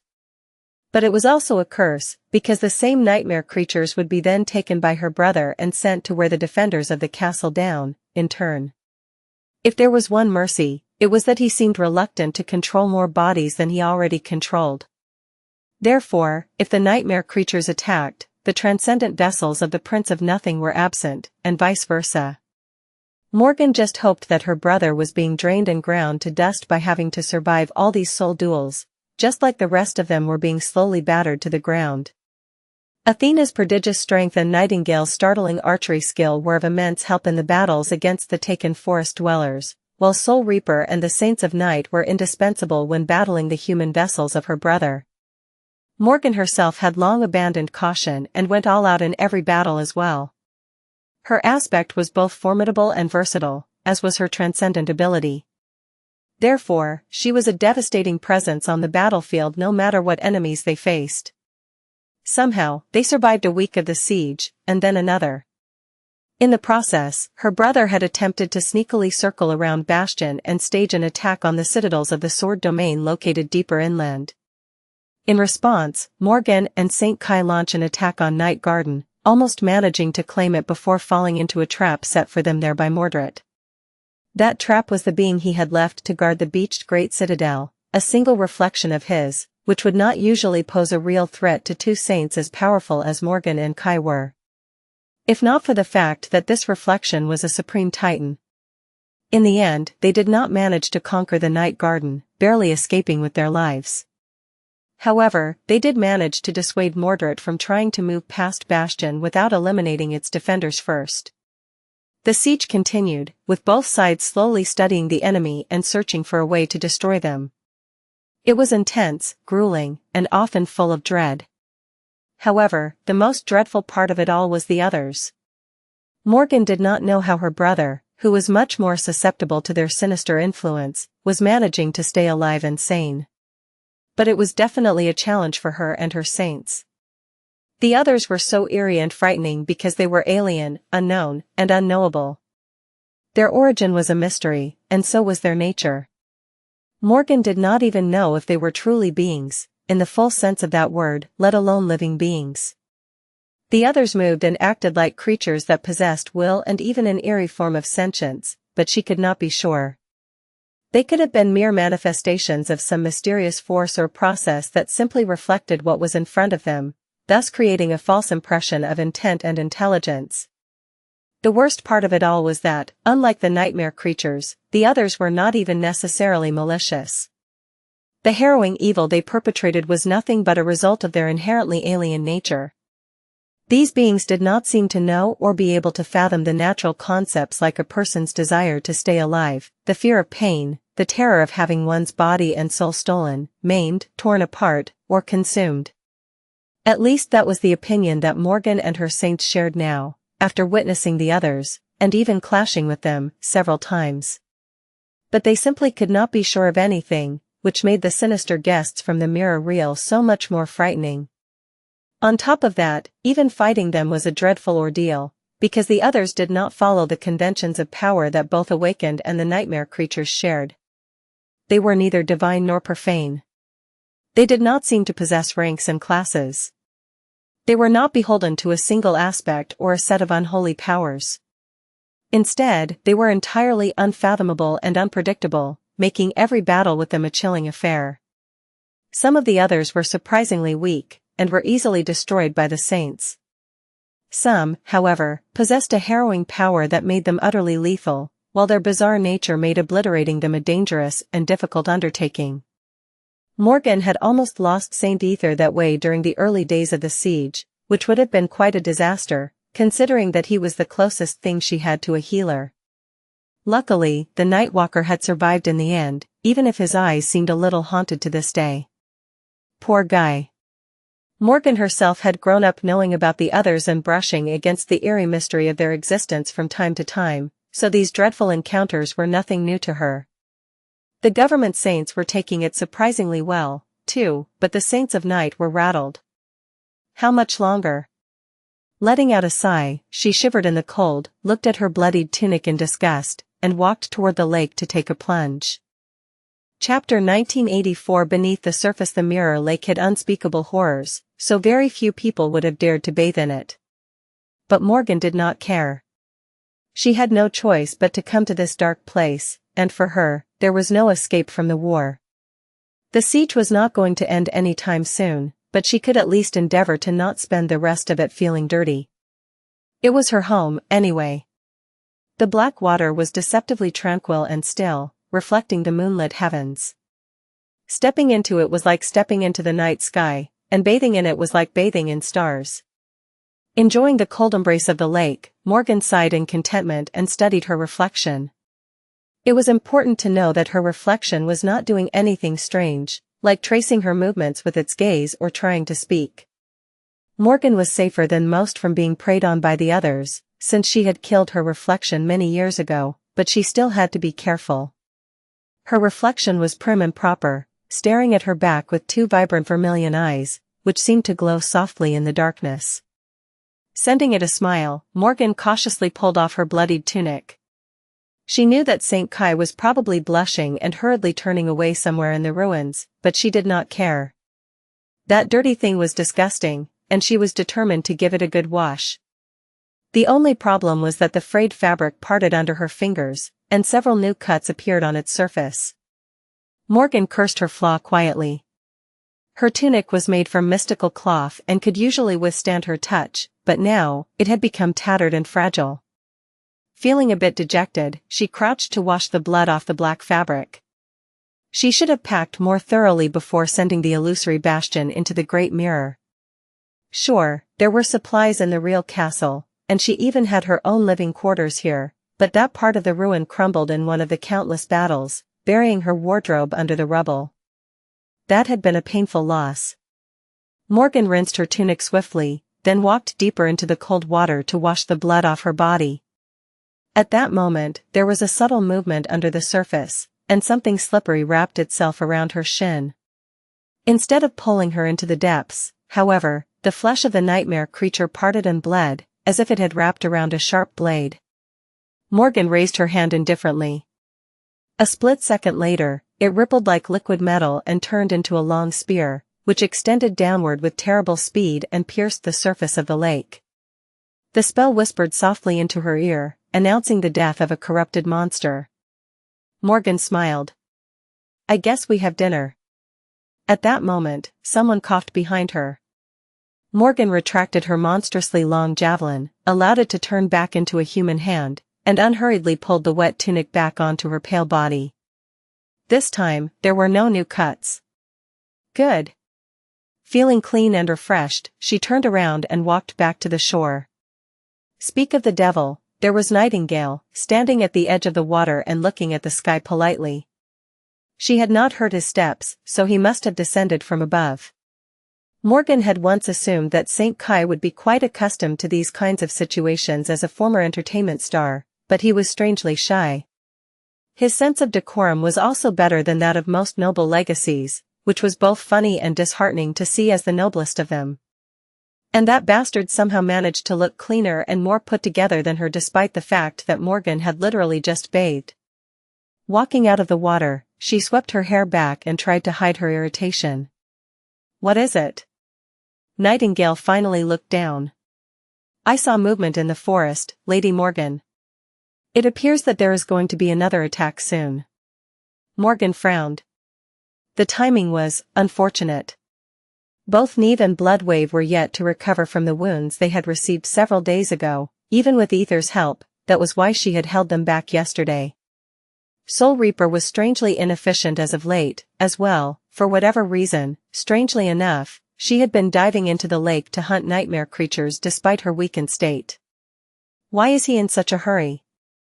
Mordred used to space out his assaults, but now, they were becoming more frequent. Morgan contemplated the issue for a moment. Something must have changed in Godgrave. They received news of how the war was going from time to time. The last thing she heard was that Nephice, Gilead, and the Lord of Shadows had clashed with the daughters of Kisong in the Hollows, and that Saishan had finally conquered a citadel for the Song domain.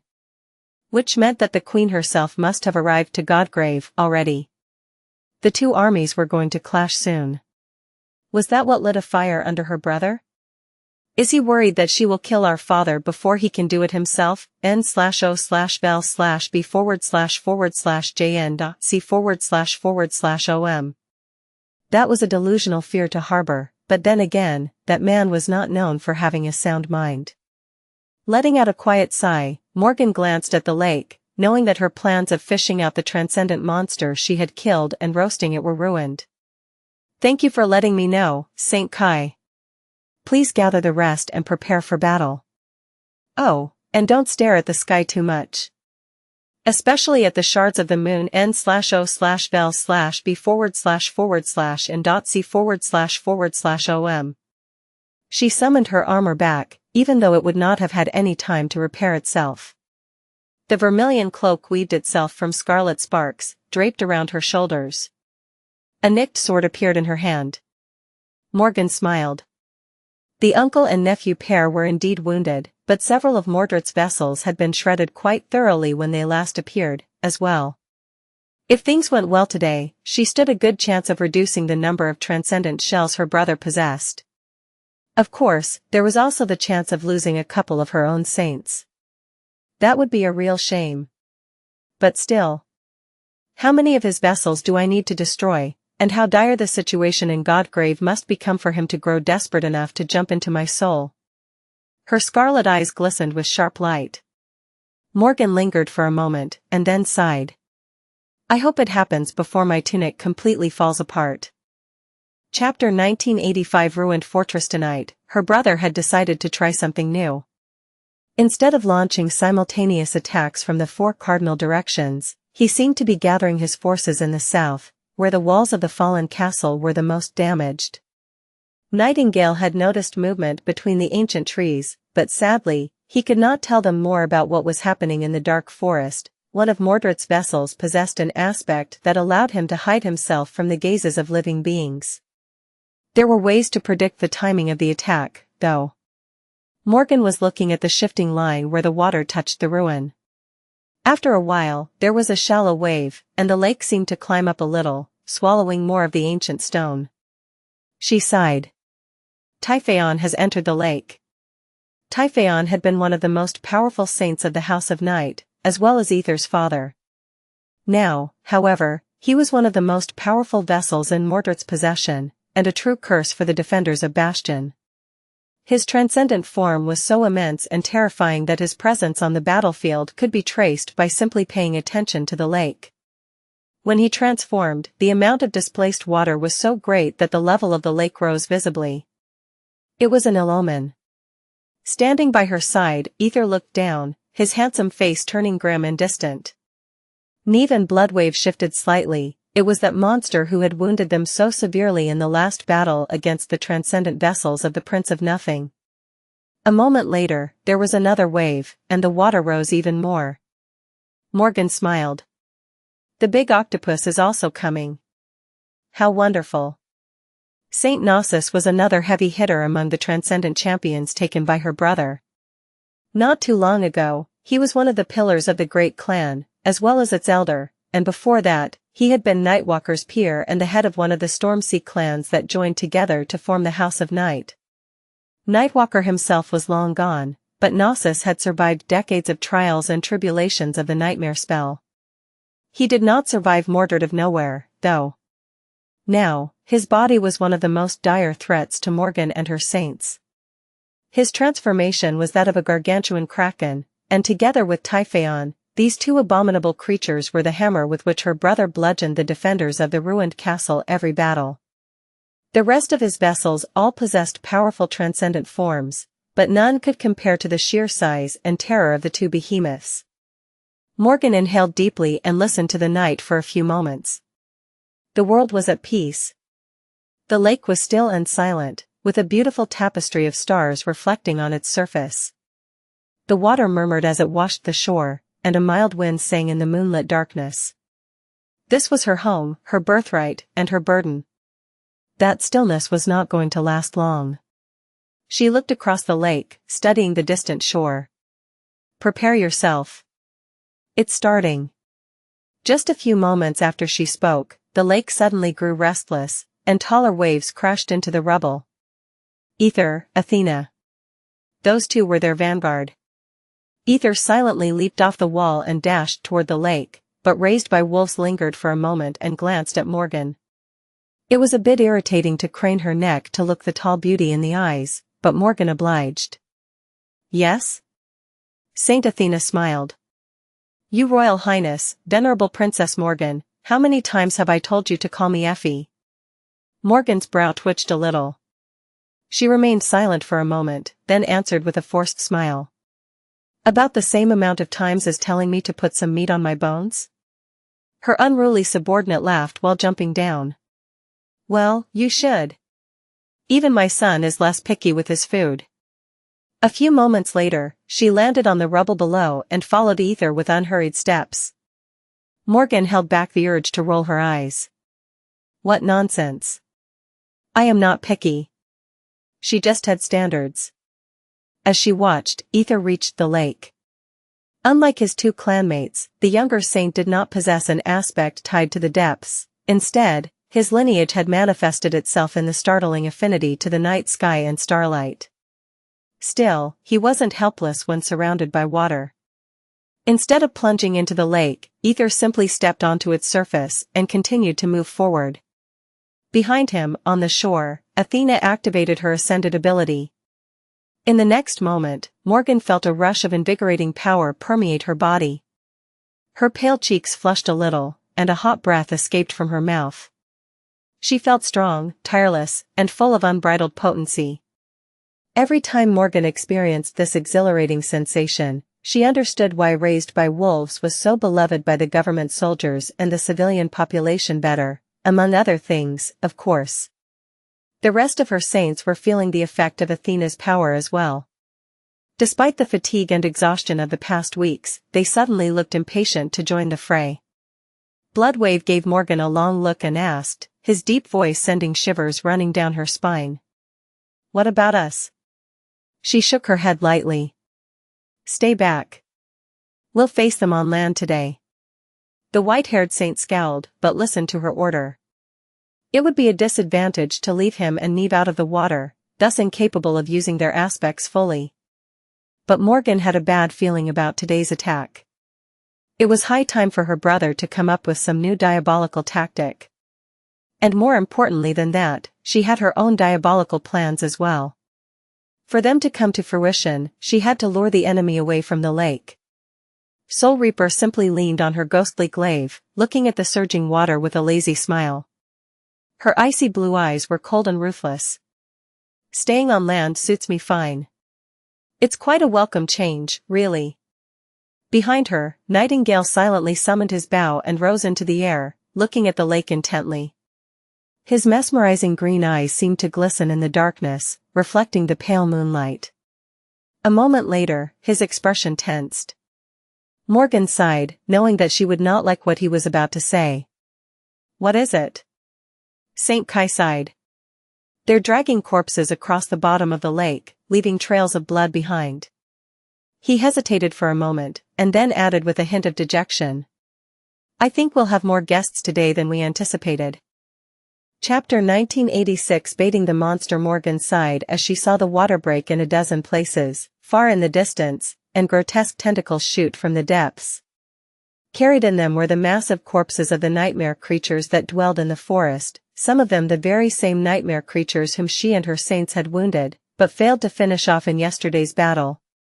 The corpses were launched into the air like morbid projectiles, tracing low arcs as they trailed torrents of blood behind them. One was shot down by Nightingale, who had drawn his bow in the blink of an eye.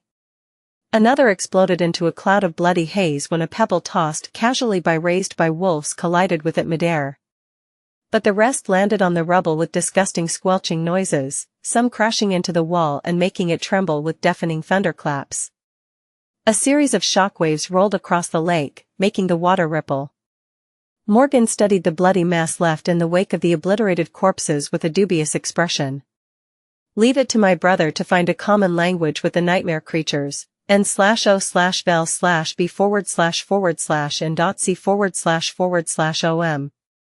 The effects of this spectacular blood offering were already letting themselves be known. The lake boiled, and dozens of hideous shapes rose from its dark depths, following the scent of blood. Following it to the shore. It seemed that the Prince of Nothing had finally found a way to attack the ruined fortress with both transcendent and corrupted forces at the same time. Grimacing, Morgan summoned a bow and shouted a command. Ether, Athena. Let loose. As they heeded her command, she briefly glanced at the bow in her hand. This one, she had received in her third nightmare. It was a good bow, but she still missed her old one, the bow that her father had forged for her.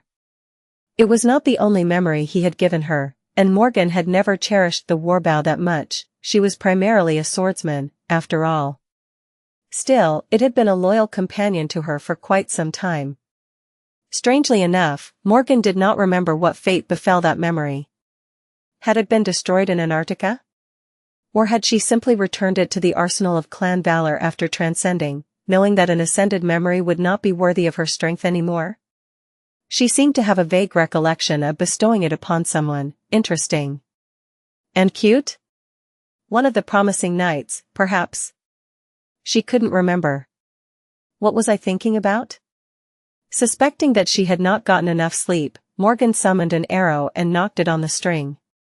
Below the wall, Ether and Athena were starting. The Saint of Night was standing on the surface of the water, not far from the shore, bathed in moonlight. Above him, distant stars shimmered with a silver radiance. And as the waters of the lake suddenly rippled all around him, that radiance suddenly grew brighter. Morgan could not see Ether's eyes, but if she could, she would have witnessed them shining with cold silver light. In the next moment, the sharp rays of starlight seemed to solidify, raining on the lake like a radiant net. The depth dwellers that had risen their hideous heads above the water were cut terribly by the falling strings of light, letting out pained wails as their fetid blood poured into the lake. Some received only shallow wounds, some were hurt quite badly. One lake monster had even lost much of its head. It was still alive, but the other abominations were already rushing in its direction. Soon, the water boiled, and the wounded abomination was torn apart by its own brethren. There was no honor among the nightmare creatures.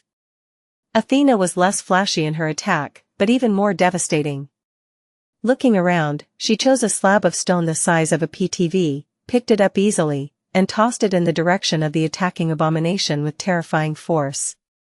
The giant piece of stone tore through the air with dire speed and fell into the lake like a bomb, causing a tall fountain of foam to shoot into the sky. Although it was quite dark, Morgan could tell that the foam was not white, but crimson. Athena rarely missed, so her crude projectile must have obliterated at least one enormous abomination completely. A moment later, her own arrow found its way between the scales of an especially revolting nightmare creature, exploding from the back of its misshapen head in a torrent of gore. Nightingale was releasing another arrow, as well, having the advantage of a high vantage point. He was even more deadly. Morgan was not usually competitive without reason, but falling behind her subordinate was a shameful thing. Smiling faintly, she strained her muscles and drew the heavy bow again. In the next minute or so, both the surface and the depths of the lake had turned into a scene of bloody slaughter, with a storm of starlight raging across it like a beautiful mirage. The nightmare creatures stirred awake by the scent of blood were all powerful, the weakest of them of the corrupted rank. And yet, the saints defending Bastion were not weak either. Ether's starlight, Athena's barbaric projectiles, and the arrows sent flying by Morgan and Kai fused into a devastating barrage, mangling the bodies of the abominations and reaping their lives. Sadly, it was not as deadly as she would have wanted. Killing a great abomination was no easy feat even for saints. After all, several of them had to concentrate their attacks on the more powerful dwellers of the depths and waste quite a bit of time to bring a single one down, while the rest were free to reduce the distance between them and the shore unopposed. Which was a cause for concern. And throughout all of it, even consumed by the thrill of the battle, Morgan was keeping an eye on the lake and the dark shore beyond. She could not miss the moment her brother decided to join the battle. "Where are you?" Frowning a little, Morgan lowered her bow for a moment and bellowed. "Ether. Retreat." She was disappointed. She had hoped that using their only healer as bait would produce more of a result. The nightmare creatures were already dangerously close to where the Saint of Night was standing on water. Sparing one look at the approaching horrors, he turned around and dashed back toward the ruins. Athena covered his retreat by sending an especially enormous piece of rubble barreling through the air. It displaced a veritable flood of water, causing towering waves to spread in all directions from the point of impact. And when the plume of foaming water fell down, Morgan finally saw what she had been searching for. Behind it, in the distance, a gargantuan fin rose above the surface of the lake, cutting it like a colossal blade. Typhaon was coming. Or rather, her brother was, wearing the once fearsome saint as a suit. Chapter 1987 Siege of Bastion. The nightmare creatures had reached the shore, crawling out of the surging lake like a swarm of horrors that had escaped the forbidden depths of Pandora's box. In the darkness of the night, their wet, slithering figures glistened with the ghostly radiance of reflected moonlight. Enormous limbs rose high into the air and plummeted down, making the ruins shake as they sank into the rubble to pull the monstrous bodies onto land. This time, of course, it was not Pandora who had opened the mystical box out of curiosity. Instead, Morgan's monstrous brother had done it out of malice. Still, she wasn't too concerned. If these poor creatures had known any better, they would have stayed in the depths.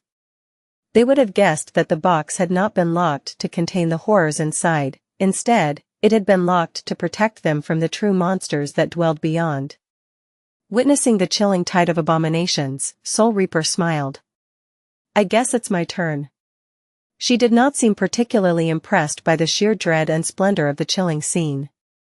The blue-eyed wraith remained calm and laid back, as if facing a swarm of great and corrupted abominations was not a death sentence for most saints.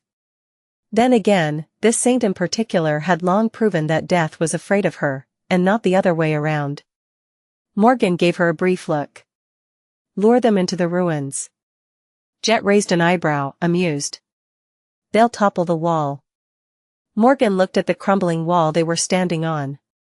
This great fortress, what remained of it, was her ancestral home. 3 generations of the Valor family had dwelled here, and it was from these ruins that the glorious sword domain was born. She shrugged impassively. Let them topple it, then. Her brother was determined to stop at nothing to destroy Valor. There was no step he would hesitate to take, and no sacrifice he was unwilling to make. That was how one won a war. Her brother was determined to stop at nothing to destroy Valor. There was no step he would hesitate to take, and no sacrifice he was unwilling to make. That was how one won a war. And Morgan? Morgan was the princess of war. She was prepared to sacrifice the entire world if it meant achieving victory, let alone these ancient walls. Soul Reaper smiled crookedly, then picked up her war scythe, raised it above her shoulder, and tossed it forward with tremendous force, as if throwing a javelin. At the same time, her body turned into a torrent of mist and swirled around the scythe, being carried away from the safety of the fortress by its pull. Far below, Ether had reached Athena's position and dashed past her, rushing back toward the wall. Raised by wolves herself lingered, summoning a long spear and looking at the approaching tide of abominations with a grim expression. It was then that the ghostly war scythe landed among the nightmare creatures. Suddenly, a chilling mist exploded from it in all directions, obscuring the view. A moment later, haunting wails resounded from within the veil of mist, echoing across the restless lake. Morgan had no time to pay attention to that part of the battlefield anymore. The nightmare creatures, calamitous as they were, just a couple of them could have destroyed all of humanity a few decades ago, were merely a diversion today. The true threat was her brother. Athena, retreat. Below the wall, raised by wolves stared at the cloud of mist with a complicated expression, then gritted her teeth and dashed back. Morgan could see Taiheon's fin towering above the surface of the lake as it cut the surging water. Her brother was moving around the ruins, threatening to attack them from the east. At the same time, a vast swathe of the lake west of the crumbling castle boiled, revealing glimpses of gargantuan tentacles and an abominable body surfacing from the depths. There were more transcendent vessels advancing from the south, as well. Morgan scowled for a moment, calculating the timing. He got me good, this time. Her vermilion eyes glistened in the darkness. Despite the head start, Ether reached the battlements at the same time as Athena. Morgan studied them for a moment, then spoke evenly. Nightingale, intercept Nuances and his retinue, if you will. Athena, stall Typhaon for as long as you can. After Soul Reaper, these two were her strongest champions. In fact, they were no weaker than the former pillars of the House of Night, Typhaon and Nuances, had been, despite being decades younger and far less experienced. Morgan even suspected that they would have slain the legendary saints in battle, if given the chance to face them one-on-one. Sadly, the 2 Stormsea saints were dead, and it was Mordort controlling their bodies now. Not only was her brother fearsome, but he was also shrewd and cunning, never letting his most powerful vessels face her best warriors without an advantage. So, she could only hope to stall them today. Athena sighed, then dismissed her spear and crouched.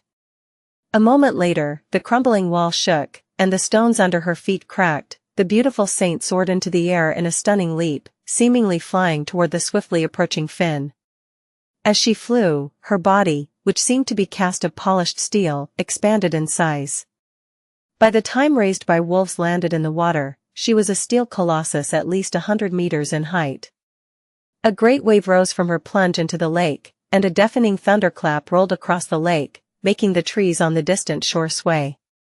She was standing far away from the ruined fortress, and yet, the water barely reached her things.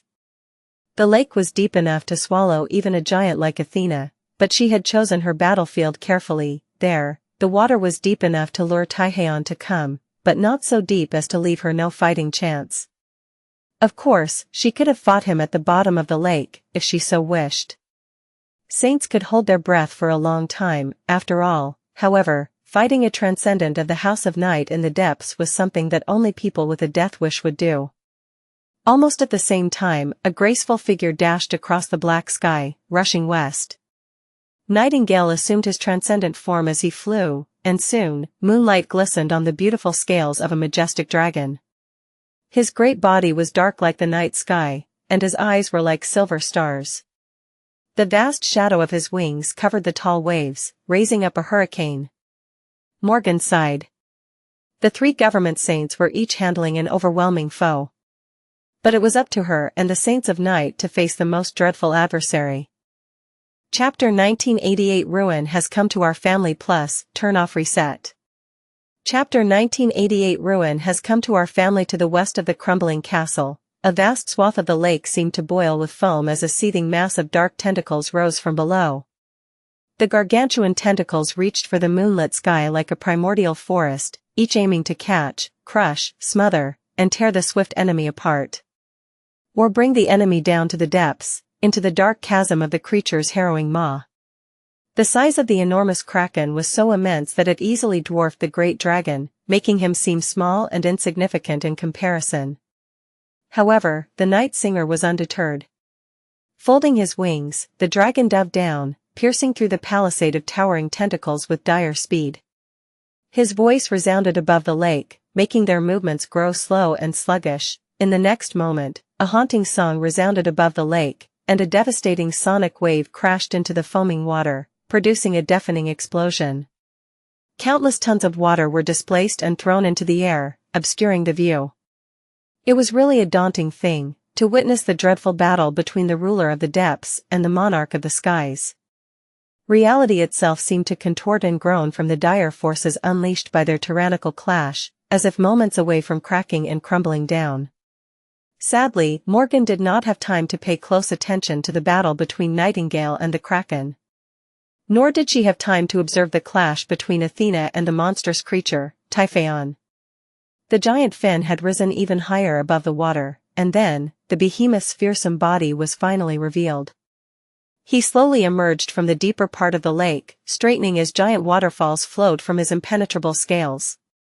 Typhaon was vaguely humanoid in shape.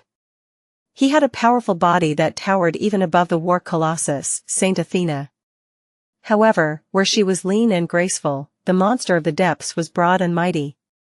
His figure bulged with muscles that resembled tectonic plates, and his skin was covered by a natural carapace of unbreakable scales.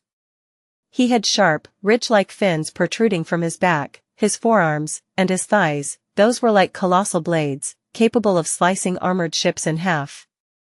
Instead of 2 legs, Typhaon had 4 flexible, pillar-like limbs that resembled long tentacles. His head was bestial and appalling, crowned by enormous horns, and there were 2 monstrous serpents growing from behind his shoulders, each with long twisting necks and terrifying needle-like fangs crowding their maws. He looked like a dark deity whom the abominable drowned would have worshipped. Morgan had never been to the Great River, so she could not draw the parallel. However, Effie, who knew the drowned all too well, could. She grimaced with resentment and braces herself, preparing to endure the assault of the titanic fiend of the depths. When the 2 Goliaths collided, the entire world shuddered and shook. All throughout the ruin, shards of stone fell from the crumbling walls and scattered on the piles of rubble. Morgan winced. Below the wall, the cloud of swirling mist was flowing up the shore, already nearing the wall. The chilling wails and muffled thunderclaps were still resounding from within it, proving that Soul Reaper was engaged in a deadly dance with the swarm of abominations. Her insidious aspect was capable of destroying souls directly, and Morgan suspected that that was the only reason why there were no rivers of blood flowing back into the lake from within the icy fog. Finally, the first tendrils of mist washed over the stone wall, and she looked at the Saints of Night. "We are retreating to the second ring." Neve hesitated for a moment. "Wouldn't that give that man more room to surround us?" She smiled darkly. "His forces are spread thin, too." There was always the risk that her brother would choose to attack either Nightingale or Raised by Wolves from the back instead of going to her and her remaining saints. However, the possibility was not high. After all, he was being weakened by the prolonged siege, just like them. In fact, time was his most fearsome foe. And while Morgan lacked the ability to end the battle swiftly by decapitating the enemy, Mordred could. All he had to do was kill her. That tempting possibility would dictate his actions, even if he knew that it made him more predictable. Morgan turned around. The four of them abandoned the outer walls and swiftly reached the second defensive ring deeper in the ruins. It was situated higher than the outer wall, too, so they could see the battle more clearly from there. So, they saw the moment when the walls of Bastion fell in perfect detail. Even though Morgan had anticipated the inevitable destruction of the outer rampart, watching the ancient wall crumble still rattled her. No one knew who or what had shattered the moon and brought the proud citadel of the demon of imagination to ruin in the distant past. However, what remained of it had withstood thousands of years of neglect and desolation, never surrendering to the wrath of the nightmare creatures. Until humans, she and her brother, came. A wide section of the wall collapsed, raising a billowing cloud of dust. Mist poured through the breach, followed by the enormous shapes of advancing abominations. They spilled from the breach like a tide. There were fewer of them than before, and many seemed to be in agony, their movements slow and listless. Still, nightmare creatures had invaded Bastion for the first time since her grandfather had conquered this great citadel. Morgan sighed lightly and cast her gaze further, at the shore of the surging lake. There, more creatures were emerging from the water. These ones were no less terrifying, and yet, they were no nightmare creatures. Instead, they were transcendent vessels of her brother. As she watched, several of them retained their monstrous forms, while others turned into humans. One figure in particular caught her eyes. He was looking at her, too. Morgan gritted her teeth. So, he came personally this time. Far away, her brother smiled and gave her a mocking bow. Snarling, Morgan looked away and turned to the Saints of Night. "The main guest has arrived. Let's give him and his entourage a warm welcome." Chapter 1989. Home Sweet Home. Morgan had her bow, and the Saints of Night had already summoned their weapons. In this battle, their strength would be stifled by having to fight on land. However, that did not mean that they were powerless, far from it. Neve was wearing light, but immensely resilient armor sewn from the skin of some unknown sea monster, wielding a long harpoon made of bone as a spear. His indigo eyes seemed to glow in the moonlight, and his handsome face was both somber and cold. Bloodwave had summoned a heavy armor forged from dull metal, which made his towering figure seem even more formidable. He was armed with a heavy cutlass. There were two of them before, but one had been destroyed in one of the previous battles. Now, the taciturn saint simply used the claws of his steel gauntlet to rend the flesh of his enemies.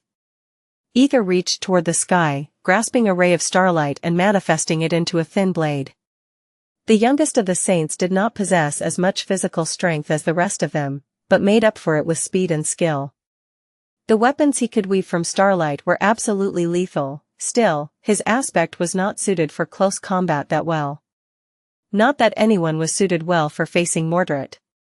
Today, the defenders of the crumbling fortress were weaker than they had ever been. Morgan's three most powerful champions were away, each dealing with their own crisis. Her brother, meanwhile, still possessed more than enough vessels to take the castle. Some of them were following Gnosis and Typhaon, but 10, including his true body, were here. They had already scaled the outer wall, avoiding the cloud of mist and the nightmare creatures that were still fighting Soul Reaper within it. Mordred himself lingered at the top of the rampart, looking up at the second ring of the battlements. Despite the apocalyptic noise of the battle, his voice reached Morgan and her saints clearly. "Ah, how sweet it is, to finally come home." Despite the sweet words, his tone was deep and dark, full of nothing but coldness and malice. He smiled. "Aren't you going to welcome me, sister?" Instead of an answer, Morgan sent an arrow flying his way. Laughing, Mordred swatted it away with his sword. As the spell whispered in her ear, announcing the memory's destruction, her brother and his vessels leaped off the outer wall and rushed toward the second ring. "I guess he's done being sentimental." Morgan sighed and dismissed her bow, summoning a sword instead. All around Bastion, runes carved into the ancient stone suddenly lit up with ethereal light as its enchantment array came alive. Before, sentinel swords left behind by her father would come alive and fall like steel rain on the heads of the invaders. Many other deadly enchantments would activate, as well, enveloping the ruined fortress in a defensive net. Sadly, most of the array's power had been exhausted in the past few weeks. The sentinel swords had been shattered one after another, the reserves of essence powering the array had been drained, and many of the runes forming it had been found and destroyed. Now, the colossal enchantment was a pale shadow of its former self. It still did one thing particularly well, however. It restricted both the others and the aspect powers of the Prince of Nothing. Here in the crumbling fortress, he could only rely on brute strength to obliterate its defenders. Morgan raised her sword and prepared to fight. For saints against 10 transcendent vessels of a murderous madman, the odds were not too great. For her brother, that was. Because while he could not use his aspect, Morgan could still use hers. Activating one of the enchantments stored in her body, she sensed dire strength permeating her very being. Time seemed to slow down a little. Smiling viciously, Morgan dashed forward and met the first of the transcendent vessels as it leaped onto the wall. Those of the taken saints who could move on land in their transcendent forms had kept them. Those who could not had become humans again. Each of them looked different, but all, both humans and creatures, had the same cold, inhuman, unfeeling look in their eyes. With dark flames of boundless wrath burning beneath the cold surface. Morgan crossed swords with one of the human vessels, throwing it back off the wall. But in the next moment, she had to dodge back as a gargantuan clawed hand fell on the battlements, sending a rain of sparks flying in all directions. The claws bit into the ancient stone, and a hideous snout rose above the parapet, resembling that of a giant crocodile. The triangular fangs snapped, almost taking Morgan's arm off, or at least catching her in a crushing trap. Her body was as hard as steel, so her limbs were not that easily separated from it. A moment later, 2 swift figures dashed past the crocodile's head, and she had to defend herself from 2 insidious blows. Morgan managed to deflect one, but the second scratched against her armor. Worse than that, the enchanted blade seemed to have left a corrosive film in its wake, making the black steel of her breastplate boil and flow down in thin streams of bubbling metal. That was what made her brother so deadly. Not the number of his vessels, and not their power. It was their perfect coordination, which allowed them to fight as different parts of the same organism. Because they were. If it were any other pair of enemies, Morgan would have managed to evade both blows, but the vessels of the Prince of Nothing left no chance to the enemy. Damn it. 10 of them. NOV/L/B/JNN. The enormous crocodile head rose into the air, revealing an immense neck. The creature's body was both reptilian and human-like in nature, and it was truly enormous, standing almost as tall as the wall. The towering creature unleashed another blow at the battlements, making a section of them crumble from the obliterating force of the impact, and outstretched a mighty hand. A hurricane of sparks swirled around it, starting to form into a giant bronze trident. Morgan pursed her lips. On both sides of her, Neve, Bloodwave, and Ether had already clashed with the remaining 6 vessels of the Prince of Nothing. Mordred himself was holding back, for now, waiting to see if Morgan had prepared any traps for him. Should I be flattered? He really seems to have a very high opinion of my abilities. Well, who could blame him? NOVLB //JNN. After all, she did have a trap prepared. In fact, this whole battle, and this whole siege, had been a carefully constructed trap. Chapter 1990. Iron Maiden. Morgan knew how devious and monstrous her brother was. In Antarctica, he had been weaker than her. He had been slower than her. Even his technique, while stellar, had been inferior to hers. He had not commanded an army or possessed a force of powerful echoes either. And yet, he had turned her nearly assured victory into a defeat. Even if it had seemed like the forces of valor would have prevailed before the descent of the Nightmare Gates, in the end, Morgan herself would not have lived long enough to see their triumph. She would have been dead, slain by that fiend. So, she knew how fearsome her brother was. However, she also noticed how he had changed after coming to the shores of the Sword Domain. Even his mask of pleasant friendliness was gone, replaced by the inhuman emptiness that Mordred had usually kept hidden in the past. He must have dreamed of his revenge for a long, long time, for many long years, locked in a dark room in the Night Temple, waiting and dreaming of visiting death and ruin upon those who had locked him there. His family. So, now that his goal was at hand, the Prince of Nothing had lost some of his flawlessly maintained composure. He was being impatient. And since he was also monstrously strong, Morgan knew how to use his impatience and turn it into arrogance. From that first battle at Rivergate, she had been carefully hiding her true strength. She had not revealed it even when her life was in danger, and when the lives of her saints were in danger, either. That was because even while unleashing his thirst for vengeance, her brother was still supremely cautious. So, Morgan had to wait. She had waited for many long weeks, methodically reinforcing the notion of her lacking strength in his mind. Mordred was a monster, but there were still remnant pieces of humanity left in the depths of his abominable soul. He already despised valor, and therefore felt contempt for his younger sister. Deep down, he wanted to prove that he was better than her. Stronger than her. Smarter than her, that his father had chosen wrong when casting him aside, and choosing to elevate Morgan instead. It was for that reason, and because of having already defeated her once, that Mordred had to be prone to underestimating Morgan. He already wanted to believe that she was below him in all regards, after all, so, showing him weakness over and over again was bound to reinforce that subconscious bias. However, Morgan was not weak. She was just waiting.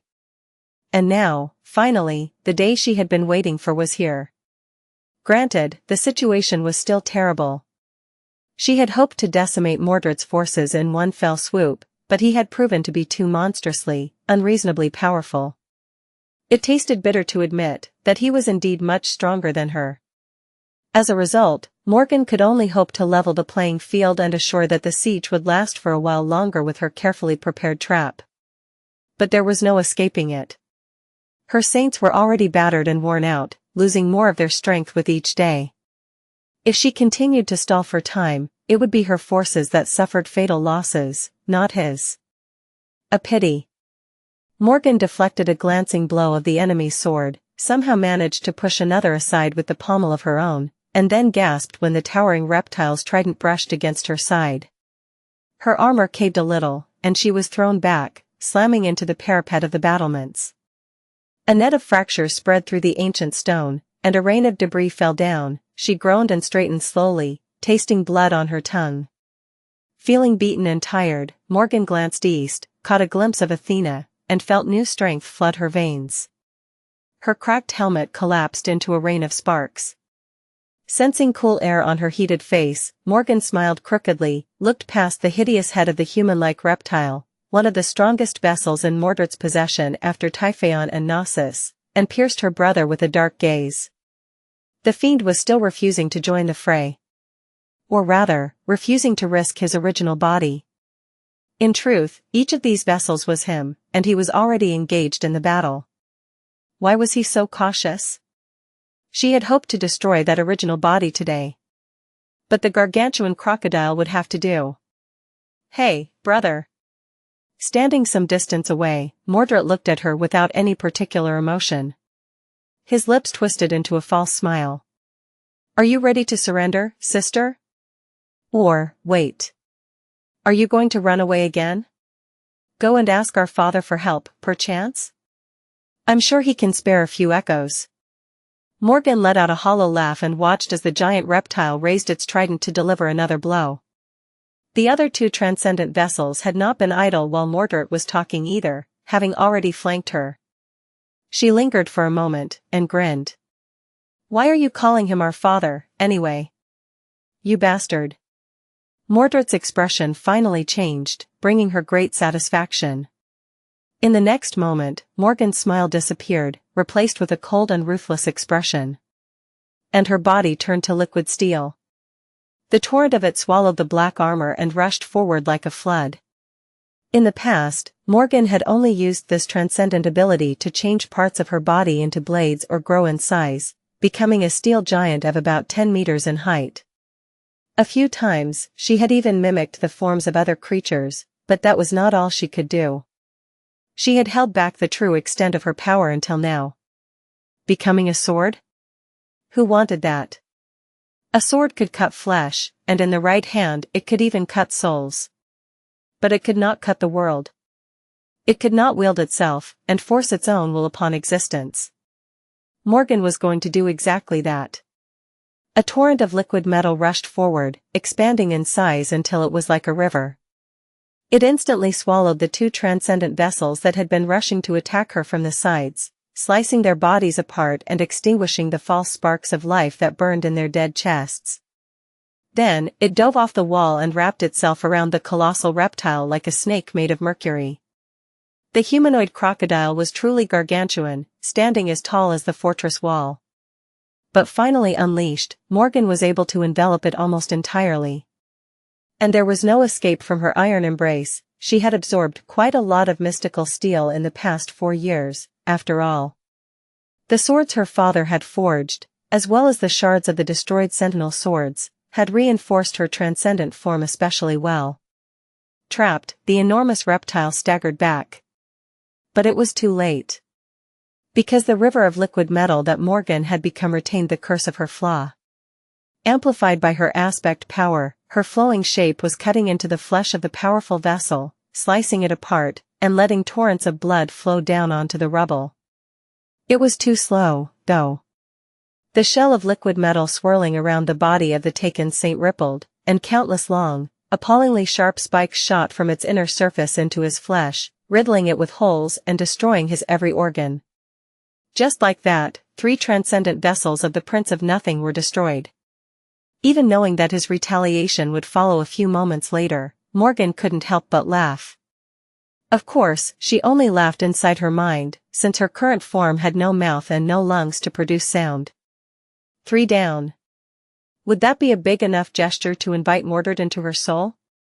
If yes, one of them was going to die in the next few minutes. Or both of them. If not, the siege of Bastion would continue on for a long time. The loss of these vessels would slow Mordred's momentum, after all. 2 of the 3 possible outcomes ended in her victory. Those weren't bad odds. East of the crumbling fortress, a beautiful steel colossus was battling a hideous monster in the shallow water. West of it, a graceful dragon was fighting a titanic horror of the depths fiercely, his haunting songs traveling across the surging lake. Inside the fortress, the ancient walls were collapsing, and a man with mirror-like eyes was looking curiously at as a river of living metal was slowly painted red. The shattered moon shone coldly in the broken sky. Chapter 1991 Hideous Face of War Plus, Turn Off Reset.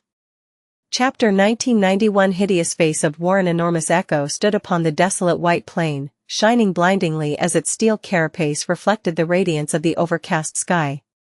It was powerful enough to flatten fortresses and durable enough to endure transcendent blows, towering above the sun-bleached bone like a steel behemoth. The gargantuan beast had 4 mighty legs, a broad back, and a flat head that rested on a long neck. However, it had not been created by the nightmare spell in the image of a fearsome abomination. Instead, it had been forged by the King of Swords once, perhaps to serve an important purpose, perhaps simply out of boredom. Unless one wanted to bully the weak, the giant echo was not suited well for battle. It was not swift enough to be of use in a serious battle, and while its carapace was durable, it was not nearly resilient enough to survive the many dreadful perils of the dream realm. At best, it could serve as a massive siege tower.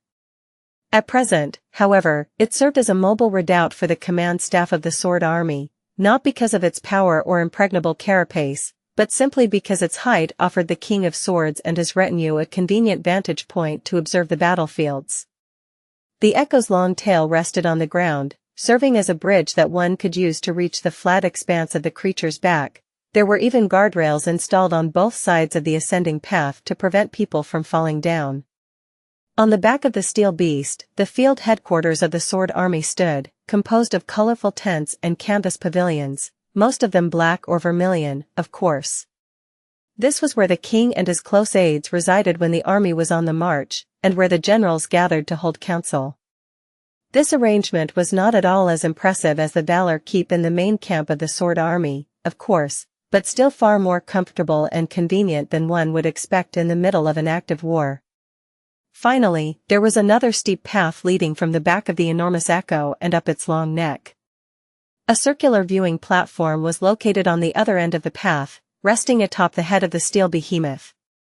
The posts of the decorative guardrail were fashioned to look like a crown, and the white plane of sun-bleached bone could be seen far below in stunning view. That was where Sunny had found himself on a hot summer day, hiding his grim expression behind Weaver's mask as he observed the calamitous battlefield. Well, every day in Godgrave was cruelly hot and sweltering, so this one was no different from all the rest. He sighed. Why is it that every war I participate in happens to take place in an area with extreme weather conditions? First the dreadful cold of Antarctica, now the suffocating heat of Godgrave. It was truly unfortunate. The next war I join better happen somewhere with a nice climate. The rest of the people gathered on the platform did not seem to share his sentiment. All of them were clad in heavy armor, except for Nephice, who had stuck with her decision to forego it entirely and was wearing simple white garments. There were no dark corners on the head of the enormous echo for Sunny to hide in, so he simply found a relatively desolate spot and stood there alone, leaning on the railing with crossed arms. Added to his fearsome mask and cold attitude, this pose dissuaded others from approaching him, which suited Sunny fine. Most people crowded around the king, anyway. Anvil was standing at the foremost point of the viewing platform, observing the battle with a somber expression. His vermilion cloak was moving slightly in the wind, and his iron crown seemed especially heavy today. Sunny could not tell what the sovereign of the sword domain was thinking about, and couldn't even guess what he felt. No one was speaking at the moment, absorbed by the dreadful view of two great armies clashing on the plain below. It was truly an awesome scene. There were hundreds of thousands awakened warriors participating in the battle, as well as thousands of masters. There were countless echoes, as well. There was also a vast horde of horrid nightmare creatures subjugated by Beastmaster, and the eerie legion of the dead risen by the Queen of Worms. The battlefront stretched from east to west for no less than a dozen kilometers, and terrible forces ravaged the crumbling lines of desperately struggling soldiers. Countless aspects were being unleashed, and countless memories were consuming oceans of essence to release a myriad of enchantments. The bone plane was quaking, and the fabric of reality seemed to grow brittle and thin. The bone plane was drinking blood greedily, and too many lives were being lost each minute. It was appalling. Here on the head of the gargantuan steel beast, it was almost peaceful. The deafening roar of the battle was like a distant murmur of the tide, and none of the devastating forces unleashed on the battlefield reached the viewing platform. And yet, the people gathered here were not at all at peace. If there was one thing lacking on the battlefield, it was the saints. Neither of the two armies had sent their transcendent champions into battle, so all they could do was watch from a distance and gnash their teeth. Sunny had imagined the war as many things, but he had never imagined that it would be so boring. At the start of it all, he had been worried about having to slay countless humans with his own two hands. But in truth, Sunny had barely had an opportunity to spill blood after his first few attacks on the supply caravans of the Song army. All the killing and all the dying was being done by ordinary soldiers like Rain, and they were the ones paying the hideous price of war. It was a shameful truth. Chapter 1992 Mass Destruction. There was a good reason for that, of course. And shameful and ugly reason, but a good one nevertheless. Soon after the second stage of the war started, the forces of both domains had ventured to gain control over vast territories of Godgrave. The Sword Army had held a great advantage in that regard, already holding East Collarbone Plain and a large portion of the Breastbone Reach at the time, while the Song Army had been locked on West Collarbone Plain. There were expeditions launched to conquer the two remaining citadels in Godgrave. Revel was leading an expedition into the darkness of the Spine Ocean, and a saint from the branch family of Valor was leading a competing one to make sure that the Lightslayer died there. At the same time, Sir Gilead ventured south with a small force of elite warriors to claim the citadel on the femur of the dead deity. Considering that nameless temple stood between them and the Song Army, his expedition was unopposed. The Queen of Worms had seemingly decided to choose her battles and gave up on the south completely. A lot of time had passed since the three conquest parties departed, but neither of the citadels were conquered yet, which was quite important. That was because the conquest of the last two citadels would become the final tally of the authority that the two domains possessed in Godgrave. And once their authority had no more room to grow, there would be nothing left to hold the sovereigns back. And so, the King of Swords and the Queen of Worms would finally enter the battlefield in person, to face each other, and see which one of them would inherit the throne of War's divine realm. Which one of them would kill the other and get the other's crown. That did not mean that there was nothing for the two great armies to do while the conquest parties braved the dreadful depths of Godgrave to claim the citadels, though. In fact, the ordinary soldiers had to play the most important role in this realm war. The authority of a domain did not only depend on citadels, after all, as Sunny had found out. There were other factors involved, like the strength and spirit of those people who belonged to the domain, and its territory. The latter was especially important, because while the two domains were roughly equal in terms of population, there was vast unconquered territory in Godgrave. The side that managed to claim more of it could very well swing the final balance of power in its favor. So, the two great armies had begun the conquest. The initial process of claiming territory for a domain was rather simple. Sunny had helped the Sword Army do just that while marching to the Vanishing Lake. The forces of humanity had to push the Scarlet Jungle back, burn it, slaughter the nightmare creatures who populated it, the original masters of this cursed land, and build fortresses around the fissures in the ancient bone, thus preventing the abominable infestation from extending its tendrils from the hollows again. However, what followed next was more complicated, and far more vile. Because after the forces of humanity wrestled control over the lands of Godgrave from the grasp of corruption, humans could still fight for that control among themselves. And that was what had been happening during the second stage of the war. Both armies continued to claim more territory by banishing the Scarlet Jungle into the hollows wherever possible, but they also clashed with each other, fighting for the already conquered land. The extermination outposts had become the currency that both domains lusted for, and so, humans were now spilling human blood in Godgrave. The Song Army had eventually made its way to the Breastbone Reach by staging a two-pronged offensive from the Collarbone Plain and the western First Rib. The battlefront had become twisted and complicated, with some fortresses changing hands several times a week. And all of that was being done by the awakened soldiers and ascended officers. The most powerful champions of both great armies, the Saints, mostly remained on the sidelines. That was because Saints were too powerful, and too rare. Losing even one was a great loss for the domains, especially if the fallen saint controlled a citadel, since there was usually no one left to replace them as its ruler. Besides that, a single transcendent could annihilate an uncountable number of soldiers. If they were unleashed on the battlefield, the casualties among the awakened warriors would be too monstrous. Which would never stop either of the armies from using their saints as weapons of mass destruction, of course. In fact, they would gladly do just that. The more enemy combatants perished, the better. However, they were deterred from doing so, by the enemy saints. The transcendent champions of the Song Army guarded the transcendent champions of the Sword Army watchfully, and vice versa. None of them was allowed to enter the fray unless an enemy saint launched an attack on the ordinary soldiers, so everyone remained passive, doing nothing. Valiant saints led their warriors to battle, only to stand back and watch as the soldiers fought the enemy alone, all the while the enemy saints stood on the other side of the battlefield, doing the same.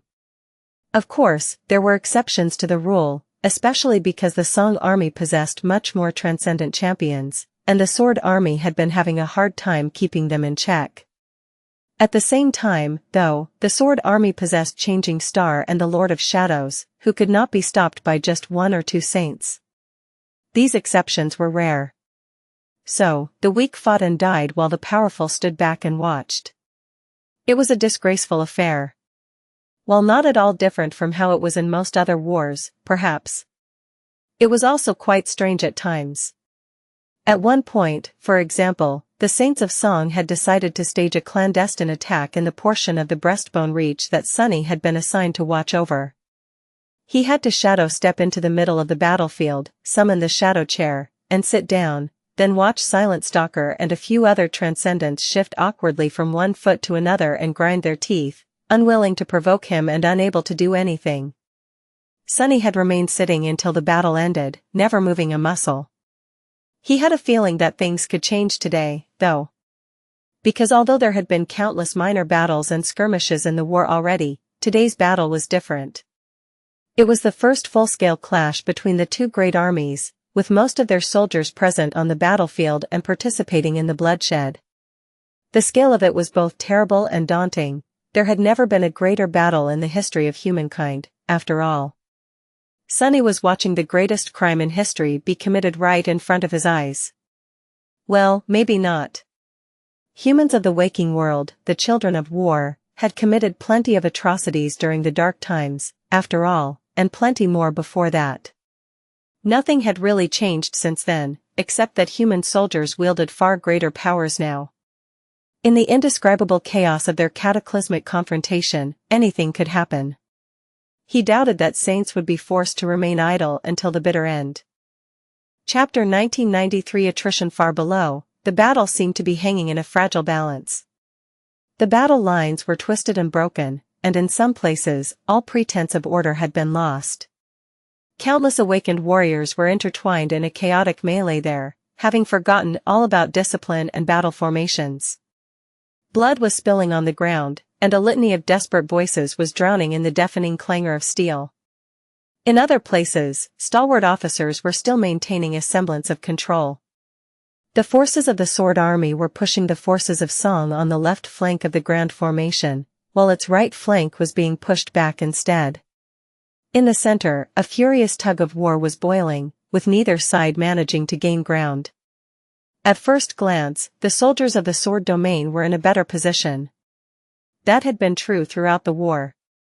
The warriors of the Song domain did not lack courage, determination, or martial prowess. In fact, Sunny had often been stunned by their tenacious resolve. Their powers and tactics were often strange, insidious, and wild, bringing with them a sense of lethal peril. They were chillingly fearless in the face of death, and viciously ruthless when they needed to be. And yet, they were simply no match for the soldiers of the Sword army. The army of the Sword domain was better equipped, better trained, and better able to maintain discipline in dire situations. Even if each individual warrior fighting under the banner of the King of Swords was not more powerful than the warriors of Song, together, they made for a much tougher and deadlier force. It was partially because Clan Valor and its vassals had been in power for much longer than Clan Song, and therefore possessed a much richer martial tradition. The core of the Sword army had been forged in the successive subjugation campaigns that brought vast regions of the Dream Realm under human control, after all, and while Qi Song had led a historic conquest of her own, its scope and length did not compare.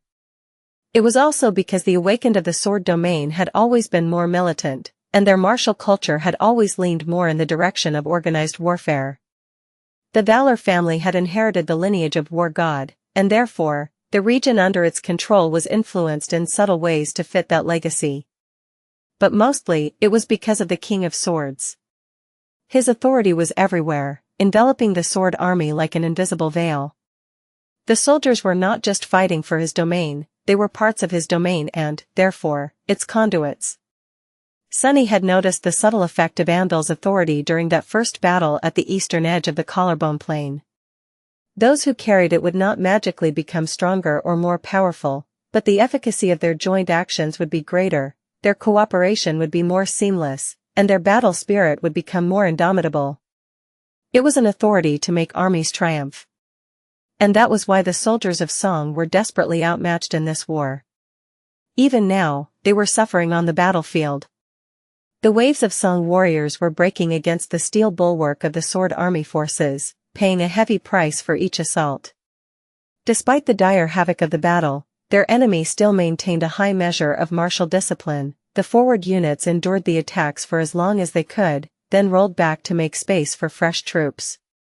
When it was time to push, they marched forward as a single being. When the defensive lines were broken and the warriors of the Sword Domain were pushed back, they promptly received reinforcements. For every soldier of the Sword Army that fell, 2 enemies died. Sunny sighed. It did not matter, in the end. The seeming advantage of the Sword Army was merely an illusion. Anyone with a bit of insight could tell that things were actually going quite badly for their side. That was because the Queen of Worms was exerting her influence on the battlefield, as well. And hers was a power no less dreadful than that of the King of Swords. What did it matter if fewer warriors of the Sword Army were dying? In the end, all of those who were killed, no matter the side, simply rose again, becoming members of the Legion of the Dead. That had been true throughout the war, as well. Yes, the Sword Army was stronger. And yes, it had held the advantage from the beginning, winning much more battles than it was losing, and suffering far fewer casualties than the enemy. But it was still a road to certain defeat. As the losses of both sides mounted, only one side was actually becoming weaker, the side Sunny was fighting for. The Song Army, meanwhile, was losing awakened warriors, but its numbers never truly diminished. On the contrary, they continued to grow. Because it did not matter to whom the dead had been loyal once, the Queen of Worms did not discriminate between the fallen of her own army or that of the enemy, embracing all with equal grace. It was a chilling sight, to see a comrade with whom you had been fighting side by side a minute ago, and whose death you were mourning, rise from the ground and aim their empty gaze at you, determined to extinguish your own life, in turn. It was as if the Sword Army was waging war against death itself. The longer the war continued, the more soldiers the Sword Domain lost, and the greater the army of the Song Domain became. And the wider gap there between the two was, the more casualties the Sword Army suffered as a result, thus creating a harrowing cycle. Despite its superiority, they were destined to lose this war of attrition. The same situation, albeit on a smaller scale, was currently taking place on the battlefield Sunny was observing. Something had to change soon, or they were going to suffer a bitter defeat, which could very well become irreparable, swinging the balance of power in favor of the Song Domain too much. He glanced at the King of Swords, wondering what the fearsome sovereign was thinking about. Chapter 1994 Call to Arms. The writing was on the wall. The Sword Army seemed to be prevailing against the enemy, for now, but as its losses mounted and the horde of the dead puppets grew, there was no escaping the eventual defeat. If Sunny could see it, then Andal could see it, as well. And yet, the King of Swords was not doing anything. The only orders he gave were minor commands, like sending reserve units to reinforce the faltering sections of the battlefront or pulling back heavily battered battalions. His tactical prowess was immaculate, true, but that was hardly enough to remedy the situation. At the moment, the sovereign was simply watching the carnage silently, his steely eyes not revealing any emotion. It was as if he was waiting for something, or maybe simply putting too much trust into his domineering authority. His presence was, indeed, more suffocating than the sweltering heat. Sunny scowled behind his mask. He's not planning to obliterate both armies, is he? Out of the two sovereigns, only Andal possessed such an option, thanks to Saint Tyrus, who could break the veil of clouds above the battlefield. But no, that could not be true. Not because Andal wasn't capable of implementing a monstrous strategy like that, but simply because Skytide would never agree to heed such a command. She had a will of her own, after all, and had disobeyed the sovereigns before. More than that, her own daughter was currently down there, somewhere, fighting on the front line with other warriors of the White Feather clan. Even if Anvil threatened to cut Tyrus down, she would simply invite him to try. So, what then? As if to answer these thoughts, the king suddenly turned away from the battlefield and looked at something. Sunny was confused for a moment, not knowing what he was looking at, but then realized that the answer was obvious. Ignoring the people crowding around him, Anvil was gazing at Nephis, who stood some distance away. He studied her for a few moments, and then asked evenly, "What do you make of it?" Sunny's scowl deepened. Why was that bastard putting Nephis on the spot? Sure, she was technically his adopted daughter, but everyone knew that it was merely a charade to justify a political alliance. Even if it had not been, Anvil wasn't known for treating his children with warmth or attention. Nephis seemed surprised by the question, as well. Of course, to everyone except for Sunny, her expression would have looked just as calm and composed as ever. She looked up at the King of Swords, remained silent for a few moments, and then shrugged. It's appalling. Something unexpected happened in the next moment. The King of Swords smiled. His smile was faint and cold, but it was undeniably there. Anvil looked back to the battlefield. I see that you are more like your mother than your father. His voice was just as emotionless as ever, but there was a hint of something personal in it. It almost sounded human. Nephis frowned. In what way? Anvil did not respond for a few moments. Eventually, he spoke in a detached tone. Your mother cared about everyone. But your father only cared about himself, and that which was his. He lingered for a moment, and then added quietly. Perhaps that was why she left before the rest of us. The King of Swords then glanced at Nephis, his heavy gaze crushing into her with almost physical force. Since you are appalled by this slaughter, you must care about the soldiers below. A corner of his mouth rose subtly once again. Or do you simply consider them yours? Sunny felt a cold chill run down his spine. Was that an innocent question? Or was it aimed to test Nef's loyalty to the sword domain? Or was this Anvil showing that he did not trust her at all? Or was he hoping that he could? In any case, something told Sunny that many things depended on how Nephis answered. The rest of the saints seemed perturbed by the strange conversation between the commander of the sword army and its most radiant champion, as well. Nephis remained silent for a while, the wind playing with her silver hair. Then, she sighed, stretched her neck with a tired expression, and walked over to the railing of the wide platform. Jumping over them in one fluid motion, she landed on the steel skin of the enormous echo and took a few steps to the edge of its head. There, she turned around and looked at the sovereign calmly. He raised an eyebrow. What are you doing? Nephis shrugged. I am going down. I grew tired of standing here and doing nothing. He considered her silently for a few moments. Haven't I forbidden my saints to fight the enemy unless the enemy attacks first? Nephis met his heavy gaze expressionlessly. You did. You haven't forbidden us from entering the battlefield, though. Anvil smiled for the third time in a single day. This time, his smile was a little terrifying. And if your arrival provokes the enemy to attack you? Nephis just stared at him impassively. After a few moments of silence, she said in an even tone. Then I will break them. Anvil's chilling smile turned into an equally frightening sneer, but he did not stop her.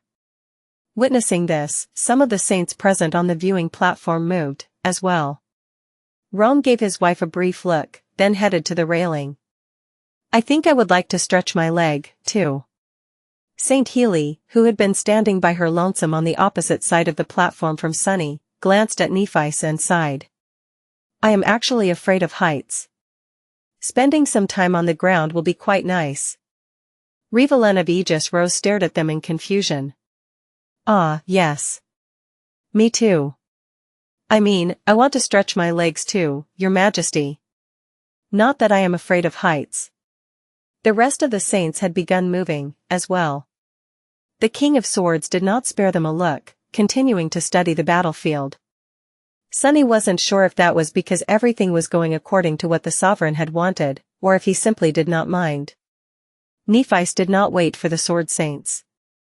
Summoning her wings, she leaped off the head of the gargantuan echo and plummeted toward the battlefield like a falling star.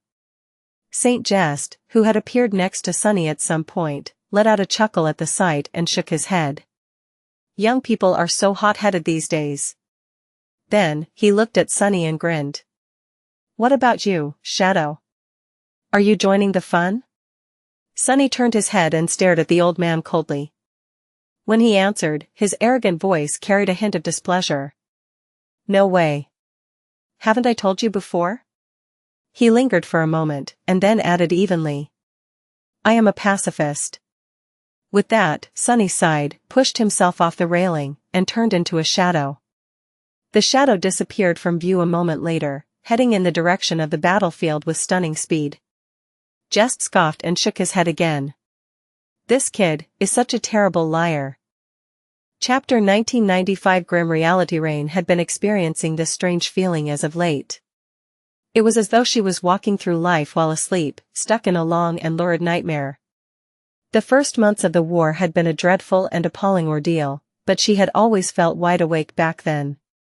Ascending the titanic arm of the dead deity, crossing over to the collarbone, establishing a camp in the middle of the abominable jungle, and marching into its depths to claim the citadel for the Song domain, those were the horrors she knew and accepted.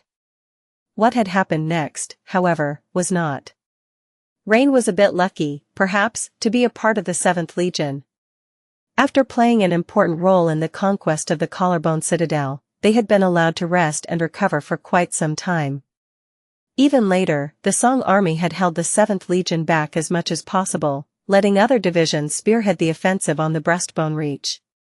It had taken a long time before Rain saw people killing other people, and was forced to spill human blood herself. She had been dreading that moment for a long time, but when it happened quickly. It was kill or be killed. The other person would not hesitate to end her life if given the chance. Only they would, if they were like her. And that was precisely the point, they were like her. The soldiers of the Sword Army were fellow humans, no different from Rain, and the thought of killing another human for no good reason was just as appalling to most of them as it was to her. They were all awakened, and therefore no strangers to bloodshed. In fact, they were all natural killers, having experienced the visceral rush of fighting and slaying living beings many times. However, there was a stark difference between killing nightmare creatures and killing humans, real humans, not nameless phantoms conjured by the spell in the illusory nightmares. If anything, their experience only made the act of killing harder. Those who routinely faced nightmare creatures knew how precious human lives were, after all, because they knew that humanity was surrounded by the enemy, by the abominable other, from all sides. The soldiers of the two great armies might have been enemies, but they weren't, the other. They were the same. Still, war was war. The first time Rain had to aim at a human, she felt nauseated and afraid.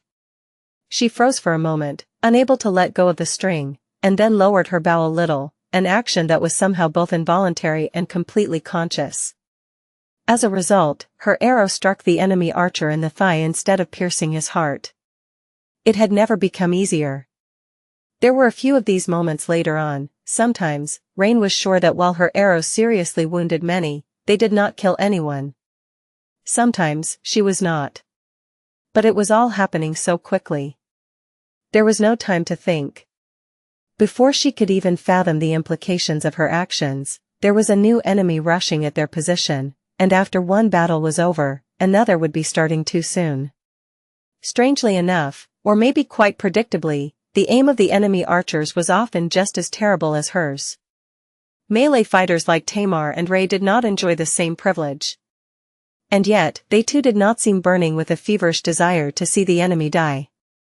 In the bloody havoc of battles, they often aimed to incapacitate their opponents instead of killing them, as often as they could, at least. But how often could that be?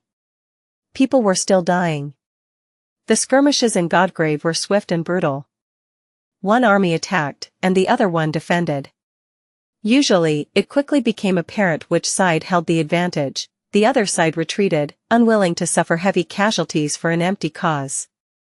Sometimes, the ascended officers would try to implement a more ruthless strategy and held the wavering soldiers back, but the officers themselves were human, too. They were just as appalled by the senseless bloodshed, and just as dismayed by the hideous reality of war. The more people died, the more discontent the soldiers and the officers became, and the more elusive the initial reason for the war seemed. In the end, the soldiers on both sides were shaken and disturbed. The army camps, which had been lively once, were now subdued and full of silence. Rain often saw people sitting on the ground and staring into the distance with empty eyes, some still covered in blood from the recent battle. As an archer, she was usually cleaner than them, but otherwise, she was very much the same. All of it seemed too ugly and wrong to be real. And so, she couldn't shake the feeling that reality was merely a nightmare. It would be quite fitting, actually. Rain had cheated the world by awakening without undergoing the first nightmare, so, there was perverse justice in the fact that her life had become a kind of nightmare in turn. But, of course, she knew that what was happening around her, and to her, was no nightmare. The war was very real, and the horrors of the war were very real, as well. There was no escaping that fact, and all she could do was blame herself for coming to this godforsaken hell instead of burying her head in the sand and cowardly running away to hide in Ravenheart. Rain found some solace in the company of her cohort. Tamar, Ray, and Fleur. The four of them were going through this terrible ordeal together, and searched for ways to survive it in sound mind together. Even in the depths of her dejection, she couldn't imagine abandoning them. But most of all, what helped her stay sane, was the company and support of her brother. Her brother. It had taken Rain a while to come to terms with the fact that her mysterious and often sinister teacher was not, in fact, some dark deity or errant spirit, but instead her older brother. And entirely human, on top of that. A completely improbable, astonishing, and absurd human. How did his existence even make sense? How could he be one of the most powerful saints in the world, her brother, and Changing Star's boyfriend to boot? Still, although confounding, his presence by her side was not unwelcome. It was a source of warmth and strength for her, instead. And Rain desperately needed both of those things. Especially today. Because today, the two great armies had gathered on a vast bone plain, and the 7th Legion was thrown into the jaws of a calamitous battle. Chapter 1996 Fodder. There had been countless skirmishes and several larger battles between the two armies before, but never anything of that scale. There had never been a battle this great and this terrible in all of human history, at least not in the history of their world. But then again, this wasn't their world. The 7th Legion was in the most dire section of the battlefield, the very middle of the center, serving as the spearhead of the entire Song army. The enemies they faced were not young awakened who had become carriers of the spell in the aftermath of the Chain of Nightmares either, but the hardened core of the Sword Army instead. The seasoned veterans of the royal clan's own storied forces. The Knights of Valor. They were like a steel bulwark that refused to be shaken or pushed back, repelling one fierce attack after another. The Ascended Knights commanded awakened squires, maintaining immaculate discipline and the indomitable will of the elite troops. They were all clad in heavy steel armor and wielded potent memories as weapons, their vermilion cloaks standing out vividly against the white backdrop of the sun-bleached bone. Powerful echoes fought in front of the formation, some of them earned as rewards from the spell, some crafted by the enchanters of valor. Rain was concentrating on destroying these echoes while trying to ignore the terrible cacophony of battle and the screams of dying soldiers that washed over her like a heartbreaking song. Damn it, damn it, damn. But how could she ignore it? The shaking ground was slick with blood, broken bodies laying here and there and staring at the blinding sky with empty eyes. Most of them were strangers, but some of them, she had come to know over the months spent fighting side by side in Godgrave. That man there, she had seen him survive the deadly embrace of a monstrous tree in the hollows. He had survived the abominable jungle only to die here, cut down by a human blade. The woman there, she was quite infamous in the 7th Legion for the habit of singing her heart out in the baths despite possessing absolutely no musical talent. Rain had never spoken to her, but she had heard the painful singing many times. The woman would never sing again. Damn it! Gritting her teeth, terrified out of her mind and immensely angry at the same time, Rain tried to take aim through the tears veiling her eyes and let go of the string. Of course, there were not that many bodies littering the ground. Not because very few people had died, but simply because the dead did not stay still for long on this heinous battlefield. Just as Rain's arrow pierced the neck of a rampaging echo, the dead singer moved and slowly rose to her feet. Her memories were gone, and her tunic was painted red by blood, revealing a harrowing wound. Nevertheless, the young woman did not seem bothered by the pain. She turned her empty gaze to the steady line of heavily armored knights, and headed toward them with calm steps. All around her, other pilgrims were marching toward the enemy, as well. And inside the enemy formation, their own fallen were standing up to attack it from within.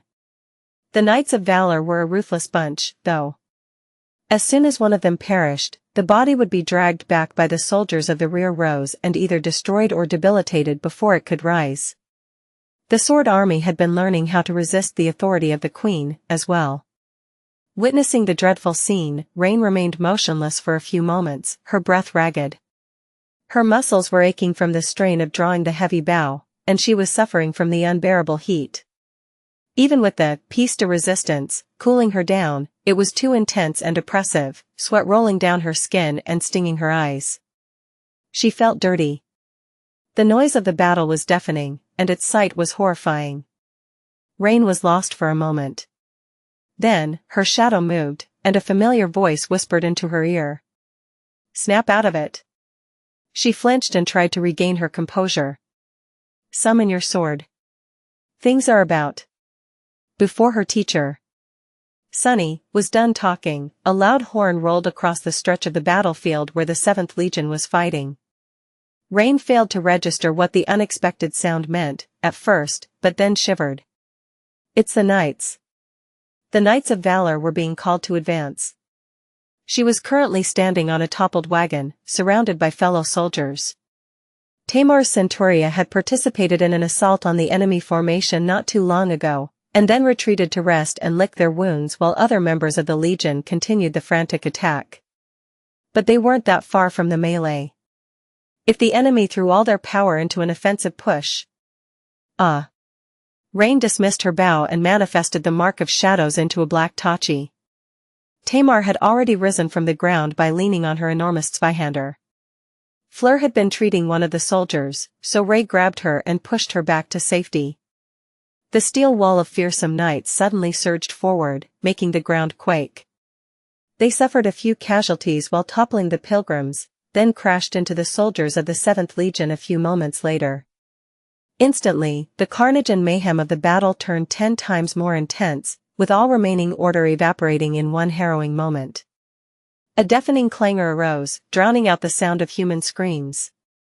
Before too long, the front line of the Legion was broken and pushed back, and the enemies were upon Tamar and her worn-down warriors.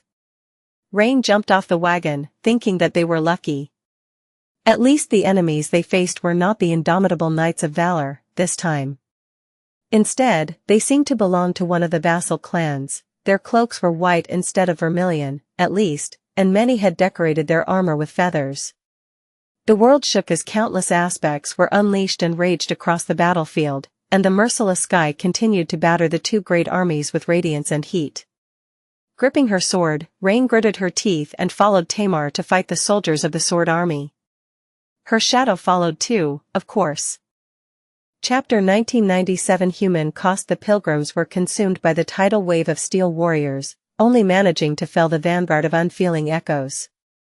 There were more of them on other parts of the battlefield, but here at the epicenter of the calamitous clash between the two great armies, the Knights of Valor were too shrewd and callous to allow the dead to rise en masse. The indomitable formation of the Sword Army elites surged forward like an iron wave, crashing into the 7th Legion and shattering its offensive line. However, not long after, the momentum of the Valor forces stalled. And then, it was exhausted entirely, leaving them in a deadly mire. Their enemy was not to not be trifled with either. The 7 royal legions consisted of the best warriors of the Song domain, and among them, the 7th Legion was the fiercest. It only lost to the 1st Legion, perhaps, which had vanished into the darkness of the spine ocean and was not present on the battlefield today. After suffering the initial blow, the broken formation of the Song warriors did not buckle, and the warriors themselves did not lose themselves to fear. They were not routed, instead, they descended upon the Knights of Valor and their auxiliary forces like a deadly swarm, burning with wicked resolve and primal fury. These men and women were neither enthralled by the promise of glory nor intoxicated by the raucous hymns of war. However, they weren't willing to taste the bitterness of defeat either. A wide swath of the hellish battlefield turned into an even harsher hell, with thousands of powerful awakened and hundreds of fearsome masters clashing in a deadly melee. The cacophony of deafening thunderclaps, the litany of human screams, and the violent tremors of the bloodied ground fused into a nightmarish choir of destruction, as if the world itself was in the throes of death, or rebirth, maybe. Perhaps it was the dead deity of Godgrave that was being reborn, its ancient bones soaked by human blood. In any case, the warriors of both the Sword Army and the Song Army seemed to have forgotten themselves, consumed by the dire and macabre necessity of battle. Their previous doubts were washed away by the shock and awe of the harrowing battlefield, and their minds were hollowed by the dreadful, demented noises of the disastrous havoc. The world had gone insane. NOVLB_JNN. Rain was so afraid that she did not even feel fear anymore. It was as if that part of her that had been responsible for knowing fear overheated and went up in flames, leaving only cold ashes in its wake. Now, all she felt was fury and resentment. She did not even know what she was furious about, and whom she resented. In the absence of an answer, Rain could only focus her reeling mind on the enemy in front of her.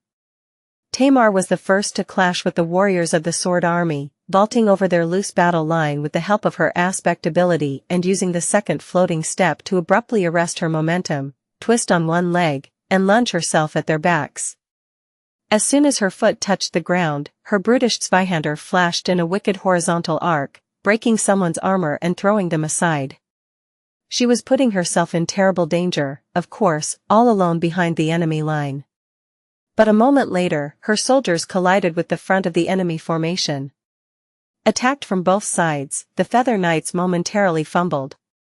That was all the opportunity Rain and her comrades needed, tearing into them with urgent determination. Steel rang against steel, and tasted human flesh, as well. Blood spilled on the pristine white surface of the ancient bone. Rain raised her tachi and forced her hands to stop trembling. Somewhere not too far away, the elites of Clan Valor were struggling to hold against the vicious attack of the Song warriors.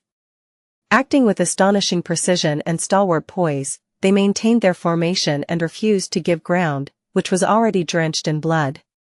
The enemy would not allow them to retreat, anyway, and there, behind them, the dead were already stirring, ready to rise.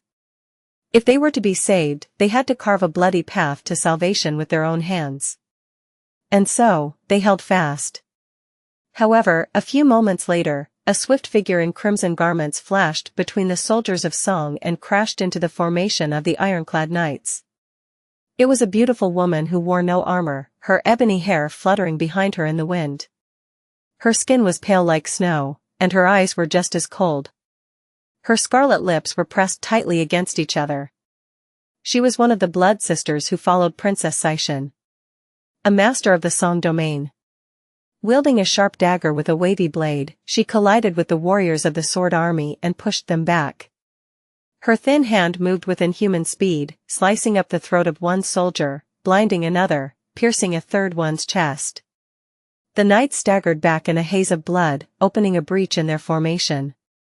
The blood sister dashed forward, ready to widen the gap, only for her kriss to be stopped by a sword's blade. Sid, one of the fire keepers who had been sent into battle with the Knights of Valor, pushed the enemy master back and looked at her with a scowl.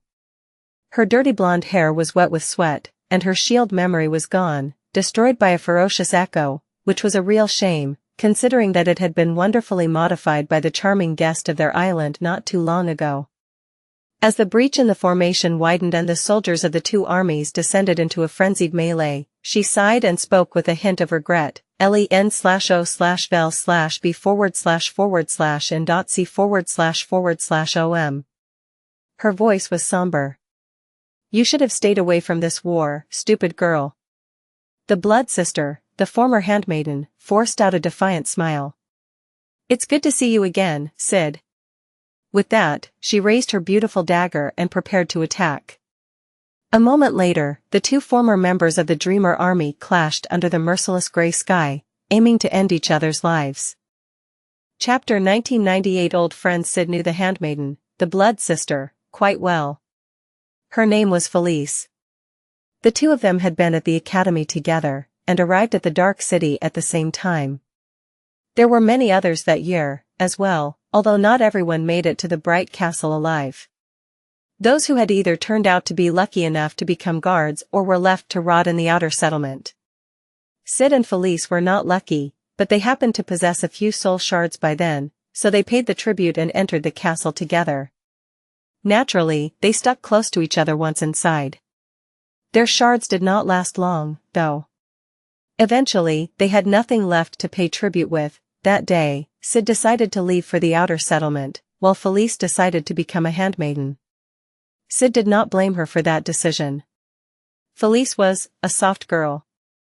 The harsh life in the outer settlement would be a death sentence for someone like her, most likely. Hell, Sid was quite pessimistic about her own chances of survival. But she did survive, somehow. Their friendship did not end immediately, either. Felice used to sneak out food for her when she could, in those first few months on the Forgotten Shore. The two hid in a threadbare shack and shared their hopes, their fears, and their scars, both physical and mental. But it was hard to maintain a connection when separated by the impenetrable walls of the castle. Eventually, they grew apart. Felice became one of Xianxia's people, while Sid became a hunter of the outer settlement. And after the war for the Bright Castle and the siege of the Crimson Spire, well, Sid followed Nephi's of the Immortal Flame, while Ellie followed Xianxia of Song. Their paths did not cross again in the many years since. Until today. Gods.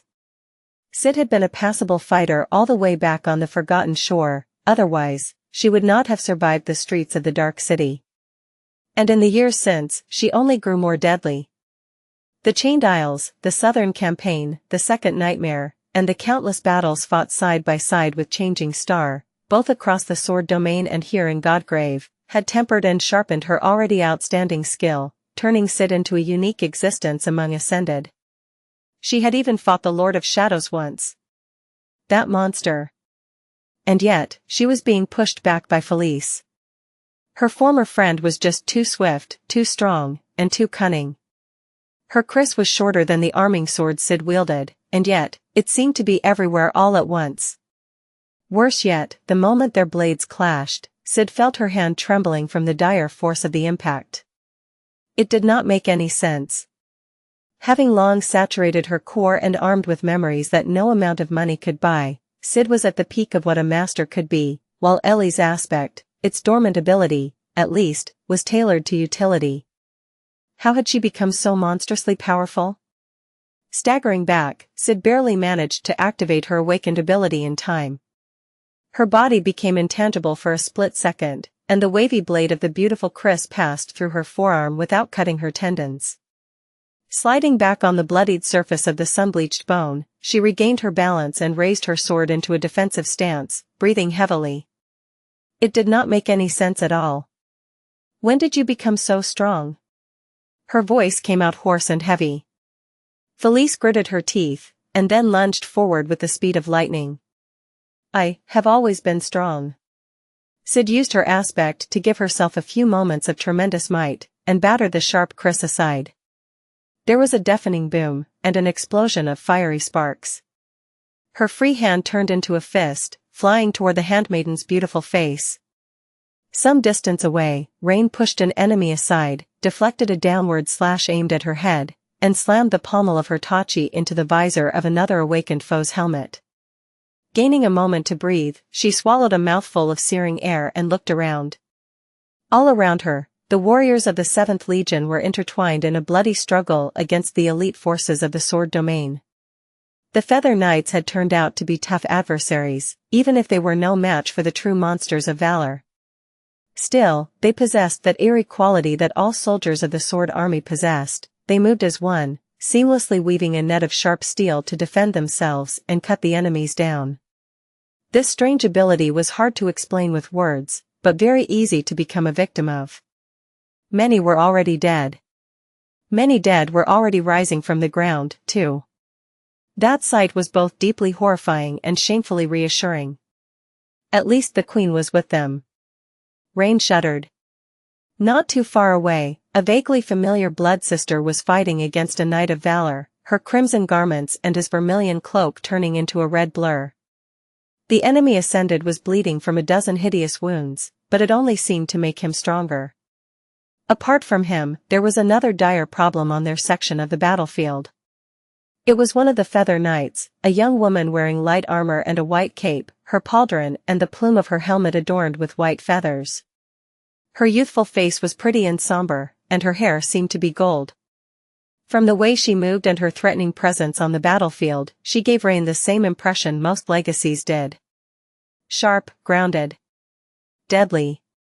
Among all the awakened warriors they were facing, the young woman was the most dangerous, having already killed several of Rain's comrades. That was why Tamar had fought her way in that direction, and was facing her personally. Damn it. Their battle was both breathtaking and chilling, since both were at the very pinnacle of what ordinary awakened strive to be, but mostly chilling, for Rain, because her heart skipped a beat every time the enemy's sharp blade whistled past Tamar, missing her vitals by a few centimeters at most. Feeling an ominous premonition, Rain exhaled through gritted teeth and lunged back into the furious melee. She was trying to make her way to where Tamar and the young Feather Knight were clashing, but it was taking her a long time. There were too many people fighting, bleeding, and dying between her and the two legacies. There was too much mayhem. She could become one of those dying people at any moment, too, falling to the ground in a fountain of blood. Even if her brother was a powerful saint, he was not omnipotent. On a battlefield like this one, life and death could be decided in a split second. And Rain? Rain was wasting too many seconds trying to reach Tamar. Chapter 1999 Embrace of Shadow. As Rain was struggling to fight her way toward Tamar, Tamar was struggling to contend against her fearsome enemy. Both she and the young Feather Knight seemed to have fully saturated cores, possessed exceptional combat skill, and were stellar at controlling their essence, at least to the degree awakened could. As a result, their physical prowess was truly superhuman, and their clash seemed like a whirlwind of steel that rolled across the battlefield, colliding with other warriors to consume them from time to time. However, Rain could still make out the details of the fight, and while the power of the two legacies were roughly equal, Tamar was obviously at a disadvantage due to being younger and less experienced.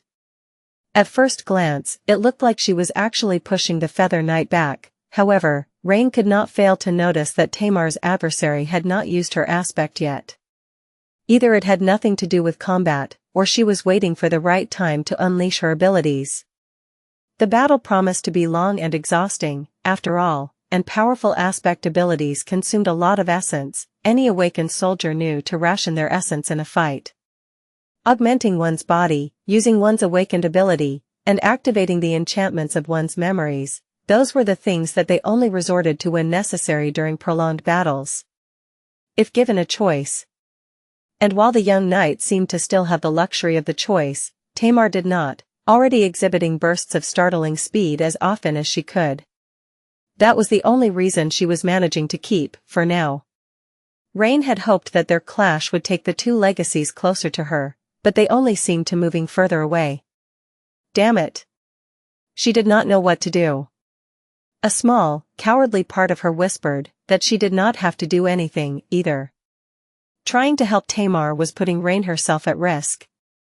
Tamar was so very proud of herself and her family, their history, their martial excellence, their tradition. Surely, a proud legacy like her could fend for herself. Why did Rain have to risk her own life for an entitled legacy? She had to concentrate on protecting herself, instead. Surviving on this battlefield was already difficult enough, doing so while rushing to reach a deadly enemy was no different from inviting her own demise. Stuck in the mass of sharp steel and fighting awakened, she gritted her teeth and looked down, at her shadow.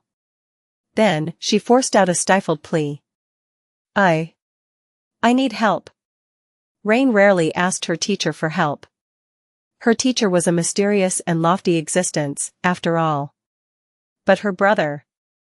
If she couldn't ask her older brother for help in a moment of desperation, then whom else could she ask? A moment later, his soothing voice reached her ears through the cacophony of battle. There is something I can do. But, it is a bit unusual.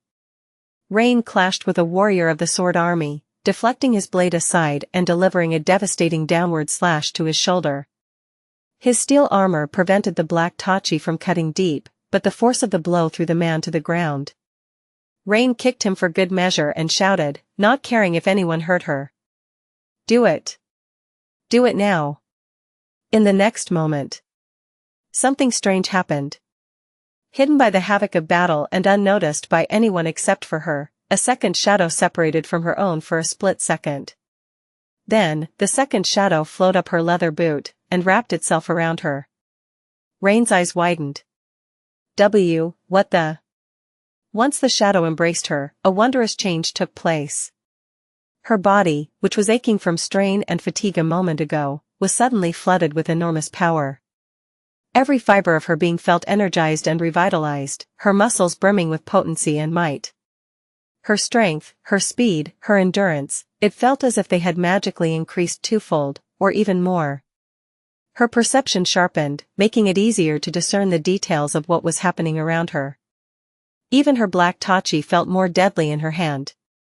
At the same time, she inexplicably felt calmer. There was a subtle, but vast presence in her mind, unfamiliar, but not foreign. The opposite of foreign, really. That faint, dark presence was deep and reassuring, making her feel secure. Better? Rain heard her brother's voice again. Only this time, it did not come from her shadow, instead, it resounded directly in her mind. She froze for a moment. Quite. That was indeed better. Much better. Who even needs an aspect? Gripping the hilt of her Tachi, Rain took a deep breath, and launched herself forward. Suddenly, the sea of awakened in front of her was not as impenetrable anymore. Armed with her skill and embraced by the shadow, Rain cut through it with violent speed. Her sword turned into a dark blur as it parried and pushed enemy blades away, and when it was not enough, she used her own nimble body to either slip past them or toss them aside. Perhaps that was what being an Ascended felt like. Throwing one glance at the harrowing battle between the Blood Sister and the Knight of Valor, Rain shuddered. No, she was not ready to face masters yet. In fact, she was probably still much weaker than awakened with powerful combat aspects that augmented their bodies were. Granted, the embrace of the shadow was much more versatile than most such aspects, enhancing all her physical traits instead of one or two. It was enough. The distance between Rain and Tamar finally started to shrink, and the more she grew used to her newfound power, the quicker it shrank. Hold on, Tamar. Rain finally felt that her ominous premonition was nothing more than a false sense of anxiety. She was almost there. She had almost made it. But in the end, she did not. Rain was less than a dozen meters away from the two fighting legacies when the cadence of their clash changed. The young Feather Knight did something that made Tamar sway, and then swiftly disengaged. Her eyes suddenly shone like two cold stars, and blue arcs of electricity danced across her steel armor. Before Rain could even react, she pointed her sword forward. Then, an incinerating bolt of lighting shot from its tip, reaching Tamar in an instant and swallowing her figure in a flash of blue radiance. Chapter 2000 Human Beasts. Tamar was enveloped by blinding blue radiance for a moment, and then thrown violently to the ground. Her Zweihander fell out of her hand, rattling as it slid across the surface of the blood-soaked bone. Her armor was scorched and melted in several places, revealing patches of gruesomely burned skin. Wisps of smoke rose from beneath it, dissipating in the air. Rain froze for a heartbeat, her mind numb. No. Then, Tamar moved weakly, revealing that she was still alive.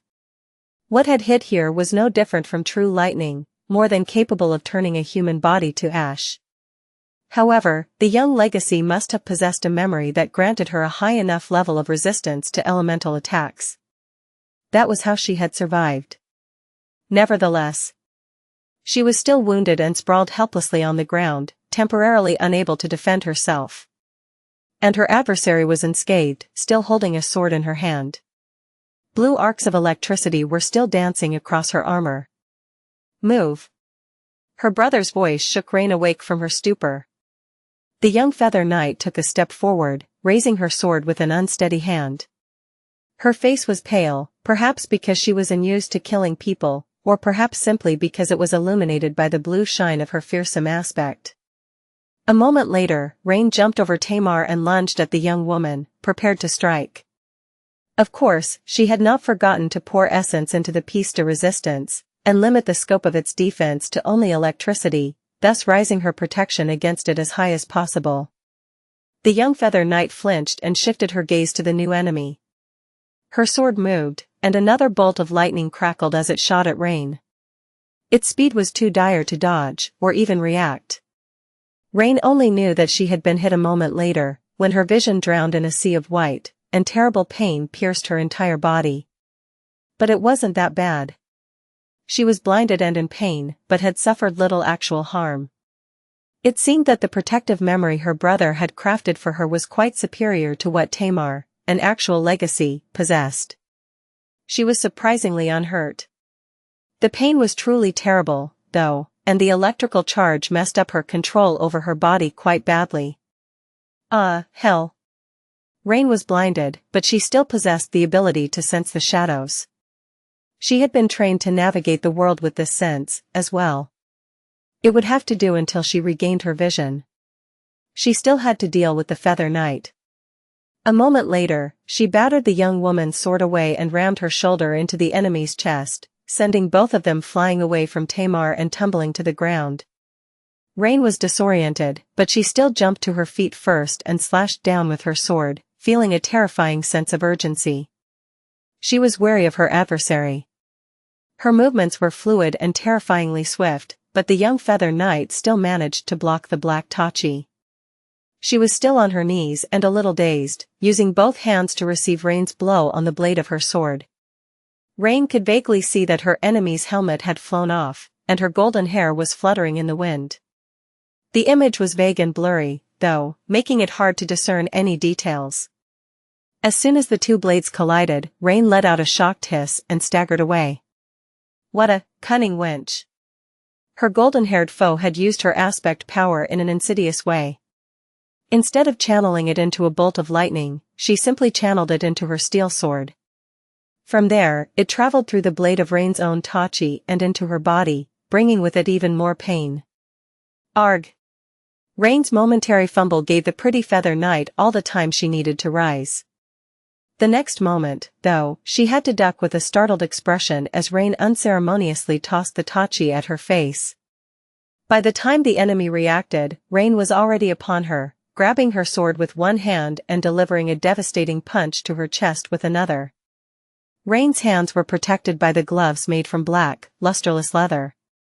Leather was a far better insulator than the blade of the black Tachi, so all she felt from touching the enemy's sword and breastplate was a little sting. Her current strength, at the same time, was dreadful enough to make the steel of the young Feather Knight cave in a little, and for a stifled scream to escape from her mouth. But not enough to make the young legacy lose her edge, apparently. In the next second, the Feather Knight's knee slammed into Rain's side, and her fists sent her reeling back in agony, one rammed into her ribs, the other slammed into her chin, making Rain taste blood. Why did she have to be proficient in hand-to-hand combat, as well? She staggered back, then instantly spun and dove down, sweeping her enemy's feet. Not giving the golden-haired knight an opportunity to rise, Rain pressed her into the ground and punched her in the face, causing bright blood to shoot from the young woman's nose. A moment later, the two of them were wrestling on the blood-soaked ground, trying to crush, break, and strangle each other. The white feathers on the young legacy's armor were soon marred and turned red, and Rain's armor was no better. Rain was stronger, but the young Feather Knight was still covered in a blue net of electric arcs, which continuously hurt and numbed the adversary. By then, Rain's vision had almost returned, revealing the dirty, bloodied, pitiful face of her enemy. The fear and desperation in her eyes, and frightening killing intent burning in them as well. For a moment, Rain felt disconnected from her own mind and body. At that moment, the two of them did not seem like warriors, or even humans, really. There was no grace, skill, or honor in their violent and ugly struggle. Instead, they were no different from dirty, wild beasts tearing at each other in a murderous frenzy. Still, one of them would have to die, and the other one was going to live. That was the essence of combat. Rain had no time or luxury to hesitate, think, or even feel. She could only strive to assure that, at the end, she was the one who survived.